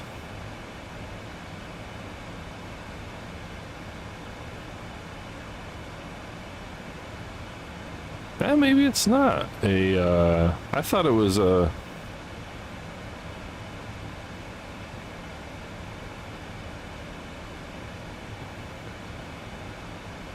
I thought it was turbine, but I guess not. You say the 777 was by far the most? Probably. I mean, in the what, it launched in the 90s. Yeah, I mean, back in those days, sure. I feel like I'm. Okay, we are turning. I mean, yeah, you know, it kind of the. I'm trying to think of anything that might be really comparable from the 90s.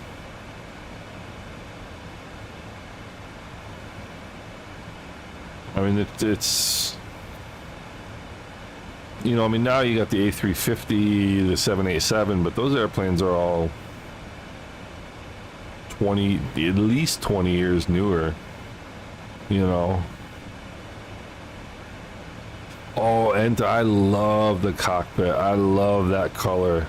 There's just something about it. It's, you know, it's like the old checker cloth in Volkswagens, you know. It's ugly, but it's part of what the plane is, you know. I love the color.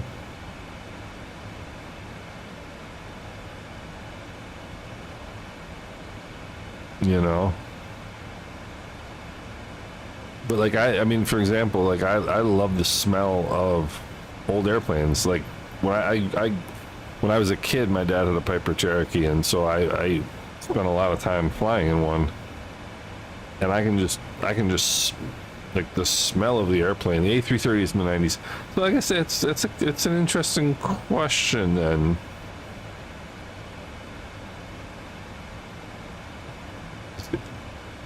Yeah, I love the 767 too.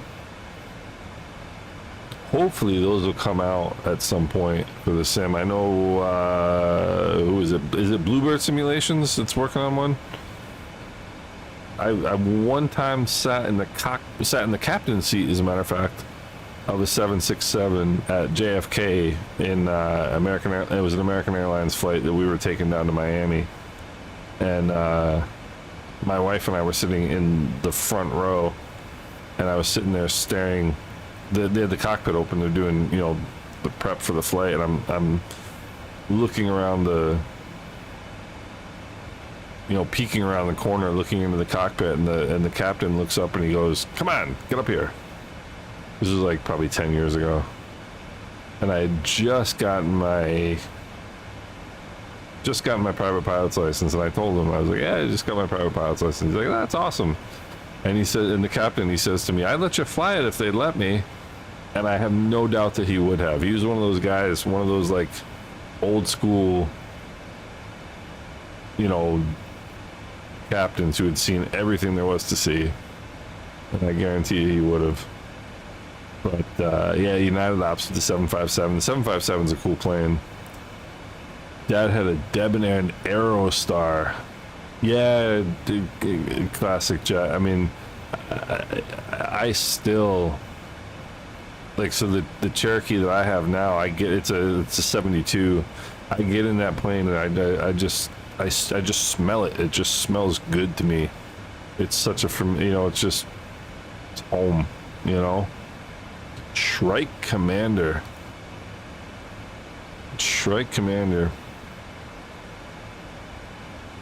Yeah, Bob Hoover, that was quite a show. I haven't really paid too much attention to the to any of the previews or anything, and so I don't know. But they've been working on that plane for a while. I mean, it's been quite a few years, really, that they've been working on that plane. I can't imagine how difficult it must be to develop an airplane like that for a simulator, but I mean, they've been working on that plane for a long time. You know, still classic jet. Your dad had an Aerostar. That is a crazy airplane. That just came out for the sim. Is the only Aerostar the 600, or were there other Aerostars? I think the only one was the 600. Fastest twin engine prop plane in the world.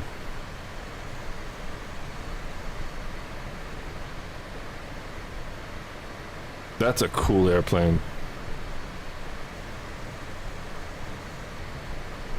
That is a really cool airplane. I'm looking at prices for them right now and trade a plane. That's one of those planes you can afford to buy, but you can't afford to own. Oh, man.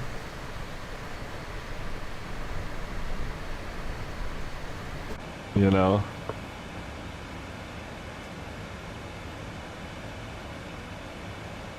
No way. They crashed theirs. I remember reading they had to gear up, I guess, some sort of hydraulic failure or something. I forget what it was.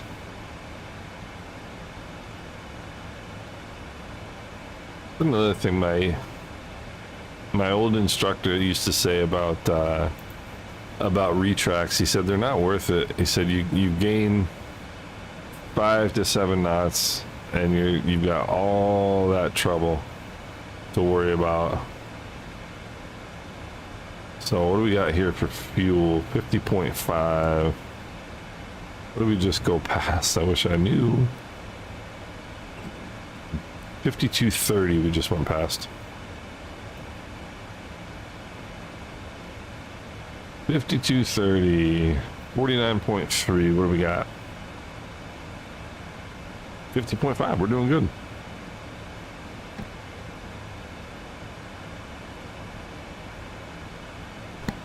$1969 600. I was looking at I was just looking at some of those on Trade a Plane. There's a 69 for 100,000. Ooh.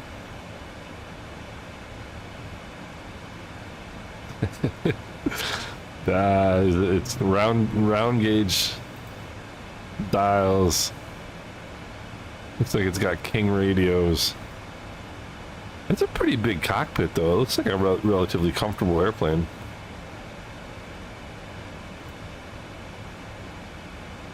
I love the skylights.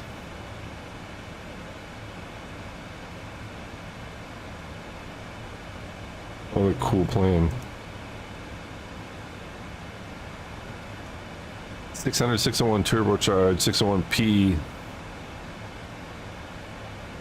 700 to 300 miles an hour. Jeez. That's insane. Bluebird decided to make it study level. Yeah, I know they said originally, I think, that it was going to be like, I guess, kind of what a Sobo, what do they call it, expert series. They were going to have it sort of at that level, which to me would be fine. I mean, I wouldn't I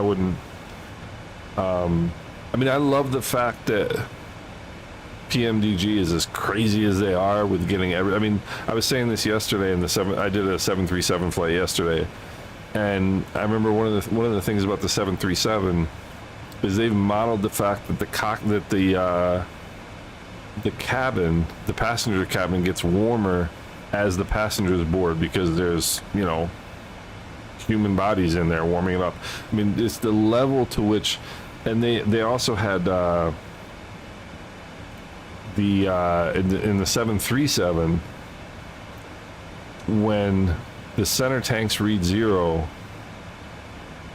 like, let's say you had a flight where you've got fuel in the center tanks, and eventually the tanks run out, you flip the tank, you flip the fuel pumps off, but when the nose pitches down for the descent, it goes from 0 to like 0.01, because there's still a little bit of fuel left in the tanks, and it rolls towards the front of the tank and gets measured. Like, that's the kind of level that PMDG, you know, stimulates to, and I appreciate that. I really do. But I don't necessarily need it. You know what I mean? Like, I don't even know if I have the failure modes enabled, to be honest with you.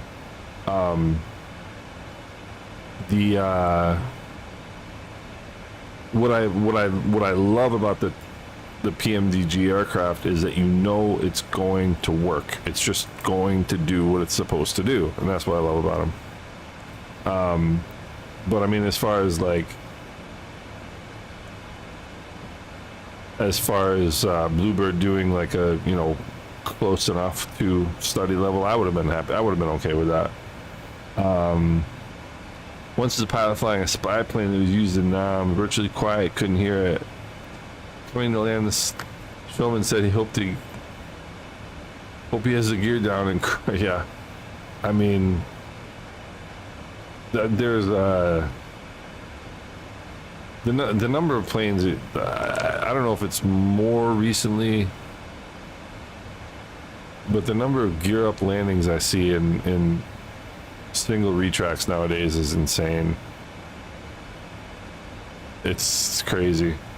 See it all the time. You know, original 600 is the fastest piston twin below 10,000. 200 knots at 20. Is that 23 gallons a side? Must be, right? Yeah, I don't know how there's any of these planes even left. Like the single engine piston retracts. I don't know how there's any of them left at the rate that they've been gear up landed lately. It's crazy. I read accident reports all the time, and you see gear up landings left, right, and center. It's like all the time. Strike Commander, please make one. You do like yourself a Strike Commander. So we were only, so that was actually, I think, Sunrise that we saw over there a little bit. So we only had a period of maybe like half an hour, maybe an hour, where there was no sunlight at all. I mean, if you consider that sunlight, I guess.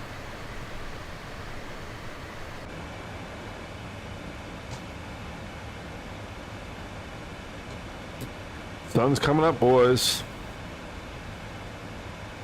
24 gallons total?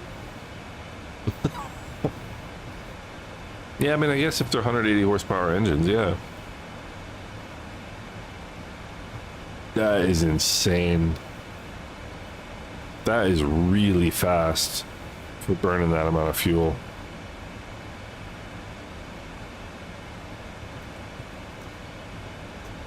That's actually one of the planes in the sim that I wanted to get. Wait, 600 is powered by... Is that twin 290s? No, it can't be. Yeah, IO 540s, yeah. So almost 600, well, that's probably why they called it the 600, because it was almost 600 horsepower. That is crazy. 24 gallons total.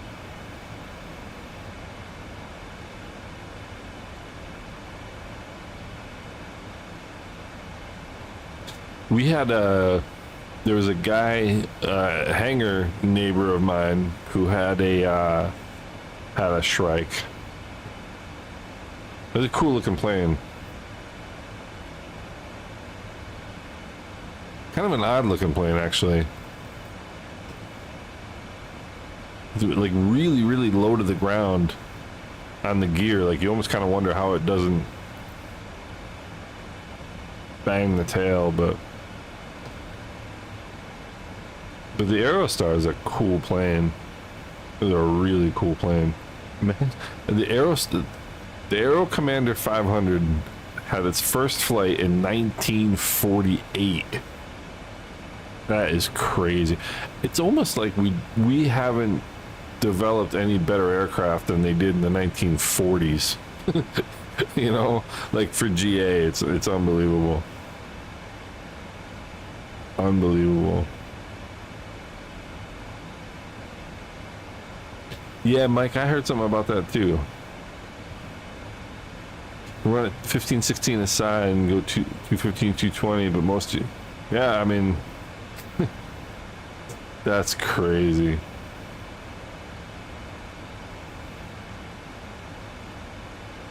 The A2A Aerostar, they had a gear up landing with it, so I don't think it's gonna fly again. Hey, Camille, nah, we're not doing. I'm doing straight up, man. We got what do we got left? We got 2 hours and 22 minutes left. I'm in for the long haul. I'm in for the long haul, baby. We have almost exactly 1,000 miles left. We have 1,005 miles left to go, and the actual flight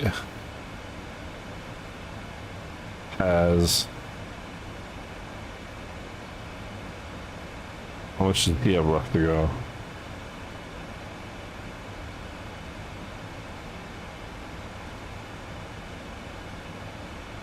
Yeah, so the here, let me show you.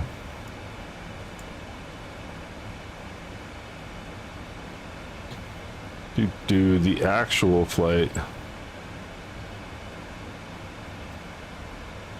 has 1,341 miles to go, 2 hours and 50 minutes.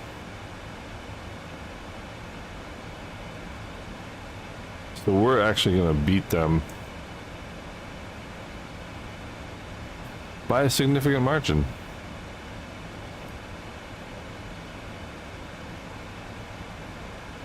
I almost caught that 777 that's in front of me. I think I'm actually going relatively quickly. Look at that. I wonder if I'm... Well, he's at 37.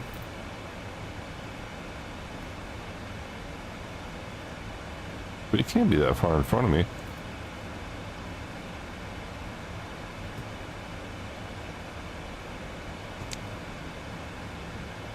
No, he's right there.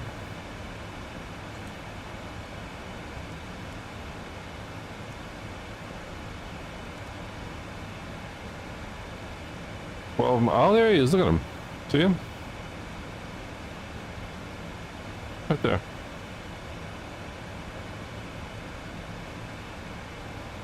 Yeah, the A2A Comanche has rave reviews. I just can't. I don't know why. I'm just not interested in that plane.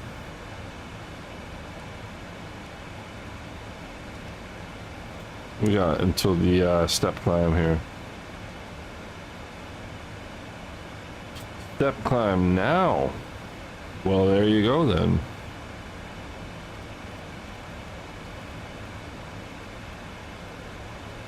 What do I get for talking so much?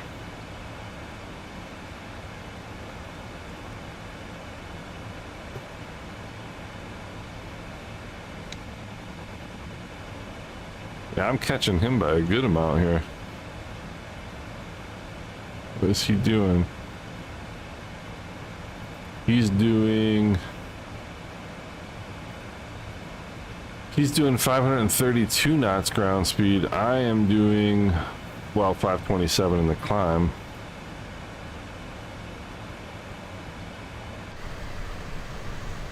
Look at this. 200 catching the 300. Look at that.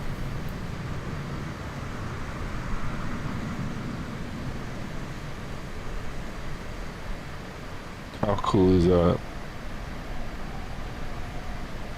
His passengers are going to be pissed when they realize that he just got jumped.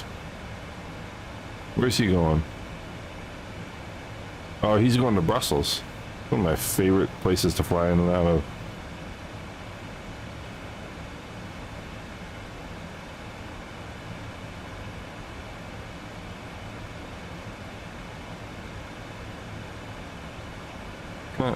That's kind of cool.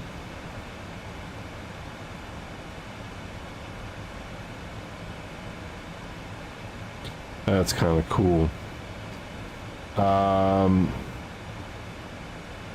Yeah, BK 739. I don't know what it is. I like Cherokees. You know, I like Pipers. I like old Pipers. I just don't. The Cherokee, the Comanche just doesn't do it for me. I don't know why.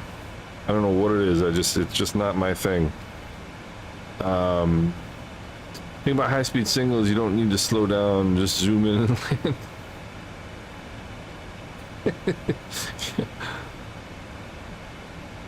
Oh, Mike, the Dakota is fantastic. I mean, I don't know how study level you could make it. It's not that complex of an airplane, you know? Engine runs, engine doesn't run. It's kind of your two choices, really. You know. It said 41. It said step climb, baby.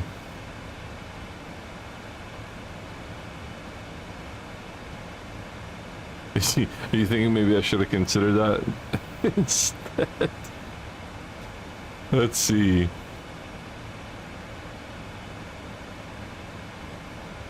And it says max 43, recommended 41. Ed E, what's going on? Plane is doing awesome. Plane is doing awesome. I don't know really what I mean, I know generally speaking the differences between the 200 and the 300 and so on and so forth, but I don't know if there's, I would imagine, I mean, it's a common type rating obviously, but I would imagine they fly like very much alike, you know. So there's like very, very subtle differences.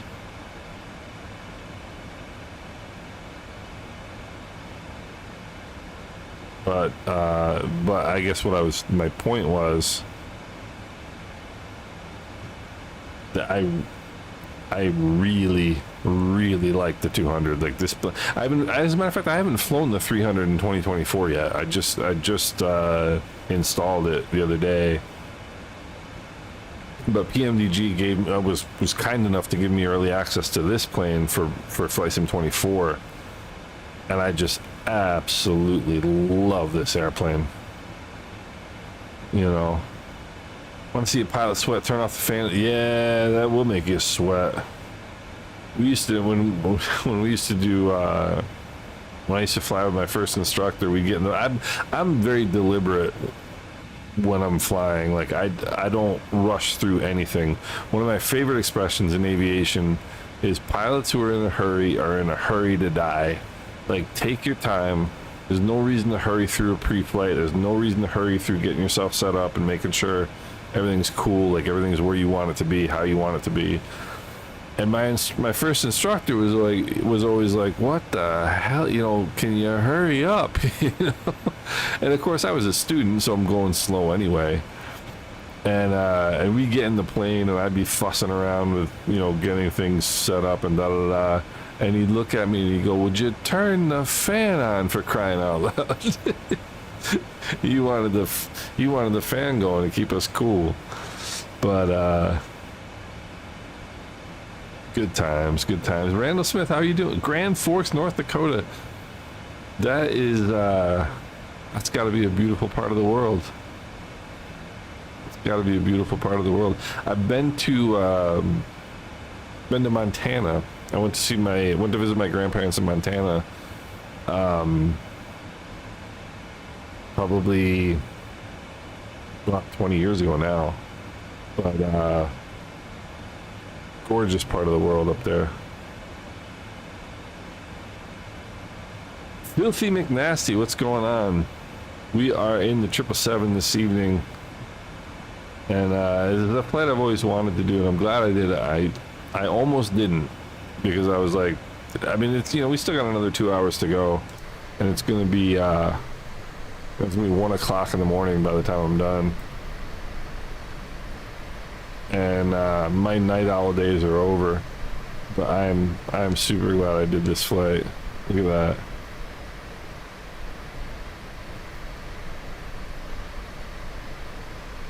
And it's been a blast hanging out with you guys and chatting the night away.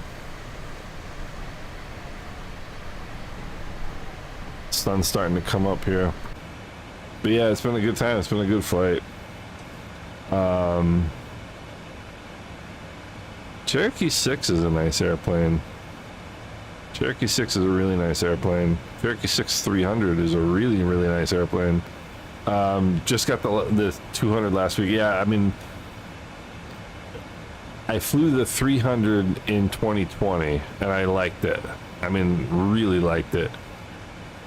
When I flew this plane for the first time in 24, it was like, wow, wow. I mean, I still, if I could pick 5 planes for this, if I could pick 3 planes for the sim, this would be one of them. This would be one of them. The other 2, if I could pick 3 planes for the sim, it would be this. It would have to be the Islander. And probably it would come down to between the Piper Warrior and the Beech D-18. That is just such a cool plane. That is such a cool plane. Nothing that can't be made worse by rushing. Yeah, how true is that? How true is that? That's one of the things I love about aviation is like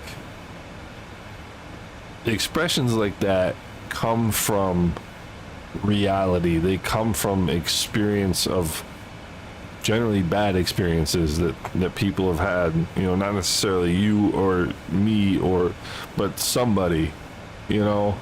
And aviation is very real in that way. Like, I mean, there's so many expressions that I just like. Obviously, there's sort of a bit of a morbid humor in aviation because there sort of has to be. I mean, if you've been involved in aviation, you know people who have died in aviation. It's just that simple. And one of my all-time favorites is people always say you can never have enough fuel. And one of the old timers at my club one time, somebody said that, and he goes, "Unless you're on fire." Or no, you can never have too much fuel. You can never have too much fuel unless you're on fire. Yeah, that would be too much fuel. Used to have a comfortable chair until the HF8. Fighter pilots are allowed to memorize the checklist. They don't have time to do it. Yeah, I bet you that's true. I bet you that's true. Reinforced Home University of North Dakota. So, Randall, you will be interested to know this. So, I did a video today that I've been wanting to do for a long time about free flight training resources for sim pilots. Like, if you want to learn more about flying, there's a ton of really good free information out there. A lot of it is from the FAA. Like, all the FAA handbooks and stuff are all free. You can download them PDFs and read them. So I did covered several of the FAA handbooks. Embry-Riddle does a really nice free program that you can learn all about systems and systems and instruments and equipment and traffic patterns and airport markings and all kinds of stuff. They do a lot of really, it's incredible. And the other one I included was Aerocast, which is from the University of North Dakota. That's fascinating that you say that. It's amazing. Yeah. So University of North Dakota does some really, really good stuff that you can watch on YouTube for free. That's really cool. I didn't even think when you said North Dakota, it didn't even register with me that I had just been looking at that earlier today.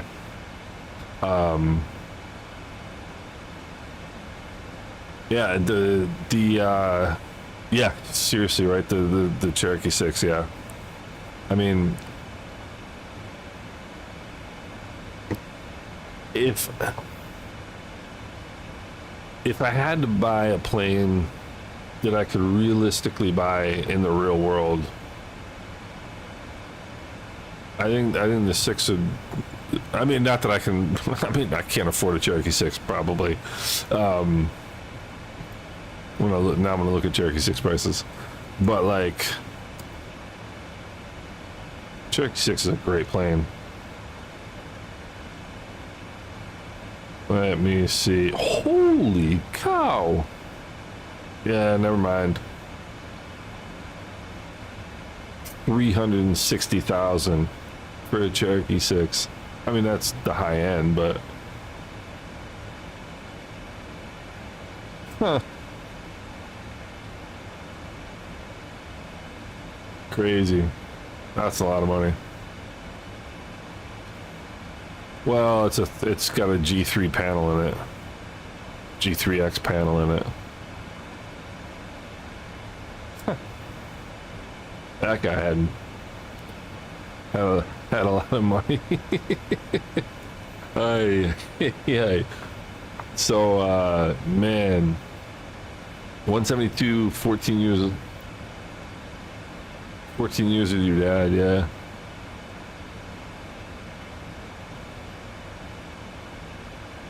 Yeah, that video is members only today. It'll come out tomorrow for the general public. When are refreshments served? Camille, that's all you, brother. Cause I gotta land. I'm drinking tea right now. It's delicious. Got myself a lovely green tea.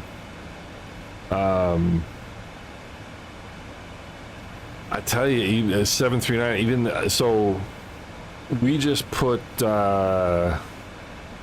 G5s, a digital transponder, and a GTN 650X, 650XI. What is it called? The latest one. We just put that in our 150, and that plane's probably worth. Who knows? I mean, we've got a lowish time engine on it. That plane's probably worth easily 100,000. And our Cherokee has 2 G5s, the GTN 750, and the Garmin Digital Autopilot. That plane's worth. I mean, it's insured for I think 130, and you can never insure a plane for what it's actually worth. The insurance company won't let you. They refuse. But yeah, airplane prices are insane. People keep crashing them, so I mean there's less of them around, you know. Straight wing Cherokee 285. Yeah, the 6 was originally the 285, 169 to 180. Yeah, it's nuts. It's nuts. You know, but I mean, so I watch, the only reason I check Facebook is because they've got, and I just started doing it recently after like a 10-year hiatus on Facebook. But I started looking recently because they've got some interesting like aviation groups, and most of them are crashes. And all I turn on, like I open Facebook now, and all you see is one gear up landing after another. Like, I don't know how there's any retracts left on Earth. I really don't. It's insane. So, I mean, that's got to be part of the reason why. I don't know how there's any of these planes left, honestly. Like, I see PA-28s just wrecked all over the place, and it breaks my heart. It's like, why did you do that to that plane? Come on. You know? So, it's not terribly surprising that the prices are going up so much, because people keep removing them from the market, you know. Crazy. That's a cool view.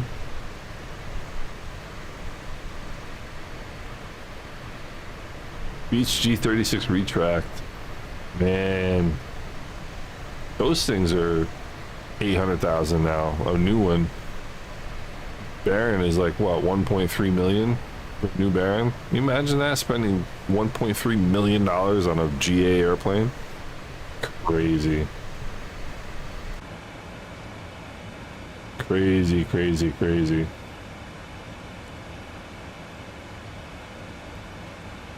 Let's see what we got here. What we got? Nobody likes my pictures on Volanta. I always post pictures on Volanta, just I think it's fun.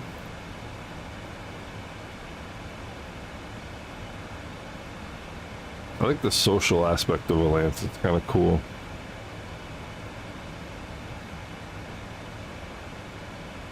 We left that 300 in the dust. He's way back there.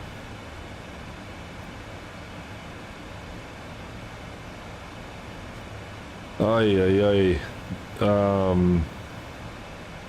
Two kinds of pilots. So those who have landed gear up and those that will. Yeah, I mean, it's clearly, it's, you know, it's easy to sit there and be like, when, you know, what a bunch of idiots, but clearly that's not the problem. You know, I saw, oh my gosh, I saw one in that Facebook group. It was a guy on his, must have been his commercial check ride, and they gear upped it with, you know, he's obviously got the examiner on board. So the guy going for his commercial check ride with an examiner on board, and they landed the plane gear up. I mean, it's just, you know, clearly it can happen, you know, just blows my mind. I've done it in the sim, no question. I've done it in the sim.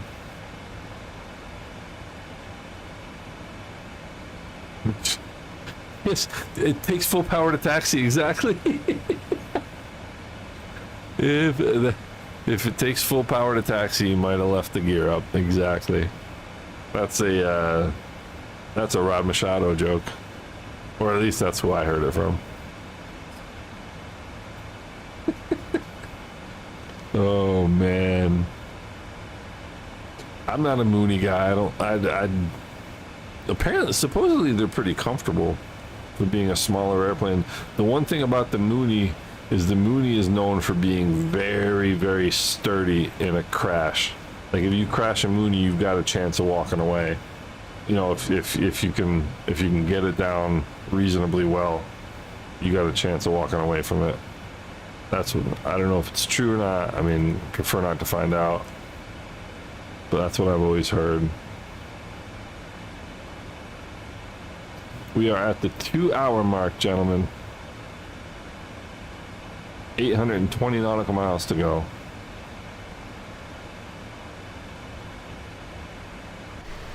This is gonna be cool, watching the sun come up.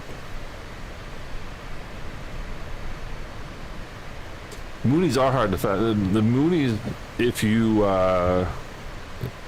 either they say even like 5 knots too fast is not good for a Mooney. I always come in too fast.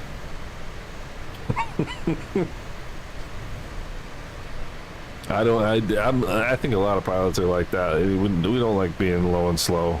Don't like it. You know. And I'm supposed to be in my Cherokee with two notches of flaps, 79 miles an hour, excuse me, and 76 miles an hour with full flaps.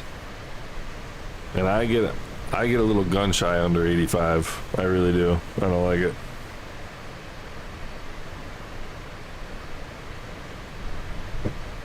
But I don't think that's unusual.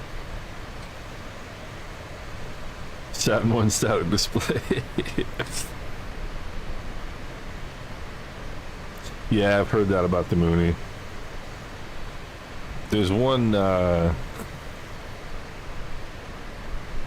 there's one in, so I'm sure, classic, I'm sure you know the story of the 201, the Mooney 201. So the 200, you can't use it for, is it complex training? Because, no, high performance. You can't use it for high performance because high performance is greater than 200 knots. And the old Moonies go 200 knots. So because it's 1 knot too slow for high performance endorsement, they made it 201 knots, which is absolutely ridiculous, of course. But there's a flying club near me that has an original M20 that'll only do 200 knots, you know, technically, whatever. And I reached out to them one time about getting a complex, about getting a high performance and complex endorsement, and they said we can give you the complex, we can't give you the high performance because it doesn't do 201 knots, which is stupid. But that's the way the FAA is, right? Mooney no longer around parts. Yeah, when did they shut down? I mean, they were still making planes 15 years ago, I think.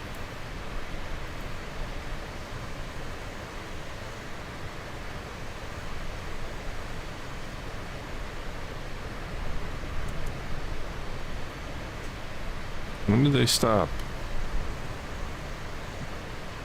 Halted production in... They've ceased operations in 2019. Huh.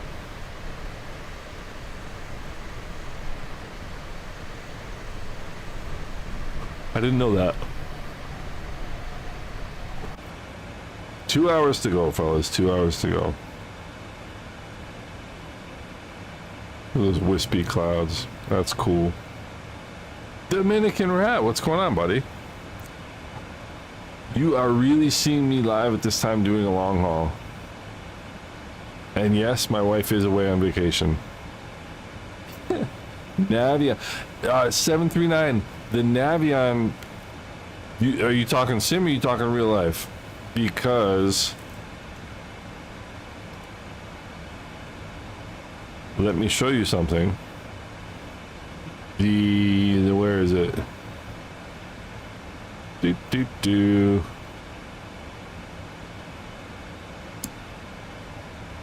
The Hangar Studios Navion is on sale right now for $4.99, and it is a MSFS2024 airplane. This is one of the cool. I've got to know this guy, the developer, and these airplanes are fantastic. Hold on, I'm trying to paste this. I got 45 windows open right now.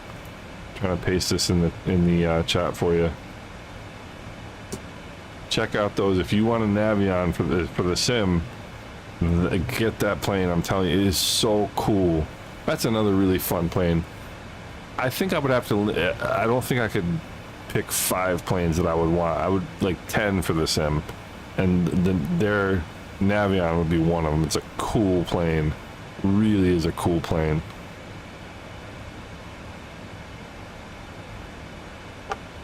Really is a neat airplane. They did a great job. Oh, they were bought by a Chinese company. That's not terribly surprising. Yeah, Navions are pretty cool. It's got a weird hydraulic system. It has a hydraulic system for a single engine piston, which is kind of interesting. Yeah, the sim one is fantastic. Great airplane. Best part is the tail, taken right from the P-52. Oh, the really? I didn't know that. We talking the Navion, the tail of the Navion?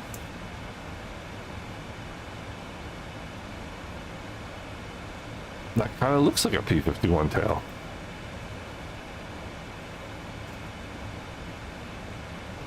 I didn't know that. No way. Huh. I didn't know that. That's an interesting piece of trivia.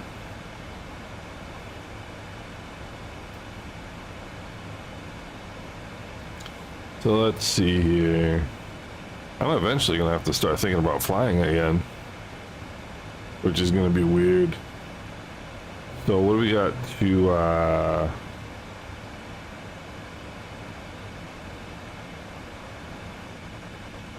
what do we got coming up here?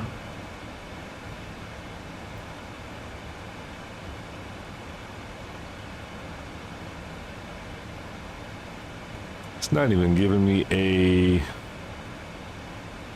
time to top of descent right now.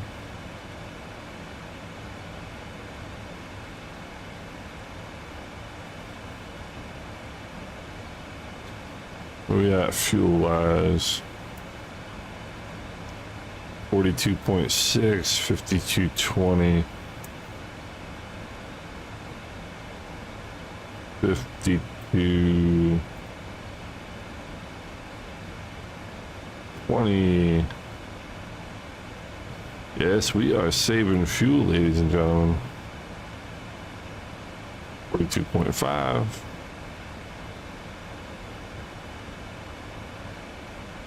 40.2. Cool.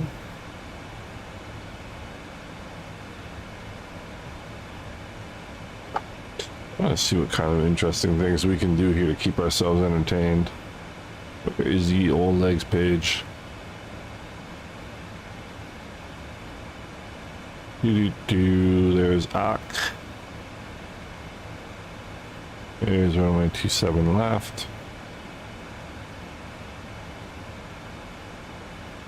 Let's do that. Let's go 41 times 3. It took me a second. 123. Navion's built like a tank. Yeah, I bet you it is. Oh, what's going on? How are you? Aruba. Oh, what I wouldn't give to be in Aruba right now. Welcome aboard. There's first radio call. There's once we get slowing down.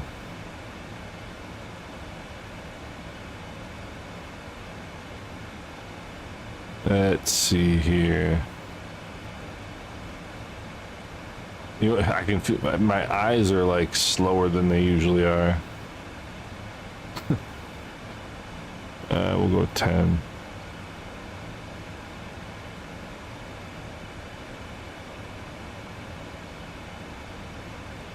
I should probably, they always say to look at something 20 feet away.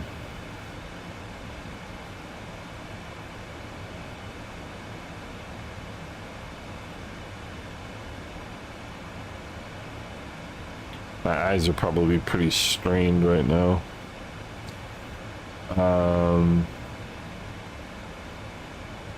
Let's see what shit do. I mean, technically you can get there.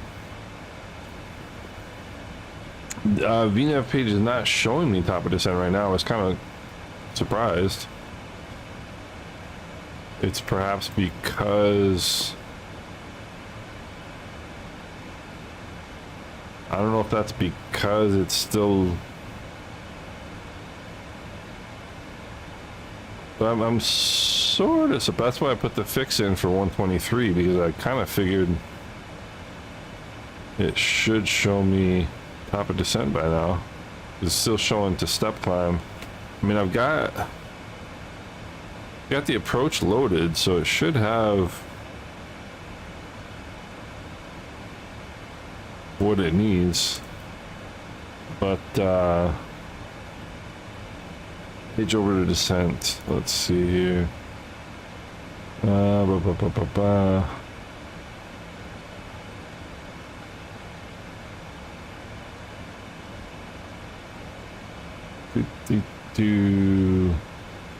Yeah, I would think.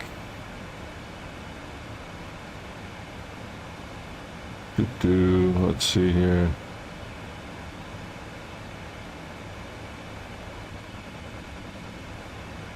I would think somewhere it should be.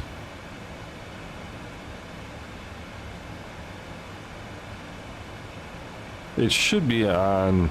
It should be on the prog page. It should be on the VNAV page, but I don't see it on either. But we still got a ways to go.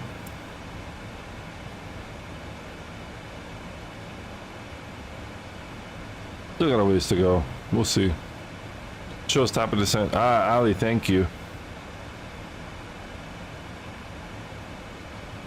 Gotcha. I always put in the range ring just so I have a general idea of where it's going to be.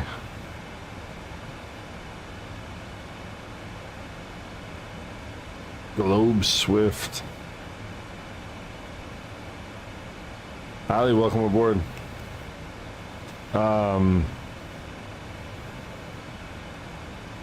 What is a Globe Swift? I'm not familiar with the plane. Oh, that's a cool plane. That's a really cool plane. Retract tail dragger. That is neat. I've seen that before. That's a cool plane. I'm surprised if it's not that good that somebody hasn't done like a cool mod for it.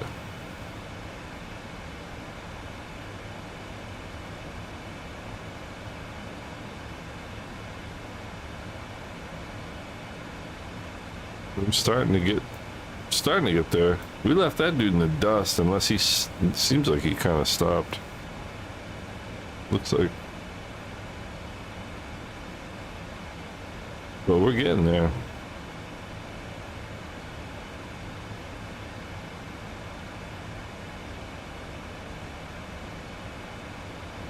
Wonder what time local ATC is going to come on. Holy cow, 84 rifles.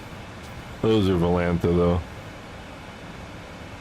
A lot of people use Volanta, that's great.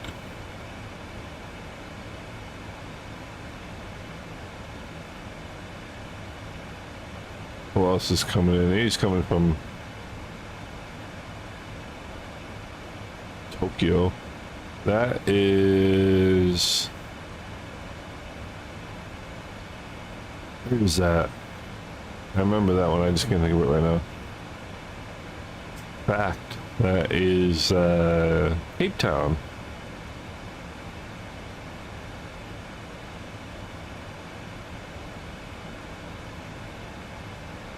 Ooh, look at that. Oh, Avow. Okay, we got some Avow traffic coming in too. Whoops. That is a lot of traffic.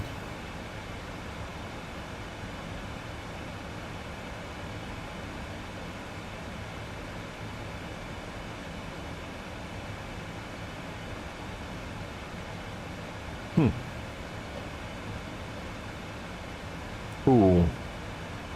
1 hour to top of descent.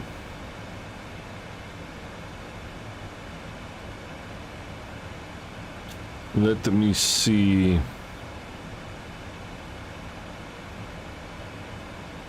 Just a neat looking airplane, the little Globe Swift. Hey, Sidrobi, what's going on? How are you? Welcome aboard.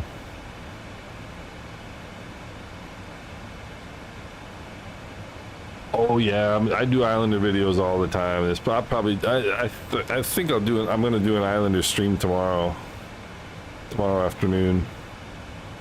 But yeah, there's always gonna be more Islander videos. That's my bread and butter. I love that plane. I love that little plane.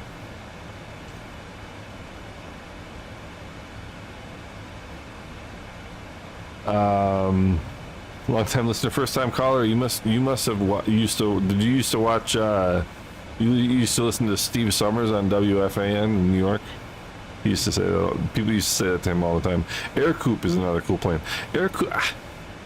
I'll tell you a funny story about an Air Coupe. There was an Air Coupe in the hangar next to mine, but it was like this huge hangar that had like, I don't know, 5 planes in it. And I used to have to walk through that hangar to get to my hangar.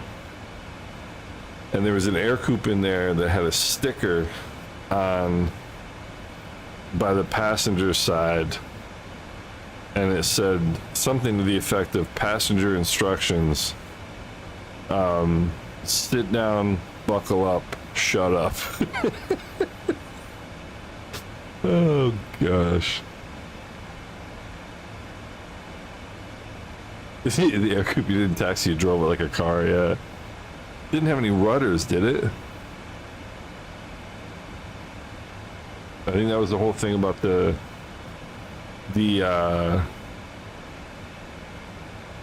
it's Joby, thank you, I appreciate it. Appreciate you watching. Yeah, they used to have that was the thing about the Air Coupe, right? Is it didn't have any rudders. So you didn't have to I don't know how that works, by the way. But so anybody know how to land a 777? Just kidding. Here we go. See, that's around about where top of descent will be. Roughly.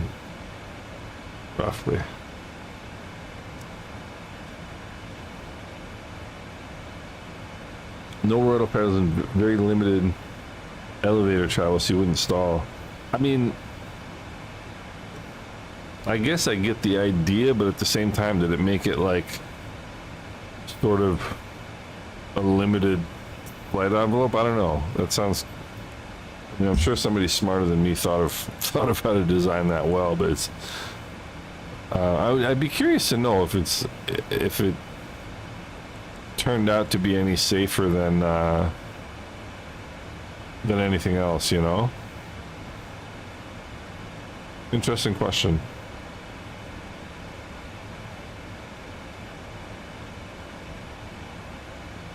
We got 127 miles. 40.4. What were we supposed to have?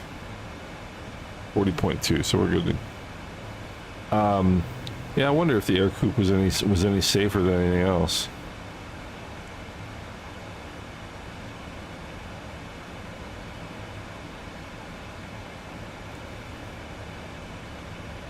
Hopefully the doors are all closed. If the doors aren't closed, we're in deep trouble. We are in deep trouble.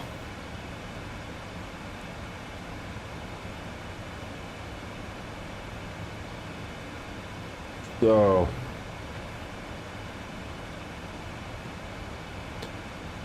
I guess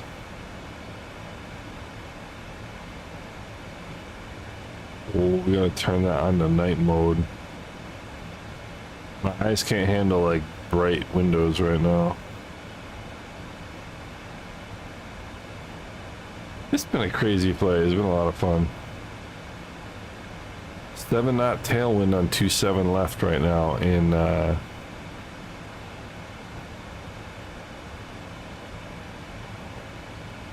let's see here.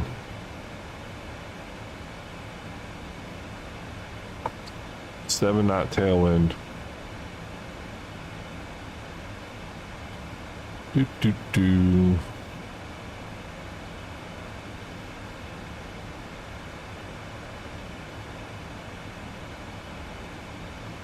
I mean, you'd almost think, what's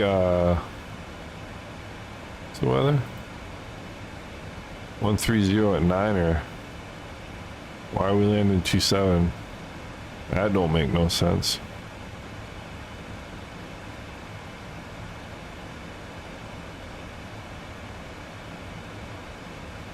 I think I might make an executive decision here.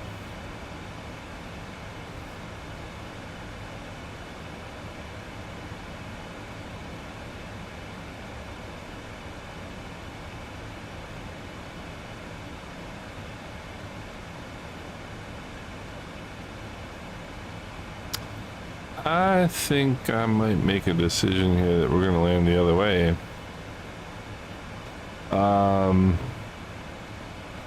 Yeah, the 172 is not that great. Rudders were interconnected to the ailerons. That's right. That's right. Hey, Sergeant, what's going on? Wie geht's dir?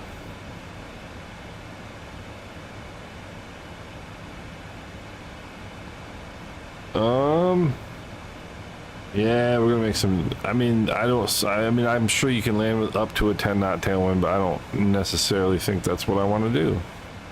Plus, we can just come straight in. Let's see what our options are, ladies and gentlemen. Let's see what our options are.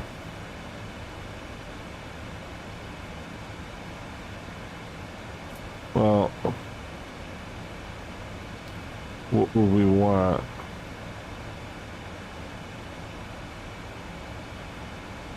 So left 9 or right, probably, right?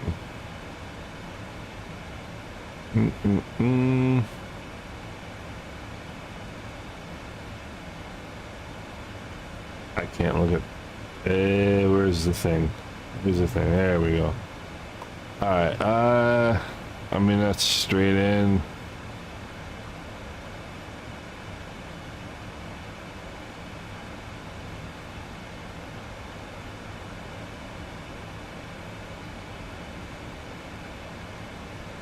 Yeah, I think, let me have a look here.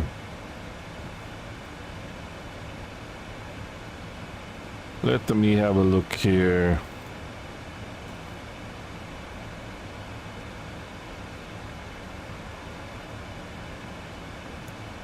Let me give you guys something interesting to look at first. In the meantime, let's see. I've seen them turn the there's a good webcam at Heathrow.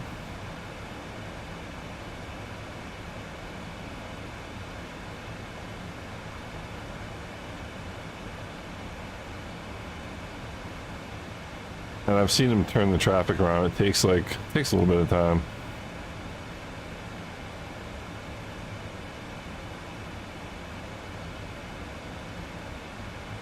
But I do believe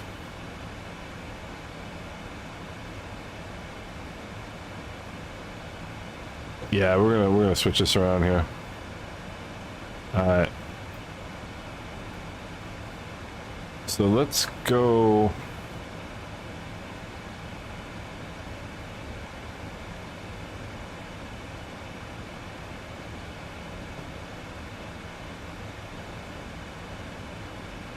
Let's go 9 right.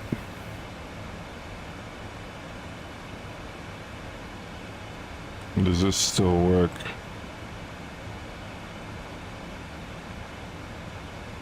Probably not. Let's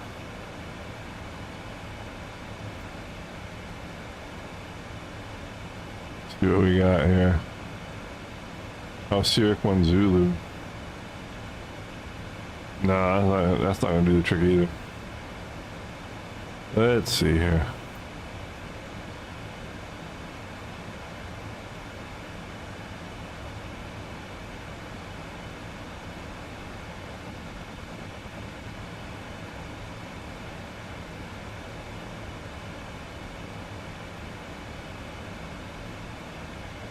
That doesn't seem to make any sense.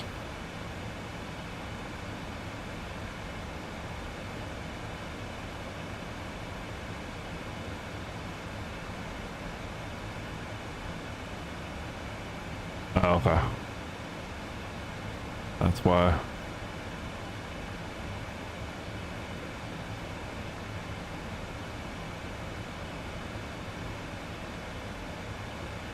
That's not gonna make any sense either.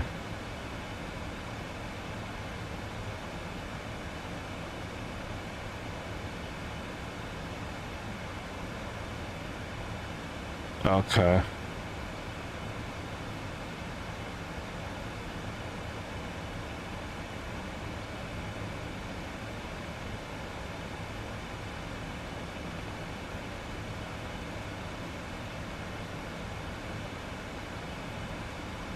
None of these seem like they're making any sense for 9 right.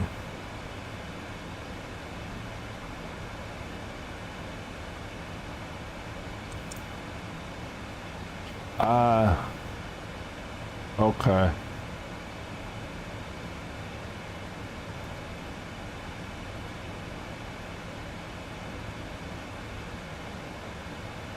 Oh, that's not what I meant to do.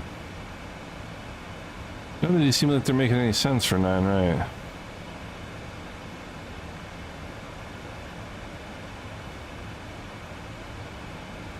Localizer approach, no.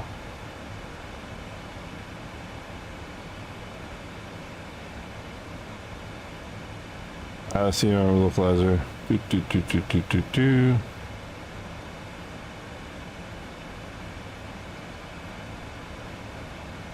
Why is...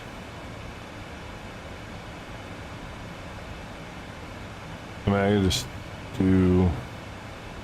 Let's try this.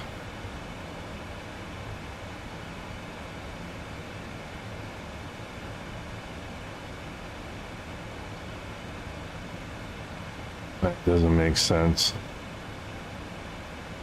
Definitely not correct.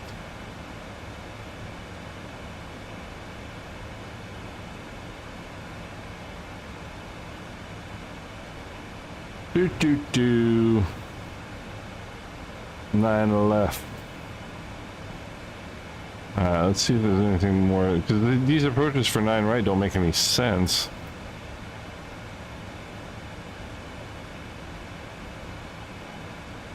9 left. Let's see what we get here. Show me something that makes sense. See, these don't make sense either. Is it my imagination, classic jet, or this? I mean, there's nothing that's connecting me from here to anything that gets me that way. I mean, to Ak doesn't make any sense. That would make sense landing the other way. Let me see what the real plane, the real flight. Doesn't make sense. I mean, the only thing that would make sense would be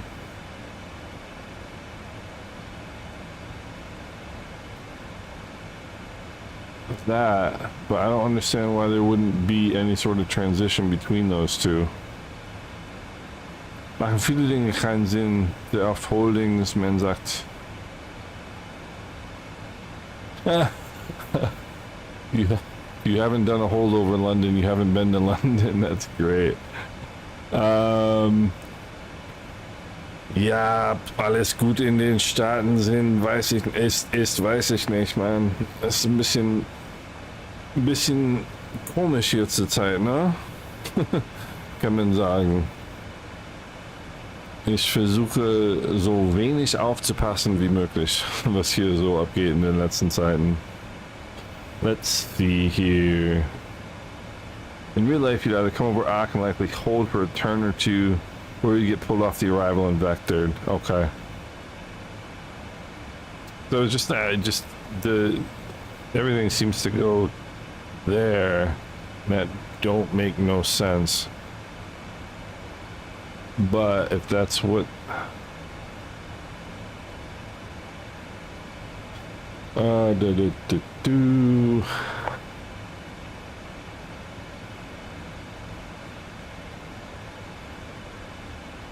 we can do that and just do a we're gonna sort of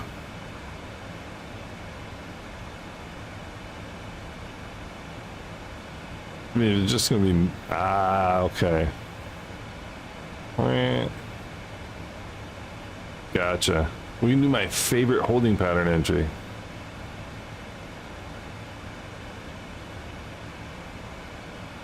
Can you imagine if VATSIM ATC comes on and gives me a holding pattern over there? I'll kill him.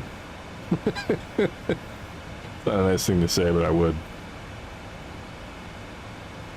I'm glad I started looking at this early. Alright, so that's what we'll do. Just at least load it like that.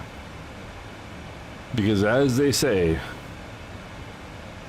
I just find it odd that there's no...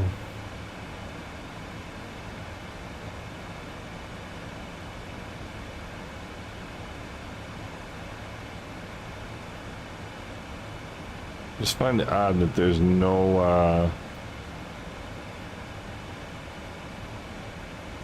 arrival that connects this to that. Doesn't make any sense. I mean, left to my own devices, I'll just go like that. I won't bother. Tell them it's your bedtime, exactly. Yeah, classic, that's exactly what I'm thinking. I almost don't even want to load the arrival, because then it's gonna calculate that for the descent, and then after Sirac I might get a little bit. Is there altitude at Sirac? 14,000. And how far away are we? 14,000, and it was like 40 miles or something. We'll do. That'll work. Theory 1H, Sirac, ILS 9 left. Alright. That's what we're gonna do. Glad I started looking at this early. So, do this. Boy, my brain is slow right now. Alright, ILS 9 right, or 9 left rather. Transition. C1H can stay. Let's take a quick look here and make sure this all makes sense.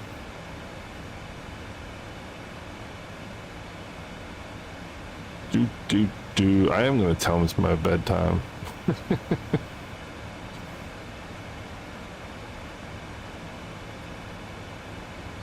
There we go. Get that.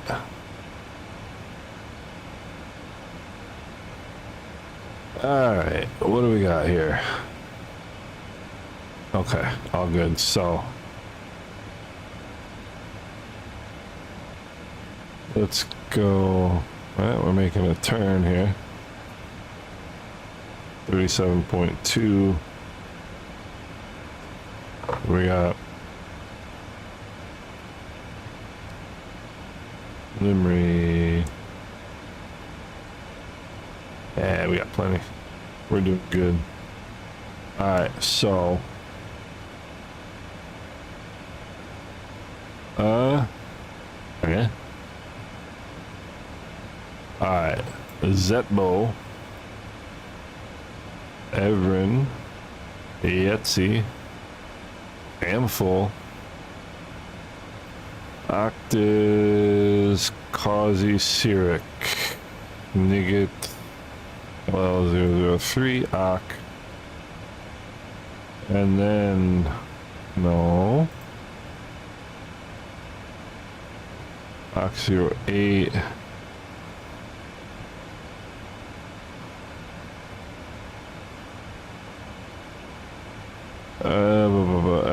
F09 left.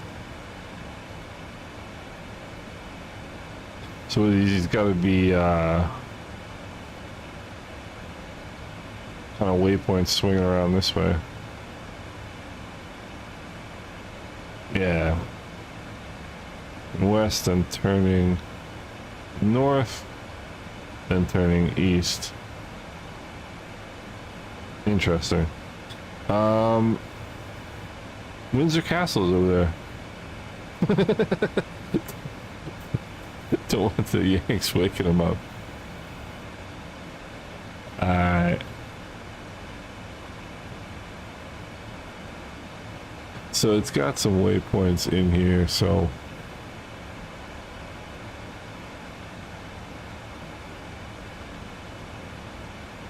I think what I'm gonna do, well, that's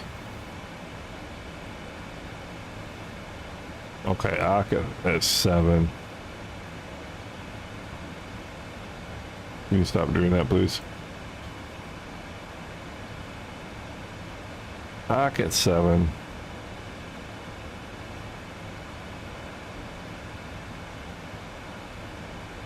Yeah, that should be good.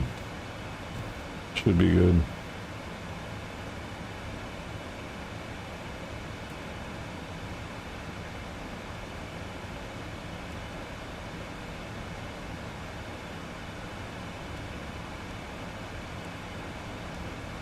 Yeah, see, it's got these little... Well, I mean, maybe that'll actually work.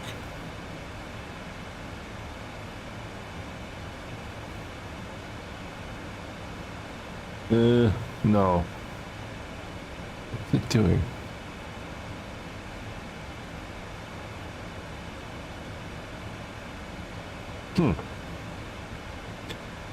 Was tust du? Ich habe doch gar keine Ahnung, was ich mache.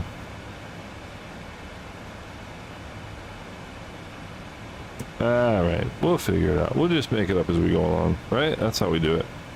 And we're missing the sunrise. Like, I'm goofing around here with this whole flying thing. I'm trying to enjoy ourselves.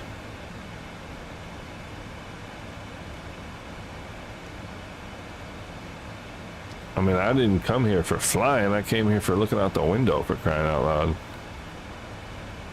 That is amazing. That is really cool.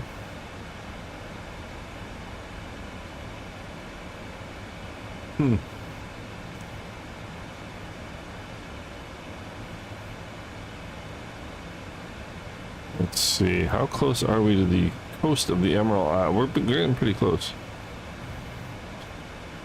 We are getting pretty close. So what my hope is that despite being on VATSIM, that no controller will come online and mess up my life.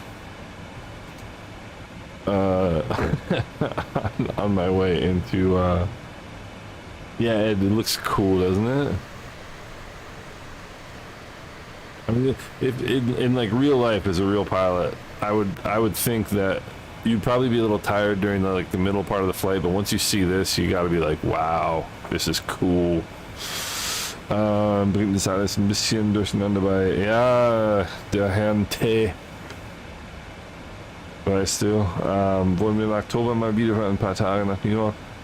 Ich soll es auf jeden Fall machen, weißt du, wir sind nicht wie er, wir sind nicht wie ihn. Ja, also, wie gesagt, ich versuche so wenig wie möglich mitzukommen und über die ganzen Sachen aufzupassen, ja. Ich habe keinen Bock drauf. Ich versuche nur auf meine Familie aufzupassen und meine Freunde, mein Hund, die Arbeit, Familie und das alles, was sonst noch alles abgeht, das kann ich vergessen. Ich habe keine Ahnung, ich habe keine Lust, kein Interesse. Ne? Sunrise at altitude special, yeah.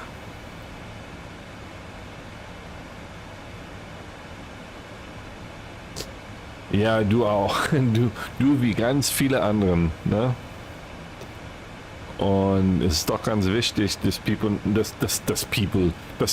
dass Leute noch, ja, also dass wir an diese ganze Sachen vorbeischauen, ja, und einfach, also nicht vorbeischauen, sondern nicht draufschauen und noch die Verhältnisse eng halten. Ja, zu unsere europäische Freunde.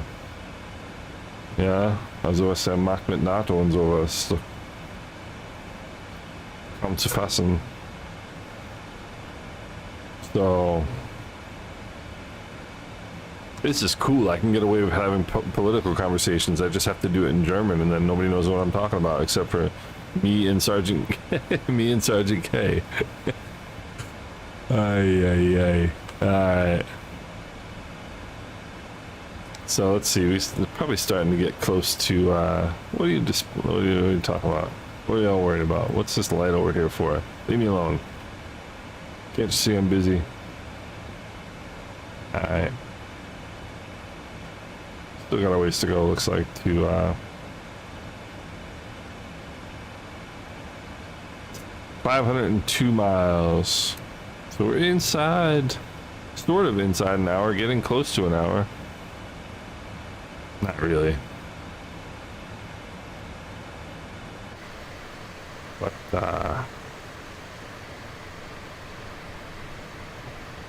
this is cool. So let's have a look at the weather.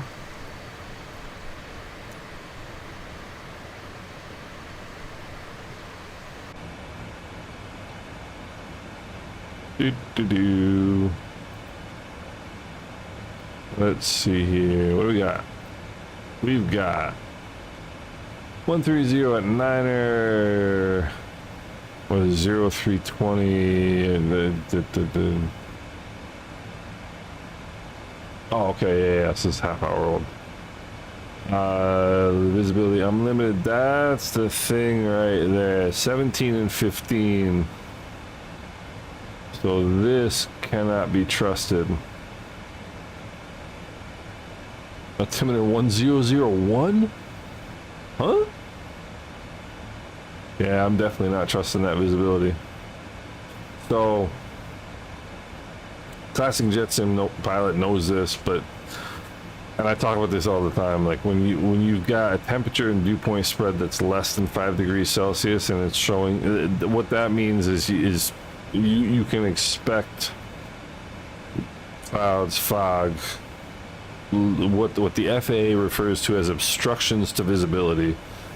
There's no way I believe it's going to be unlimited visibility when we get there. No chance. Well, there may be a chance, but especially with an altimeter this low. I mean, look at that.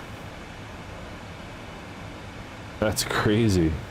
1001. That is crazy. Standard is 1014.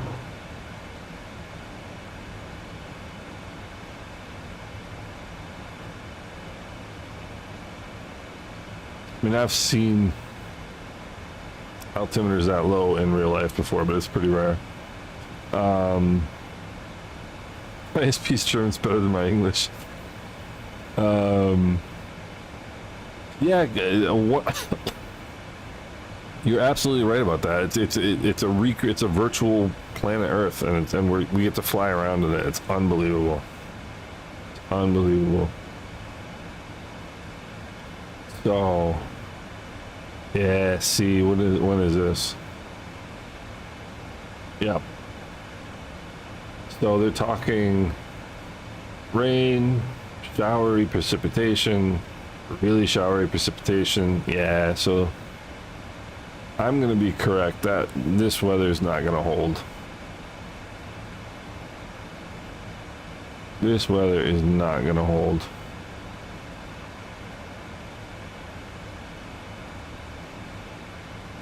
It's 30% probability. Try 100% possibility. So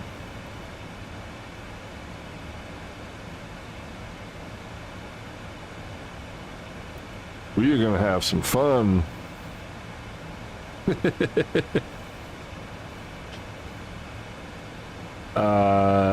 see how the real flight approach in the last days. London is crazy. I'm gonna look, let's see. Let me check flight radar 24. AL 100. Let's see. Alright, what did they do yesterday? Yesterday was pretty straightforward. Oh yeah. Oh, I see what you're saying. Yeah, some interesting arrivals.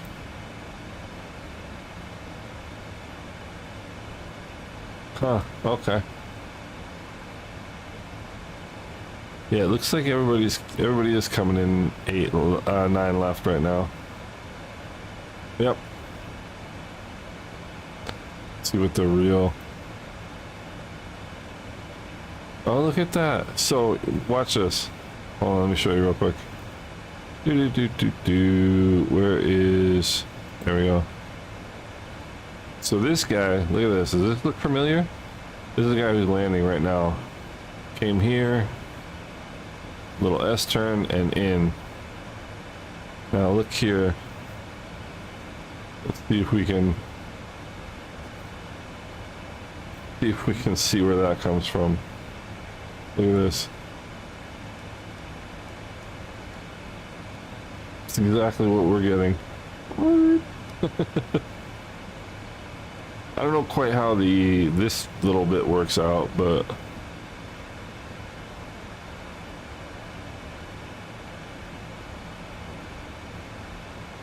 I don't know how that quite goes, but let's see here. Yeah, see, there's that weird one, that Aqua 8.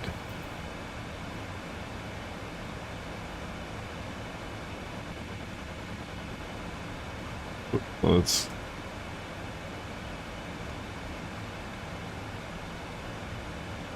see, there's that. Let's see, hold on. LWO3.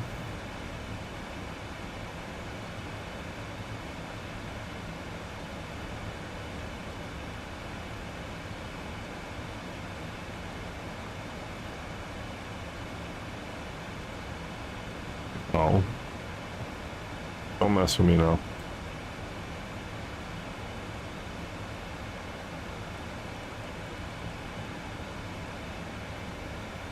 Alright.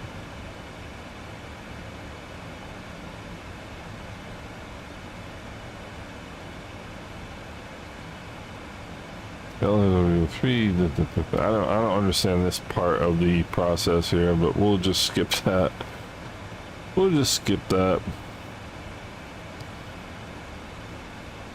Seen the plane coming to London in real life, you think what the TCU could have been. Let me look again.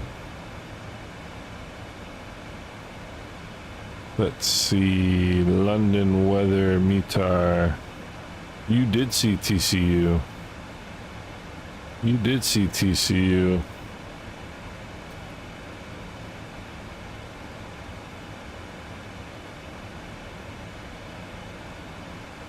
You did see TCU, yeah. So this is definitely, this is going to be.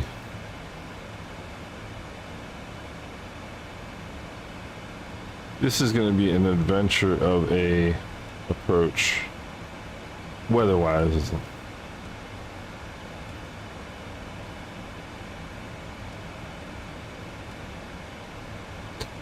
see, Irvin is next up. Evren. We are approaching the coast, ladies and gentlemen. I love that fishbowl effect when you move it, when you're zoomed out like this. I think that's pretty cool.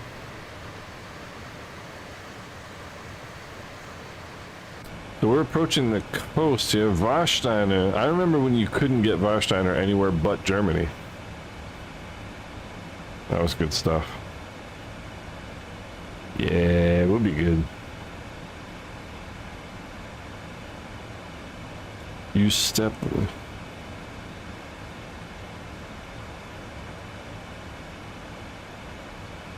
Yeah, I did. Right rudder, I did. I figured I didn't want to get myself goofed up by being off.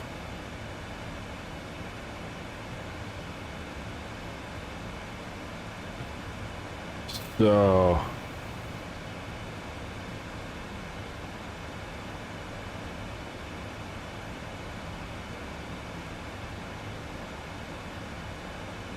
all right.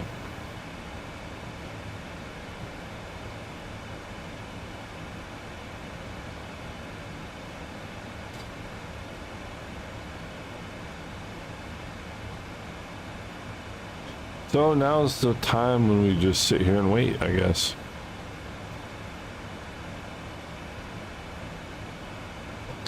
Sit here and wait for what's coming. I'm gonna leave the lights up actually in the for the instruments because I expect to have to use them again. I fully expect to have to use them again. And there is the coast of Ireland right there. Look at that. We see land. All right. This is the great thing about the 777 is it tunes all the frequencies and all that fun business.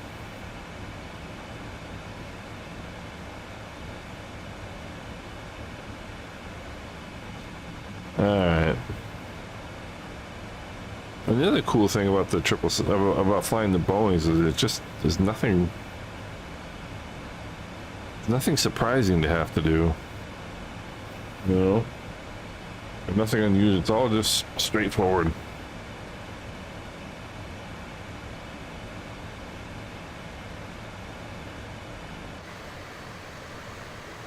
There we have it.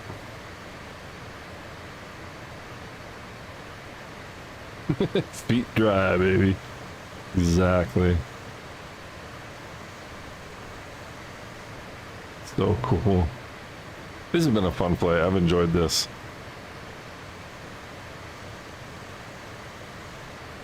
Oh, in plan.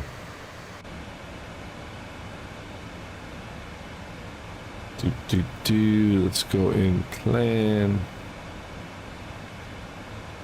That's so. You know what? I have to admit something. As a Jet Sim pilot, I didn't actually know how to do that. So you just taught me something, and I appreciate it. Let me see here. Let's come back and look up here. Now I get it. Okay, I didn't know how to do this. Now I feel better. Oh, of course. Come in. And we'll go there.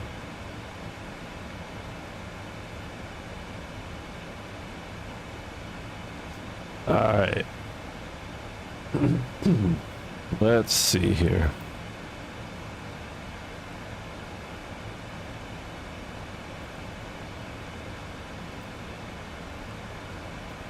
Okay, so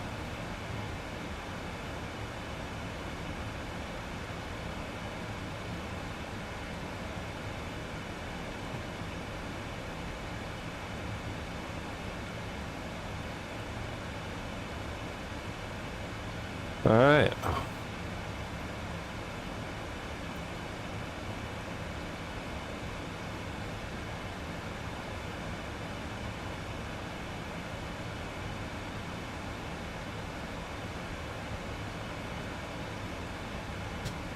Okay.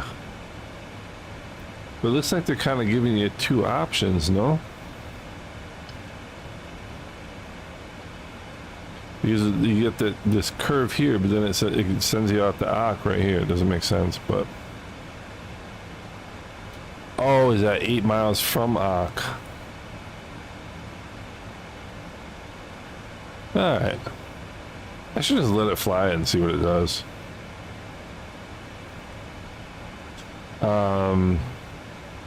Yeah, exactly. That's what I was just looking at. Ed, I'm sure you can. I don't know how to do it, but I'm sure you can.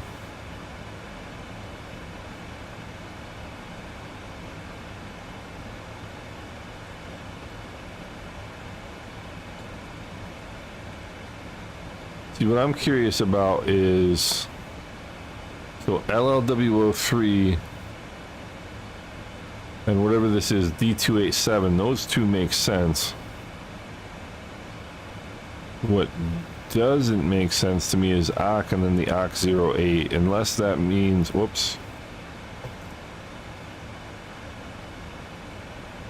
Unless what that means is, but why would it, I don't understand. It's not like it's a DME, you know what I mean? It's not like 8 DME from ARC or something. That doesn't make sense. So I don't understand why ARC and ARC 08.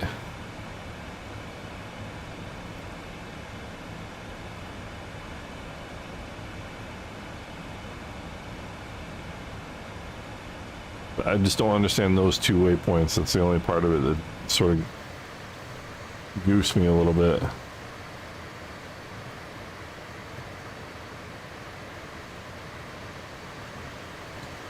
But we shall see.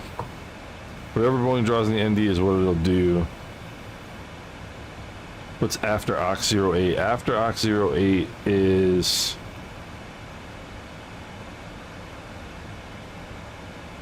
Let me get... So what it's showing is this LLW03 and this D287, which these two make sense, and that's what the plane that just landed did. Came and did this curve, this S, and then picked up the ILS inbound. What I don't understand is why ARC is in the flight plan. There's no line to it, you know.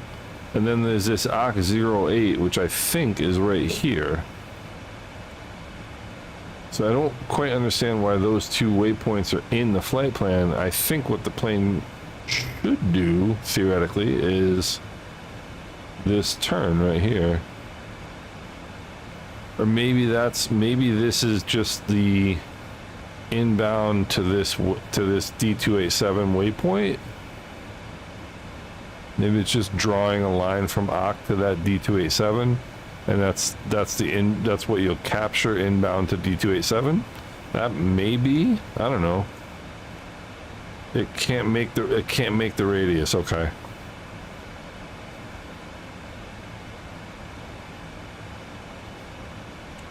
At that predicted speed. Gotcha. Alright. So then...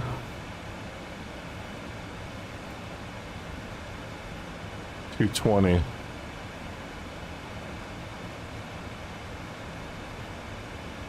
So what would you do? Would you just... so my plan is... Let's bring this back out. Well, I'm not gonna be able to really show it. Let's go back to here. Oh, whoops, wrong way. And let's go back down here.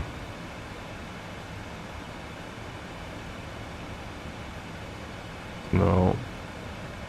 So my plan is to basically go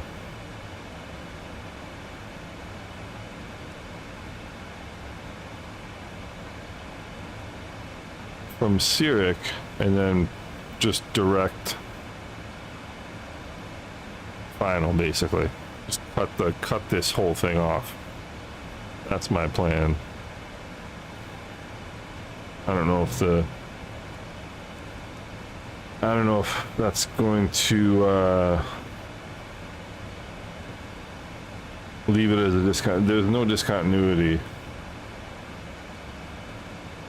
So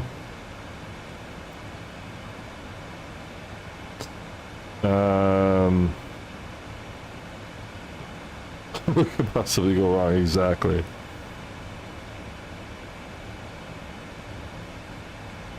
I'm gonna see if I can cut the corner. Departure arrivals. So I got ILS 9 left.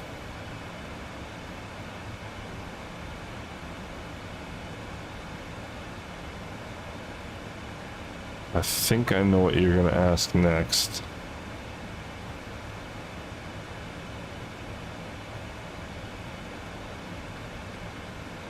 What transition do you have from 9 left?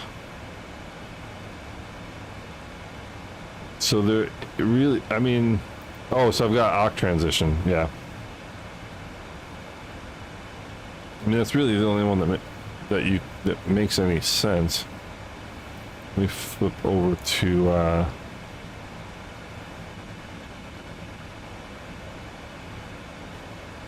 it's really the only one that makes sense, even though it doesn't make sense. I mean, it's got a whole bunch of different ones in there.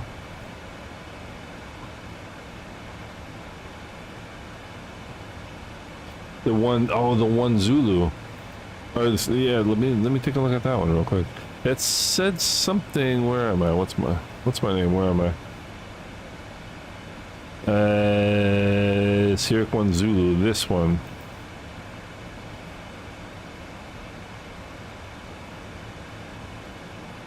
Yeah. Oh, I like that one better. Now I see what you're saying. Gotcha. I like that one better. I like that one better. I mean, that makes sense, no? 10-2T. Let's have a look. Boop, boop, boo. 10-2T. Initial approach. Ah. Alright, 9 left at AUK. Intercept the AUK R287 to 12. Okay, yeah. I mean, that's kind of odd routing from coming from the east, though. No? Oh, you do the hold to turn around. Gotcha. You do the hold to turn around. I mean, well, maybe it'll do the hold. Do I feel like doing that? Not really. ILS 9 left. Let me see what it...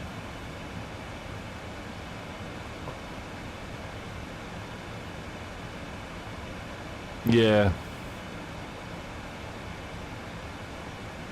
Just you know, yeah. Shame on me for not looking to see that there's a chart that explains my exact dilemma. And then it gives you 10-mile intercept. Perfect.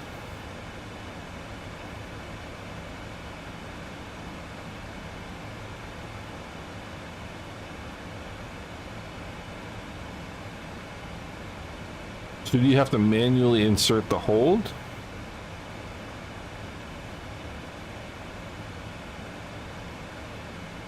This is already what I've got. So would you have to manually insert the hold? Yes, right?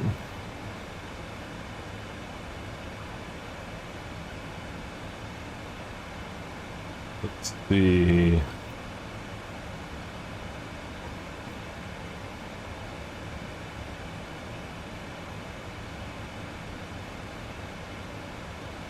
Exactly. I don't want to work hard at all.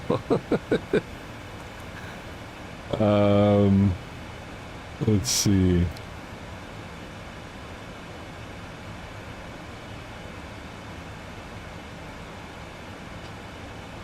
To hold at. Yeah, I mean, I think.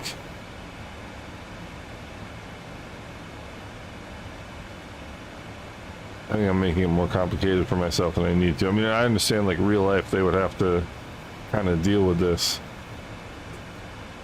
I'm still showing you guys that. But, I mean, I understand I could put the hold.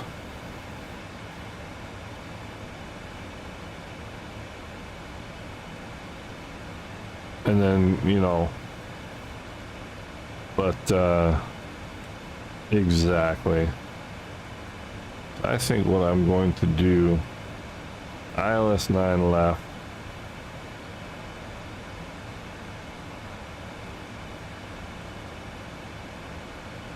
Tier 1Z. Transition. Let's see here. Go back to flights. Let's get rid of this.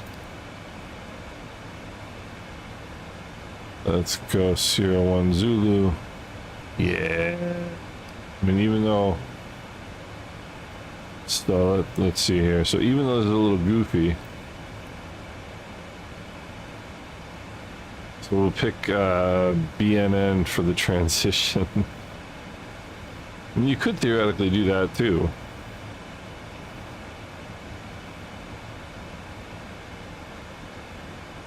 You could theoretically do that too. So BNN transition.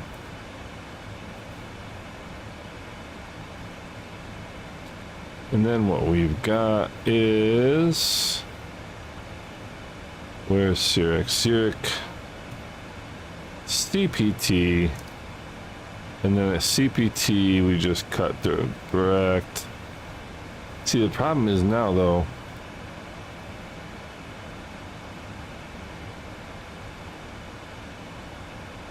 I might be sort of high, but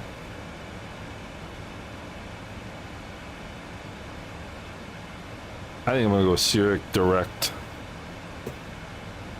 Oh man, look at this. Approaching night. I'd expect vectors, okay.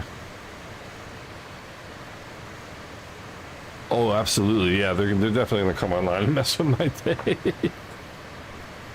This is what you get paid for, right?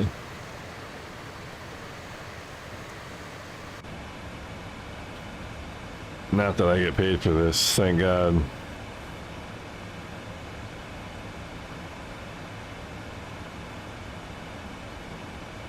Top of descent in 139 miles.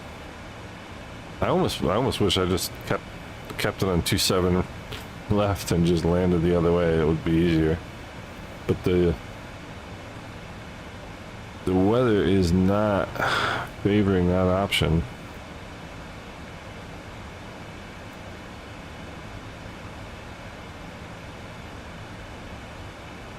The weather is not favoring that option.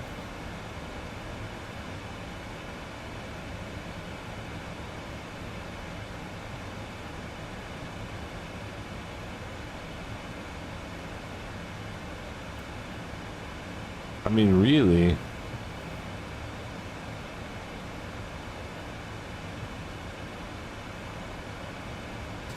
let's take a look again at this.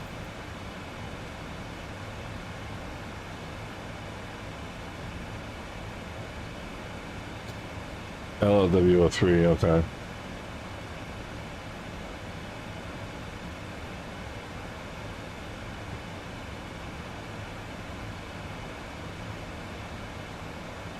We can self-vector. Why don't we just self-vector? That's going to be the way to go.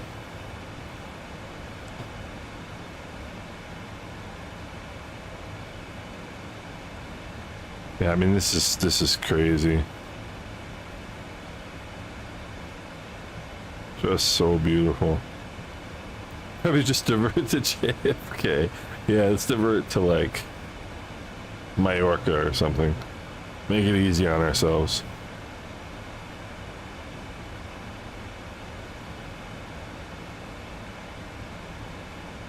So, more right rudder, how many times have you done this approach in real life? Or this arrival? Because I know you have. Curious.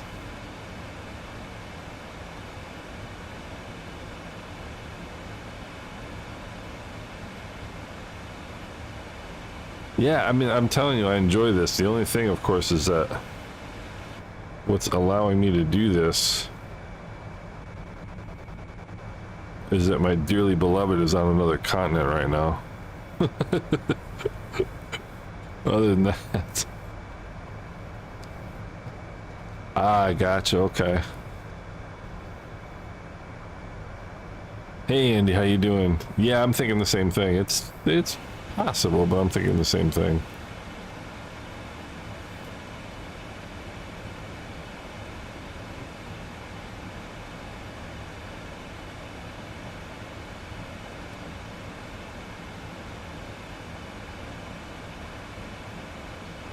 Yeah, and I'll just it's vector self vectoring is easy, so it's not going to be too much of a.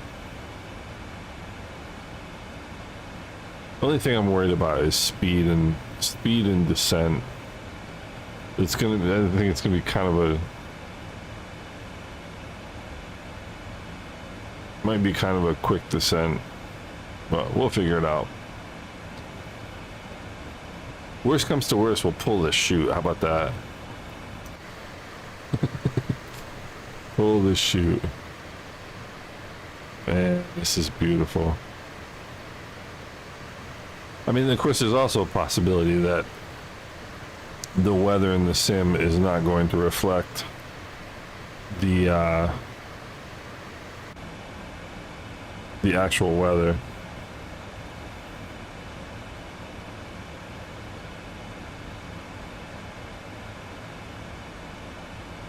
Yeah, I'm just sort of worried about the difference between, I think it said, what did it say? It said Theoric at 14,000. Theoric at 14,000.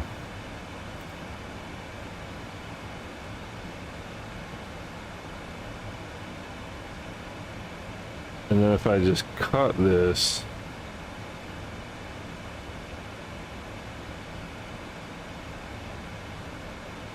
I think it's about, I think it was about 40 miles, so it should actually be okay. I'm just gonna get here and just go straight CF09 left.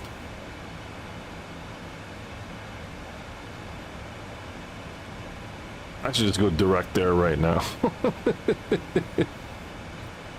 Just do it right now.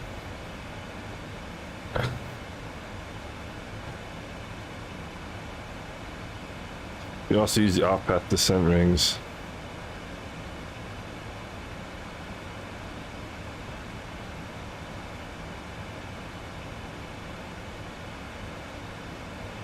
10K 250 at 39 miles. Yeah, I think Zurich's like 45 miles. More rather, how do you use the off-path descent rings?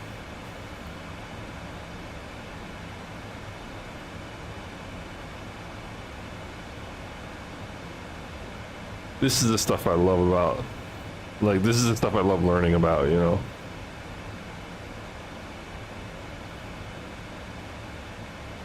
VNav descent page.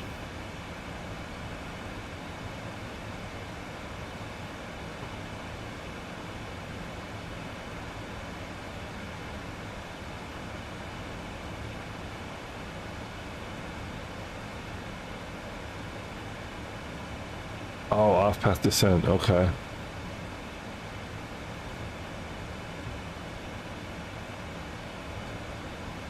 Off-path descent, interesting. So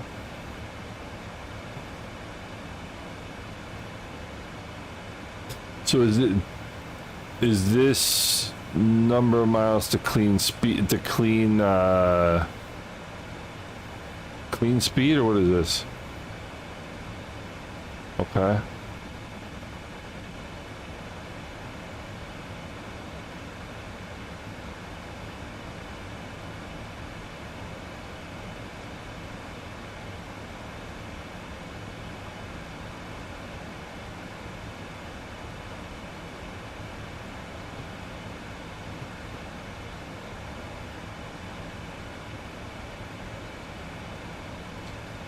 You want your really next trick, copy the final approach fix from the legs page, paste it into FSK1 and off-path descent page. I do want it. Oh, I gotcha. That is, I believe it's that.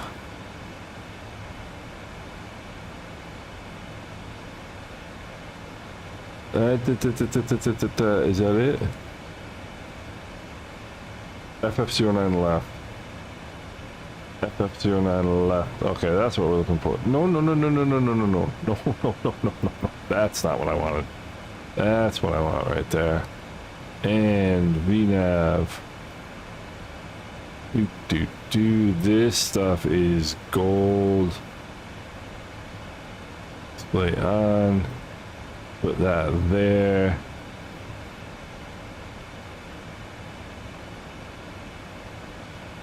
Uh, 170 and 2500.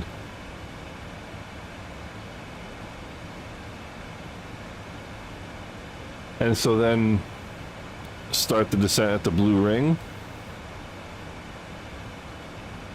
or how do I get it to follow that?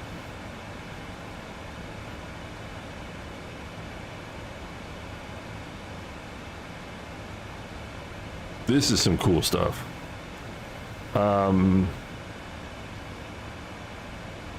Yeah, sure.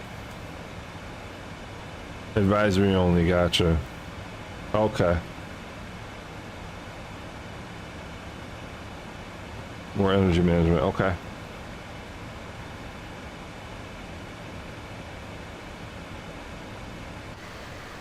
Oh man, look at that. And there's something about the green of the UK. Tells you when you can make the altitude without boards. Gotcha. Nice.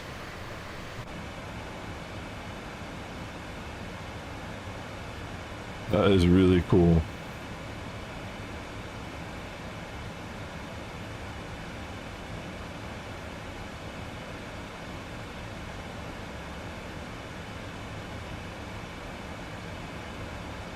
Interesting stuff.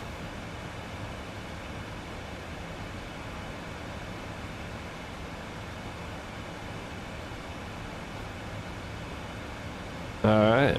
Well, I learned something today. Thank you. Appreciate that.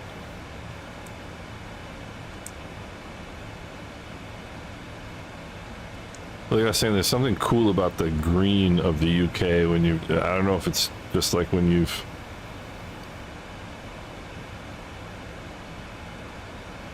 when you've just been coming over the ocean for so long, you haven't seen ground in a long time, and all of a sudden you get this. That's really neat. I've always seen that off path descent button. I never knew what the heck it was. That's really cool.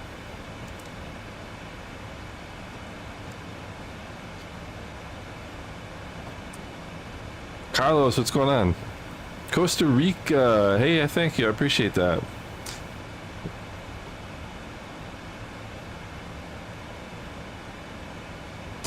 Ah, okay.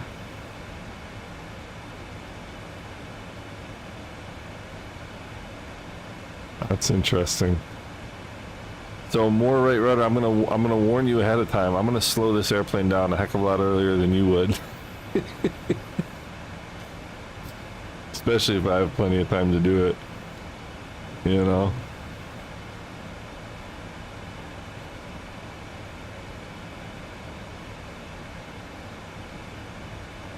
It's true. Classic Jet Sim Pilot. What you know what? It works, baby. It works. I do the same thing.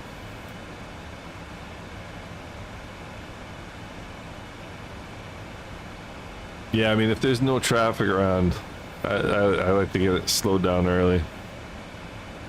Get myself nice and cozy. I'm a Cherokee pilot in real life. These things go a lot faster than I'm used to going. You know, I'm getting better at it. I'm getting better at it. I used to get pretty nervous being, you know, like 40 miles from an airport at like 12,000 feet and going 240 knots. I'd start sweating.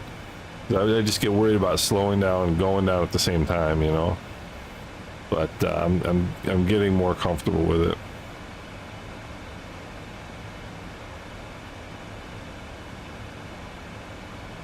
Question: what is the new compass called on top of the dash? Let's say a Cherokee, the square compass replacing the whiskey compass. That's vertical card compass, I think, is what you're thinking about. I think the vertical card compass, but yeah, it's a vertical card compass. Unless it's Chicago, yeah. I mean, I have the luxury most of the time on VATSIM just to kind of go at my own pace, you know.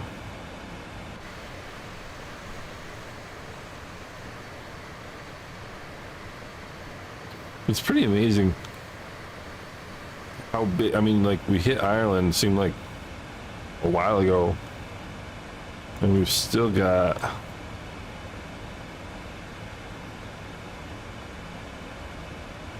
time to go, or do we not? 28 miles to top of descent. Okay, so now is when you stop talking and start paying attention. What am I gonna put in? We're gonna put in 2,500 here.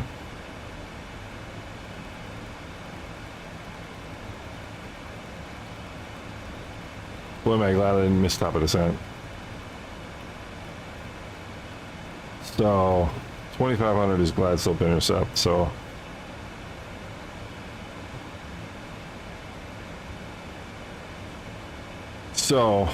I'm pretty happy with that.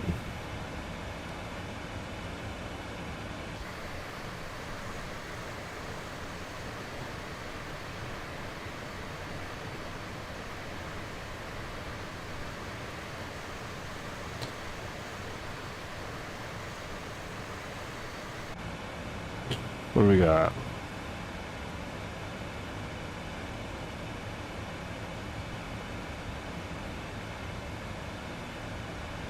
All right.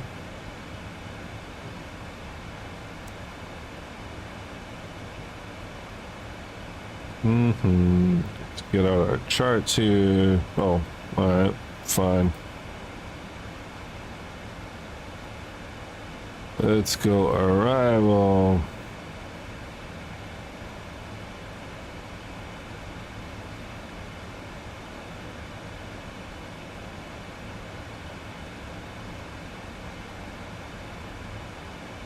That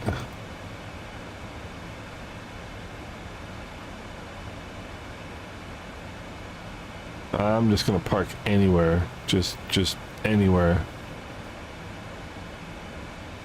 Approach ILS. Who's going on the left?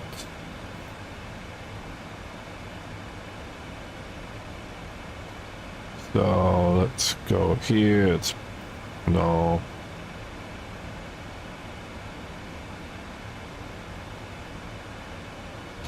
So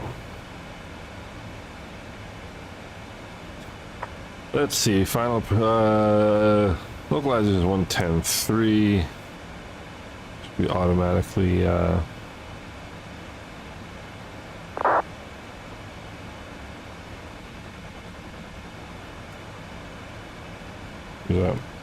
All right, localizer is 110.3. Final approach course 089. Current heading is 101. Glance up intercept D7.5 IA 2500 ILS minimum decision altitude 279. Runway elevation 80 feet. Mist is climb straight ahead. Passing 1580 inbound, whichever is later. Climbing left, turn to track 360 to 3000, then is direct. So basically, climb, take a left, get vectored.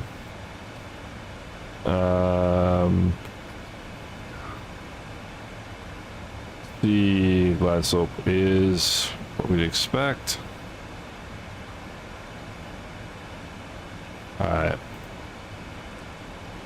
Check this. Behind the left.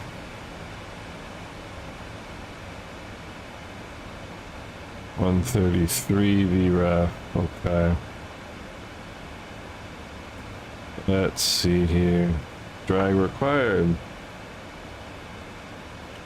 Oh no, that's right. I think somehow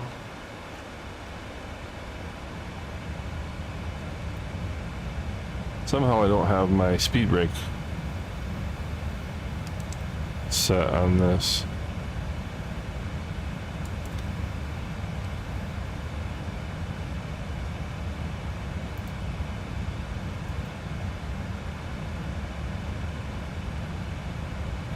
Alright, we're at 26.6, 23.3, so 3.3, 390, 3.4.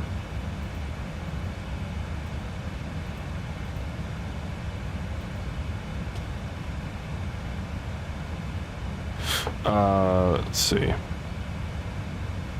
Yeah, speed brakes work.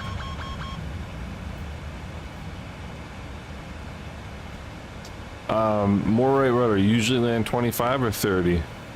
Luis, what's going on, buddy? How you doing? I do have photogrammetry on.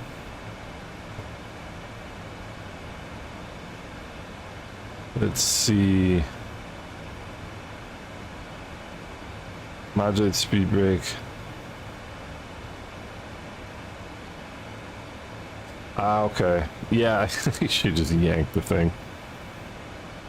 Which is not productive. 5 knots 1/3, 10 knots 1/2. Gotcha, that's awesome. 5 1. I'm writing. I love this, like this sort of stuff. 5 1/3, 10 1/2, 15. Cool. This is the kind of stuff that I really enjoy learning about different planes. We'll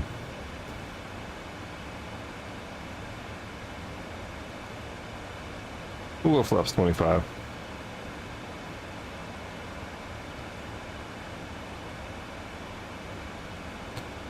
We'll go flaps 25.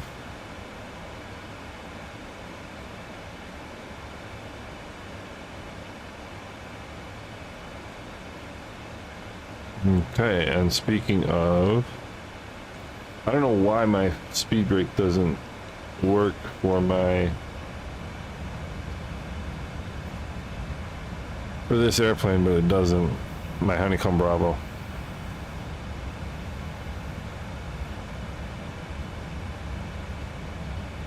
Gotcha, okay. Boy, speed brakes work on this, I'll tell you that. I'm yo-yoing back and forth, but...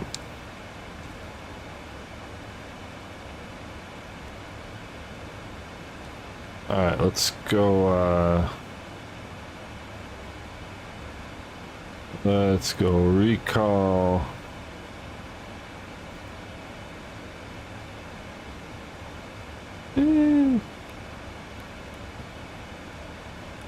Auto brake 3. Landing data is set. Approach briefing. What is the transition altitude? That is another good question. Transition altitude is 6,000. All right.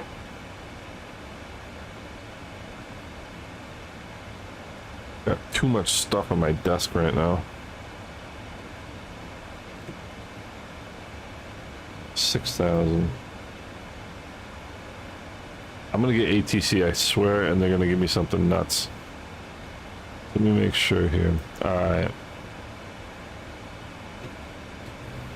Let's see, 130, maybe 700 feet a minute. That's gonna be nice and comfortable. Happy on the left-hand side, high intensity approach light system. Minimums are 200 EGLL. This should be nice and tasty.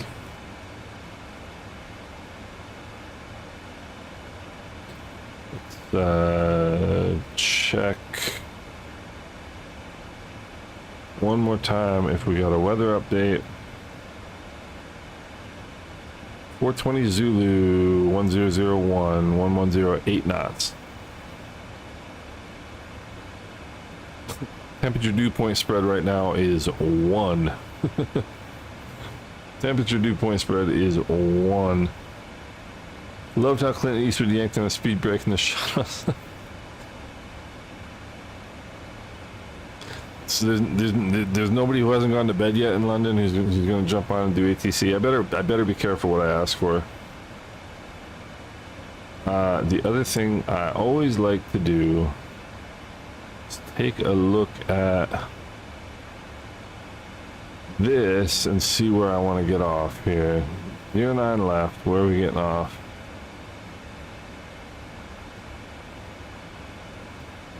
Yeah, probably A9W. And we'll taxi back. And we'd be Terminal 5B, I think. So... Anyway, vacate right on Alpha. Delta or Charlie to the ramp. Charlie to the ramp. Okay, vacate right on Alpha.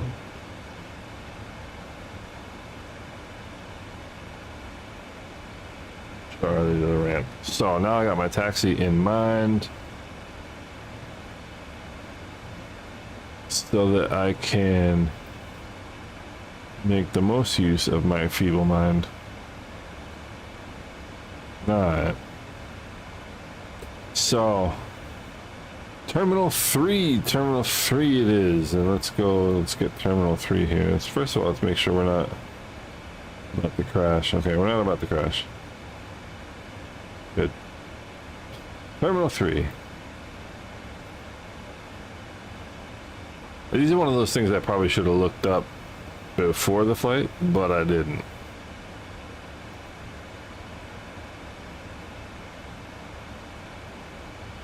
Where's the next Terminal 3? Terminal 1, Terminal 2A, Terminal 3. There we go. Let me see where the actual plane is landing.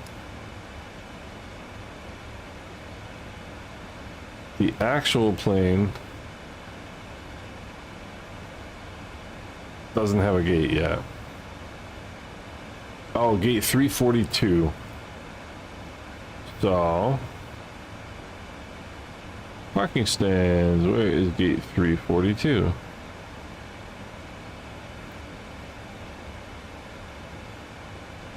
Ah, okay. So, all right. So, vacate right. Alpha Hotel Bravo, B for Bravo, and then Foxtrot, and then gate 342. Sweet. That's even more fun. Alright. No. Let's get our approach back up.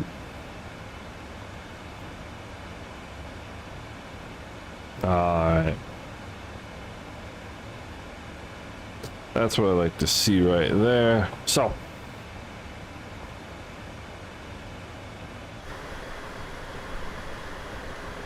Look at this. Yeah, there's gonna be some weather here. Alright.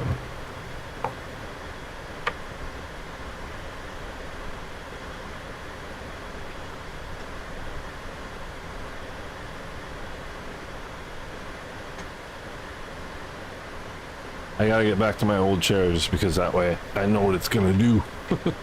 Alright. Don't forget your mins. Oh, yeah. Very good idea. What is it? What was it? 279. Oh.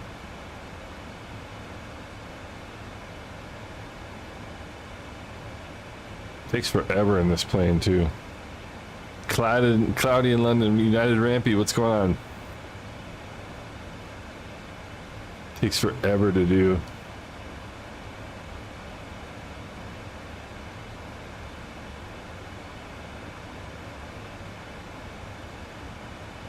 Alright, we're getting there.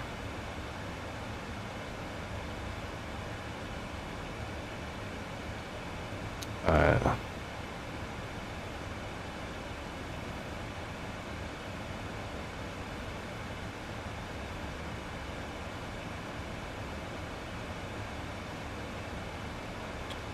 Alright, let's go seatbelt signs on here. Get these goofballs ready. It's not helpful not having speed brake.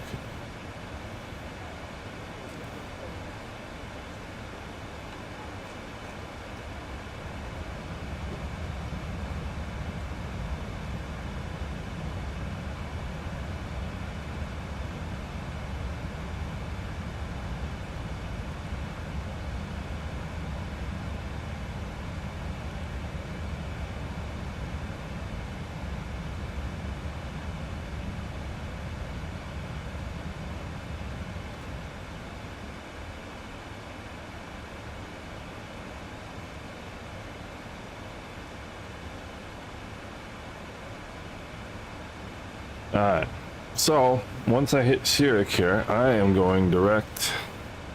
Well, I guess I don't have to yet, but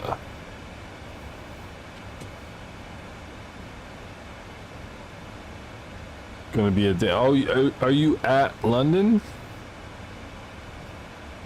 United Rampy?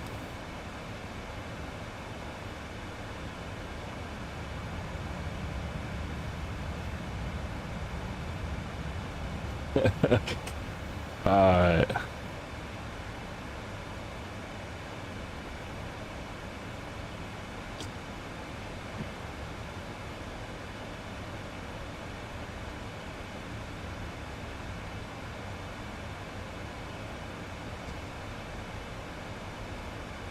Boy, I better not slam this one on, huh?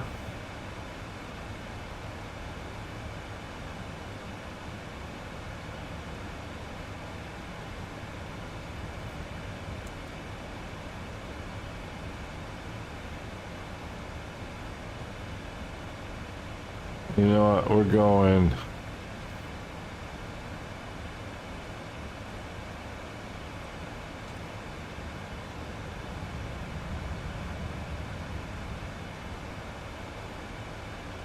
And we're going speed intervent.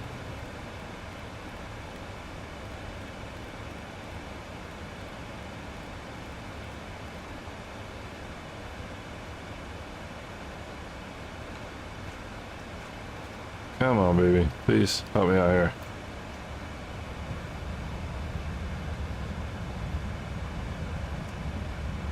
That is amazing. United Rampy, that's so cool. Yeah, so at least now I know for sure I can't trust the weather, because the weather, the METAR is saying unlimited visibility, which I don't buy for any amount of money. Yeah, I'll worry about that.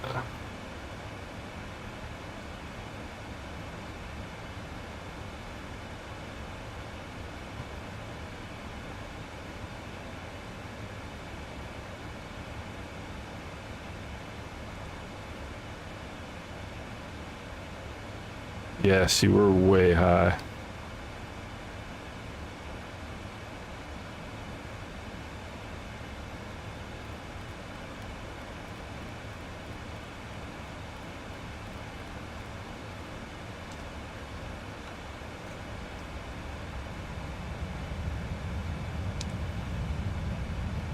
This is what I was afraid of.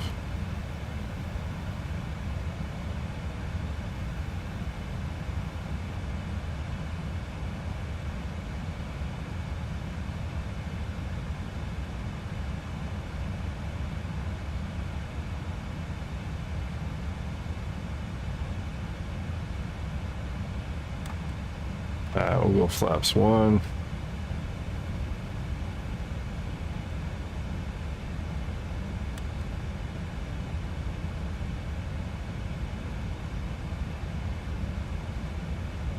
Starting to climb, starting to pull it back here.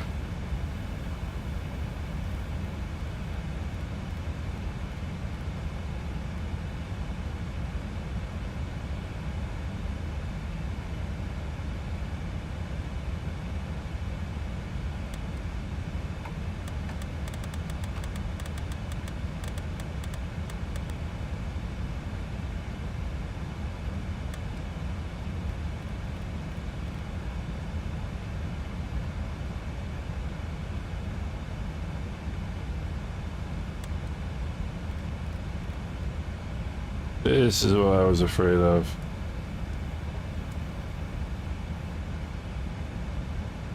I'm starting to claw it back a little bit.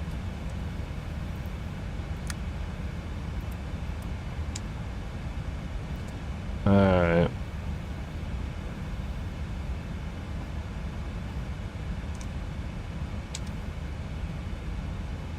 You can see on that side.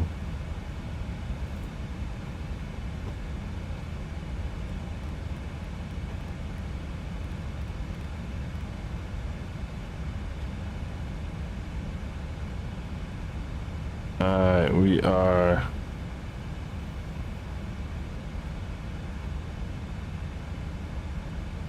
ten knots under max flap speed.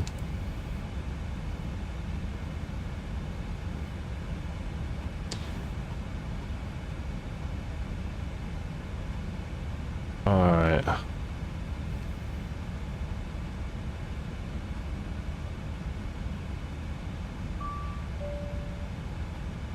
Alright.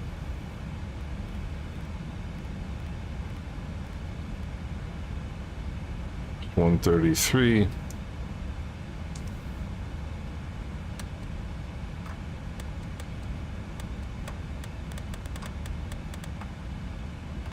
No. What are you all excited about? Oh, yeah, okay. I mean, I slowed down way early because of that right there. Alright.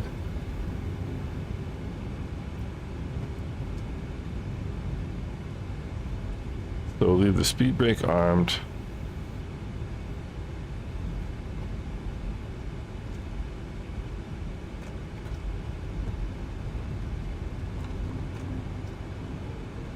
Okay, speed brake is armed. Heathrow traffic, Bluebird 12, 8 mile final from runway 09 left. We'll be doing 180 to 4. Heathrow traffic. Heathrow traffic, American 100 heavy is 15 mile final, runway 09 left. Heathrow. I just made him nervous. I just made him nervous.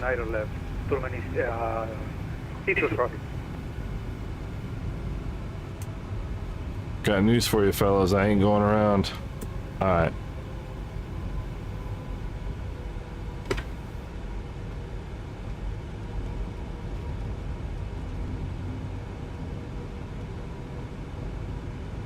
Alright.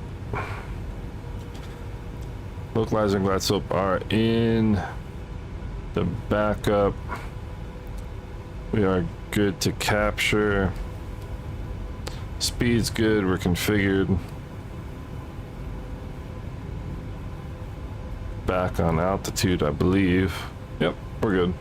Alright.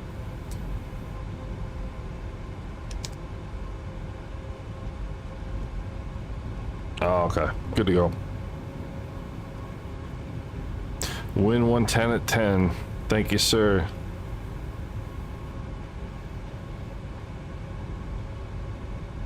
Alright. Yeah, see the unlimited visibility we had in the METAR? Looking good, right?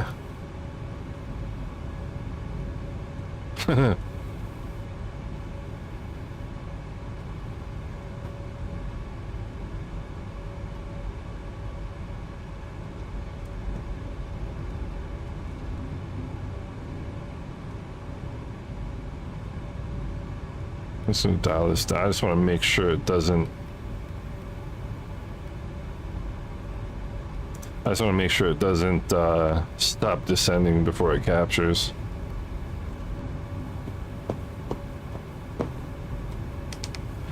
Beautiful. Traffic, Turkmenistan 501 heavy, established on localizer, runway 09 left. Heathrow traffic. Okay, but where are you? So the traffic, Speedbird Concord 2 is established on the island, 09 left. Say we're about 210 knots indicated. Caution, Speedbird, caution. Heathrow traffic. Caution what? Caution, you gonna run into us?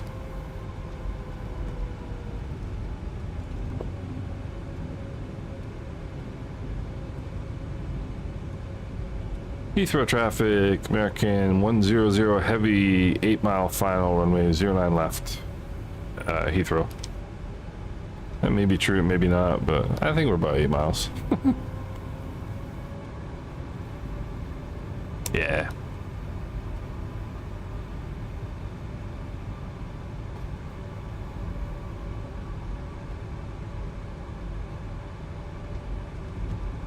Pretty sure Sierra just passed you on final.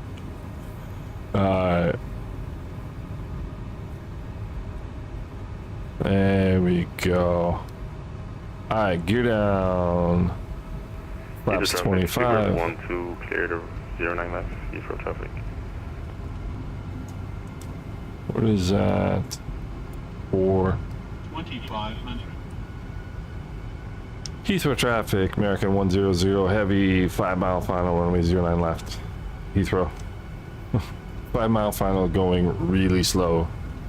Sorry, fellas.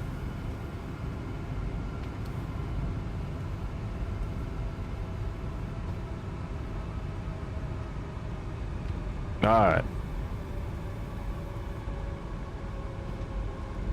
How can that be 5 mile final if we're at 2,500 feet?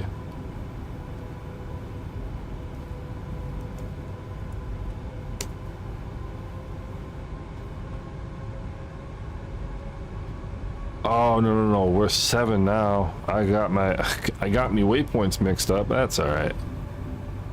They'll get over it, right? Yeah, there's nobody to hit me.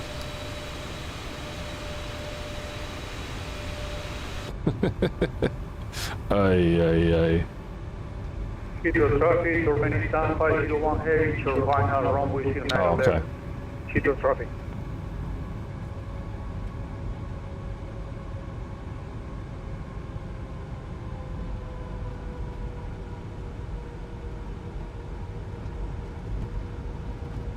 Heathrow traffic, American 100 heavy correction. We're about 5 miles in final right now for 09 left. Got the traffic in front of me visual. Heathrow. Make the guy sweat for no reason.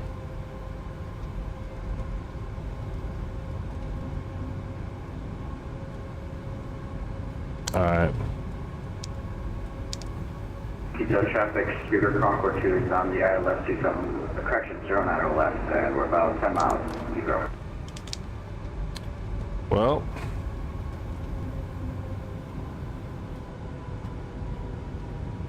Look at that crosswind. Ooh boy.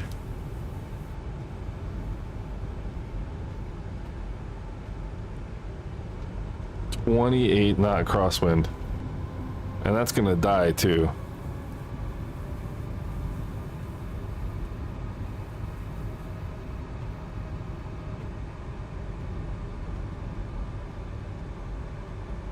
Alright, 1100 for 300. 1,000. Alright, my airplane. Heathrow traffic, Turkmenistan 501 heavy, clear runway 09 left. Heathrow traffic, American 100 heavy, short final, 09 left, Heathrow. See, I told you that wind was gonna die. I told you.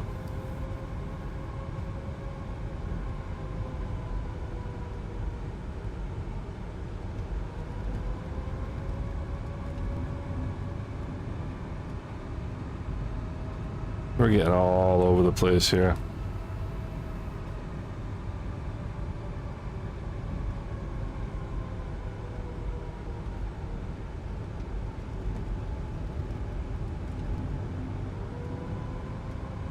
Glide slow. Glide approaching slow. Minimums. Glide slow. Glide slow. Glide slow. Glide slow. Minimums. Glide slow. And we'll make it. Glide slow. Heathrow traffic, Concord 2 caution, we're approaching toward the final Heathrow. Glide slow. Glide slow. Dude, you're the one who's got to be cautious. I'm the one landing, buddy. Glide slow. 20. 10.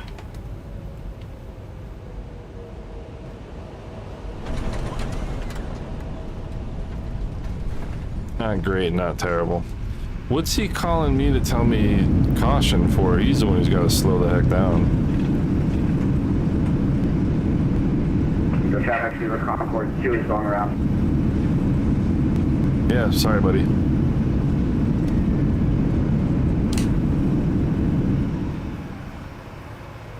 I mean...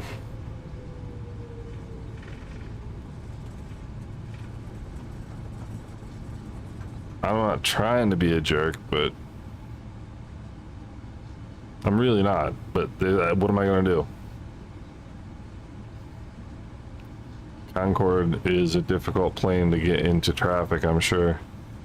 Heathrow traffic, American 100 heavy, clear of 9 left. Sorry about that, Concorde. Just wasn't able to get off in time. You're fine, we're supersonic anyway. Roger. Alright, I mean, you know, it's difficult for him to be able to get down in with other traffic around, I'm sure. But at the same time, like I you know, aircraft that is lower, near 9 left, so I can go straight ahead, and then, you know, I've got priority. Not that I'm trying to like call rank or anything, but come on. Where are we going? Alright, so we go Hotel Bravo Foxtrot. And let's get some stuff going up here. Let's get this off. Let's get those off. Get that on. Let's get that off. So, I mean, that wasn't too bad.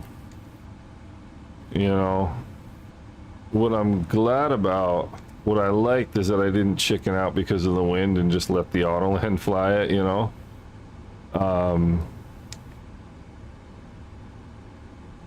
I wanted to handle that one, and I did all right. I mean, you know, got low on the glide slope, and that wasn't so great, but I was visual at that time. I mean, that's a definite, in real life, that's a definite go around, but all things considered. Yeah, classic. I did have priority, you know, but at the same time, I like to. I was just trying to be polite, and I don't want to make him feel bad. But I mean, it's nothing I could have done, you know, except maybe go a little faster. Eagle traffic, Super Concord 2 is entering downward for the left 09 left. Chico. And if this guy can fly a pattern in the Concorde, you can fly a pattern in anything. That's awesome. Alright, so...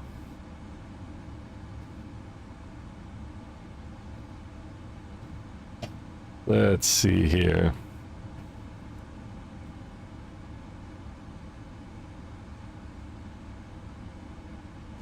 What do we say? 342.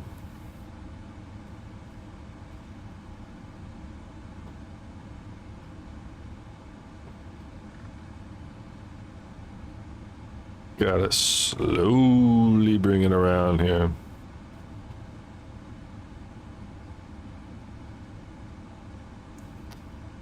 So I'm a little behind on the chat just because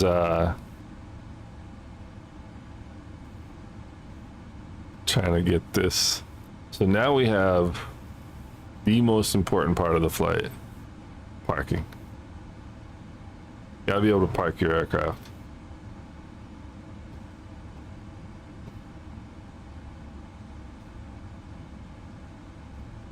This is what it's all about right here.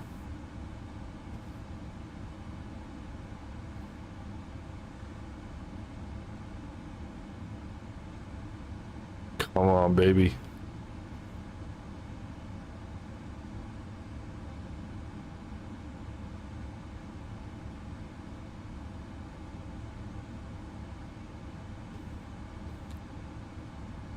If I get this right, I'm gonna be so happy.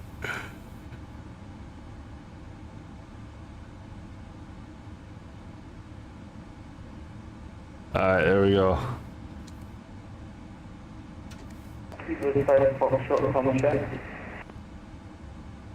Loud and clear. Do I have to turn? No.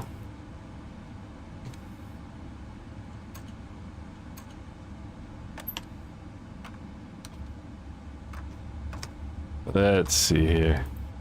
Now, ground ops is one of my favorite parts of this airplane. We'll do a long, we'll go, what do we have, 105,000? Just for the sake of it. And there we go. Oh, I thought I was right on top of these things. Oh, it's terrible. That's all right. That was fun. That was a lot of fun. Hey, Rumpelstiltskin, what's going on? Hey guys, I gotta hand it to. There were quite a few of you who are here for the majority of this flight, and I really appreciate it, guys. That's so much fun. United Rampy, that's I still can't get over the fact that you're there right now. It's hysterical.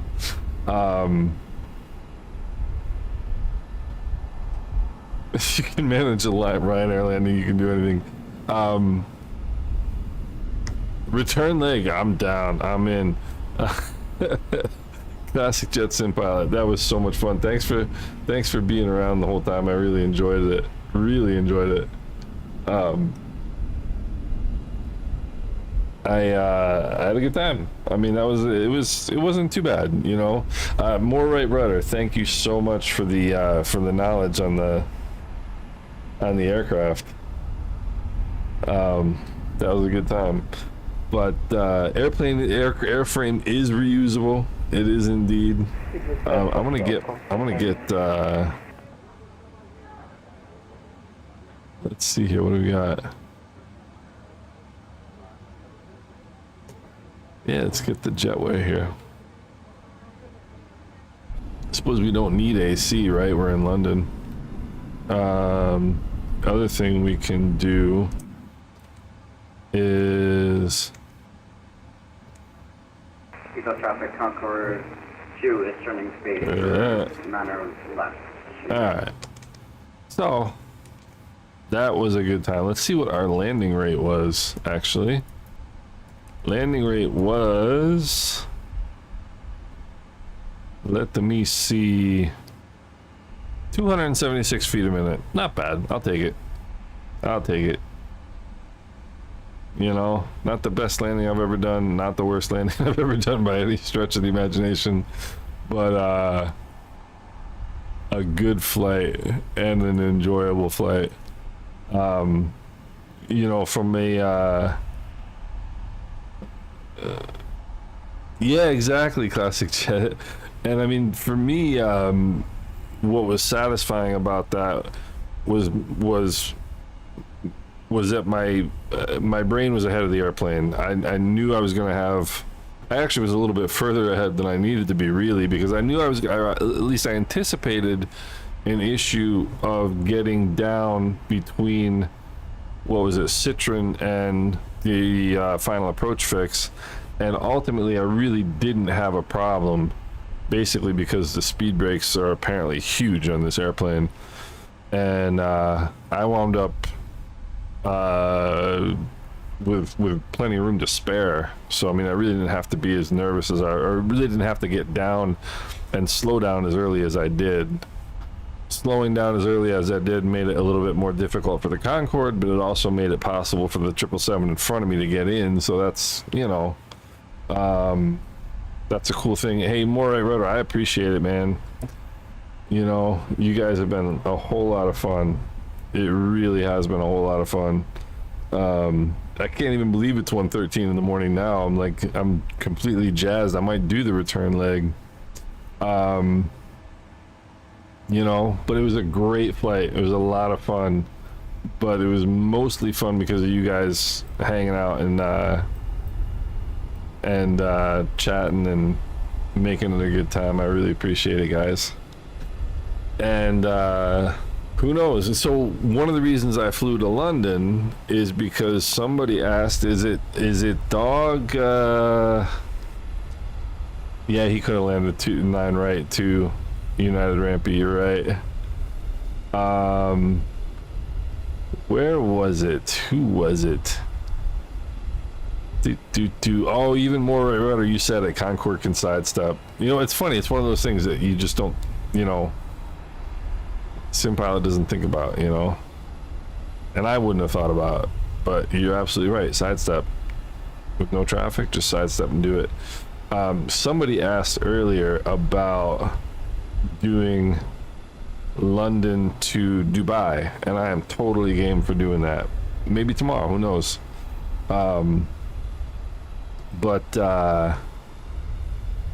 Thank you guys. I really appreciate it. It was a lot of fun. I hope you guys enjoyed it as much as I did. I almost don't even want to sign off now. I mean, I feel like this is like a thing here, but do have to get the dog out and get some rest. But man, you guys were a lot of fun. Thank you so much for watching, and I hope we all catch up together on a flight again soon, because this is a really enjoyable group of people to hang out with for a bunch of hours, you know. So thanks to you guys for doing this. Thanks to everybody for sticking around.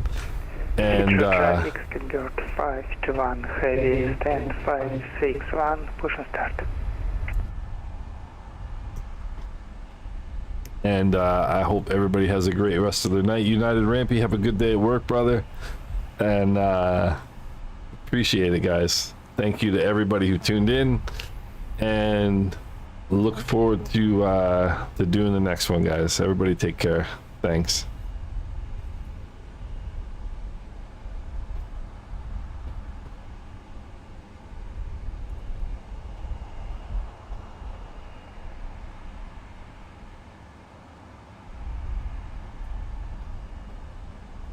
Yeah, Classic Jet SimPilot, thank you. I appreciate it. Mike Coffee, thanks, buddy. Appreciate it.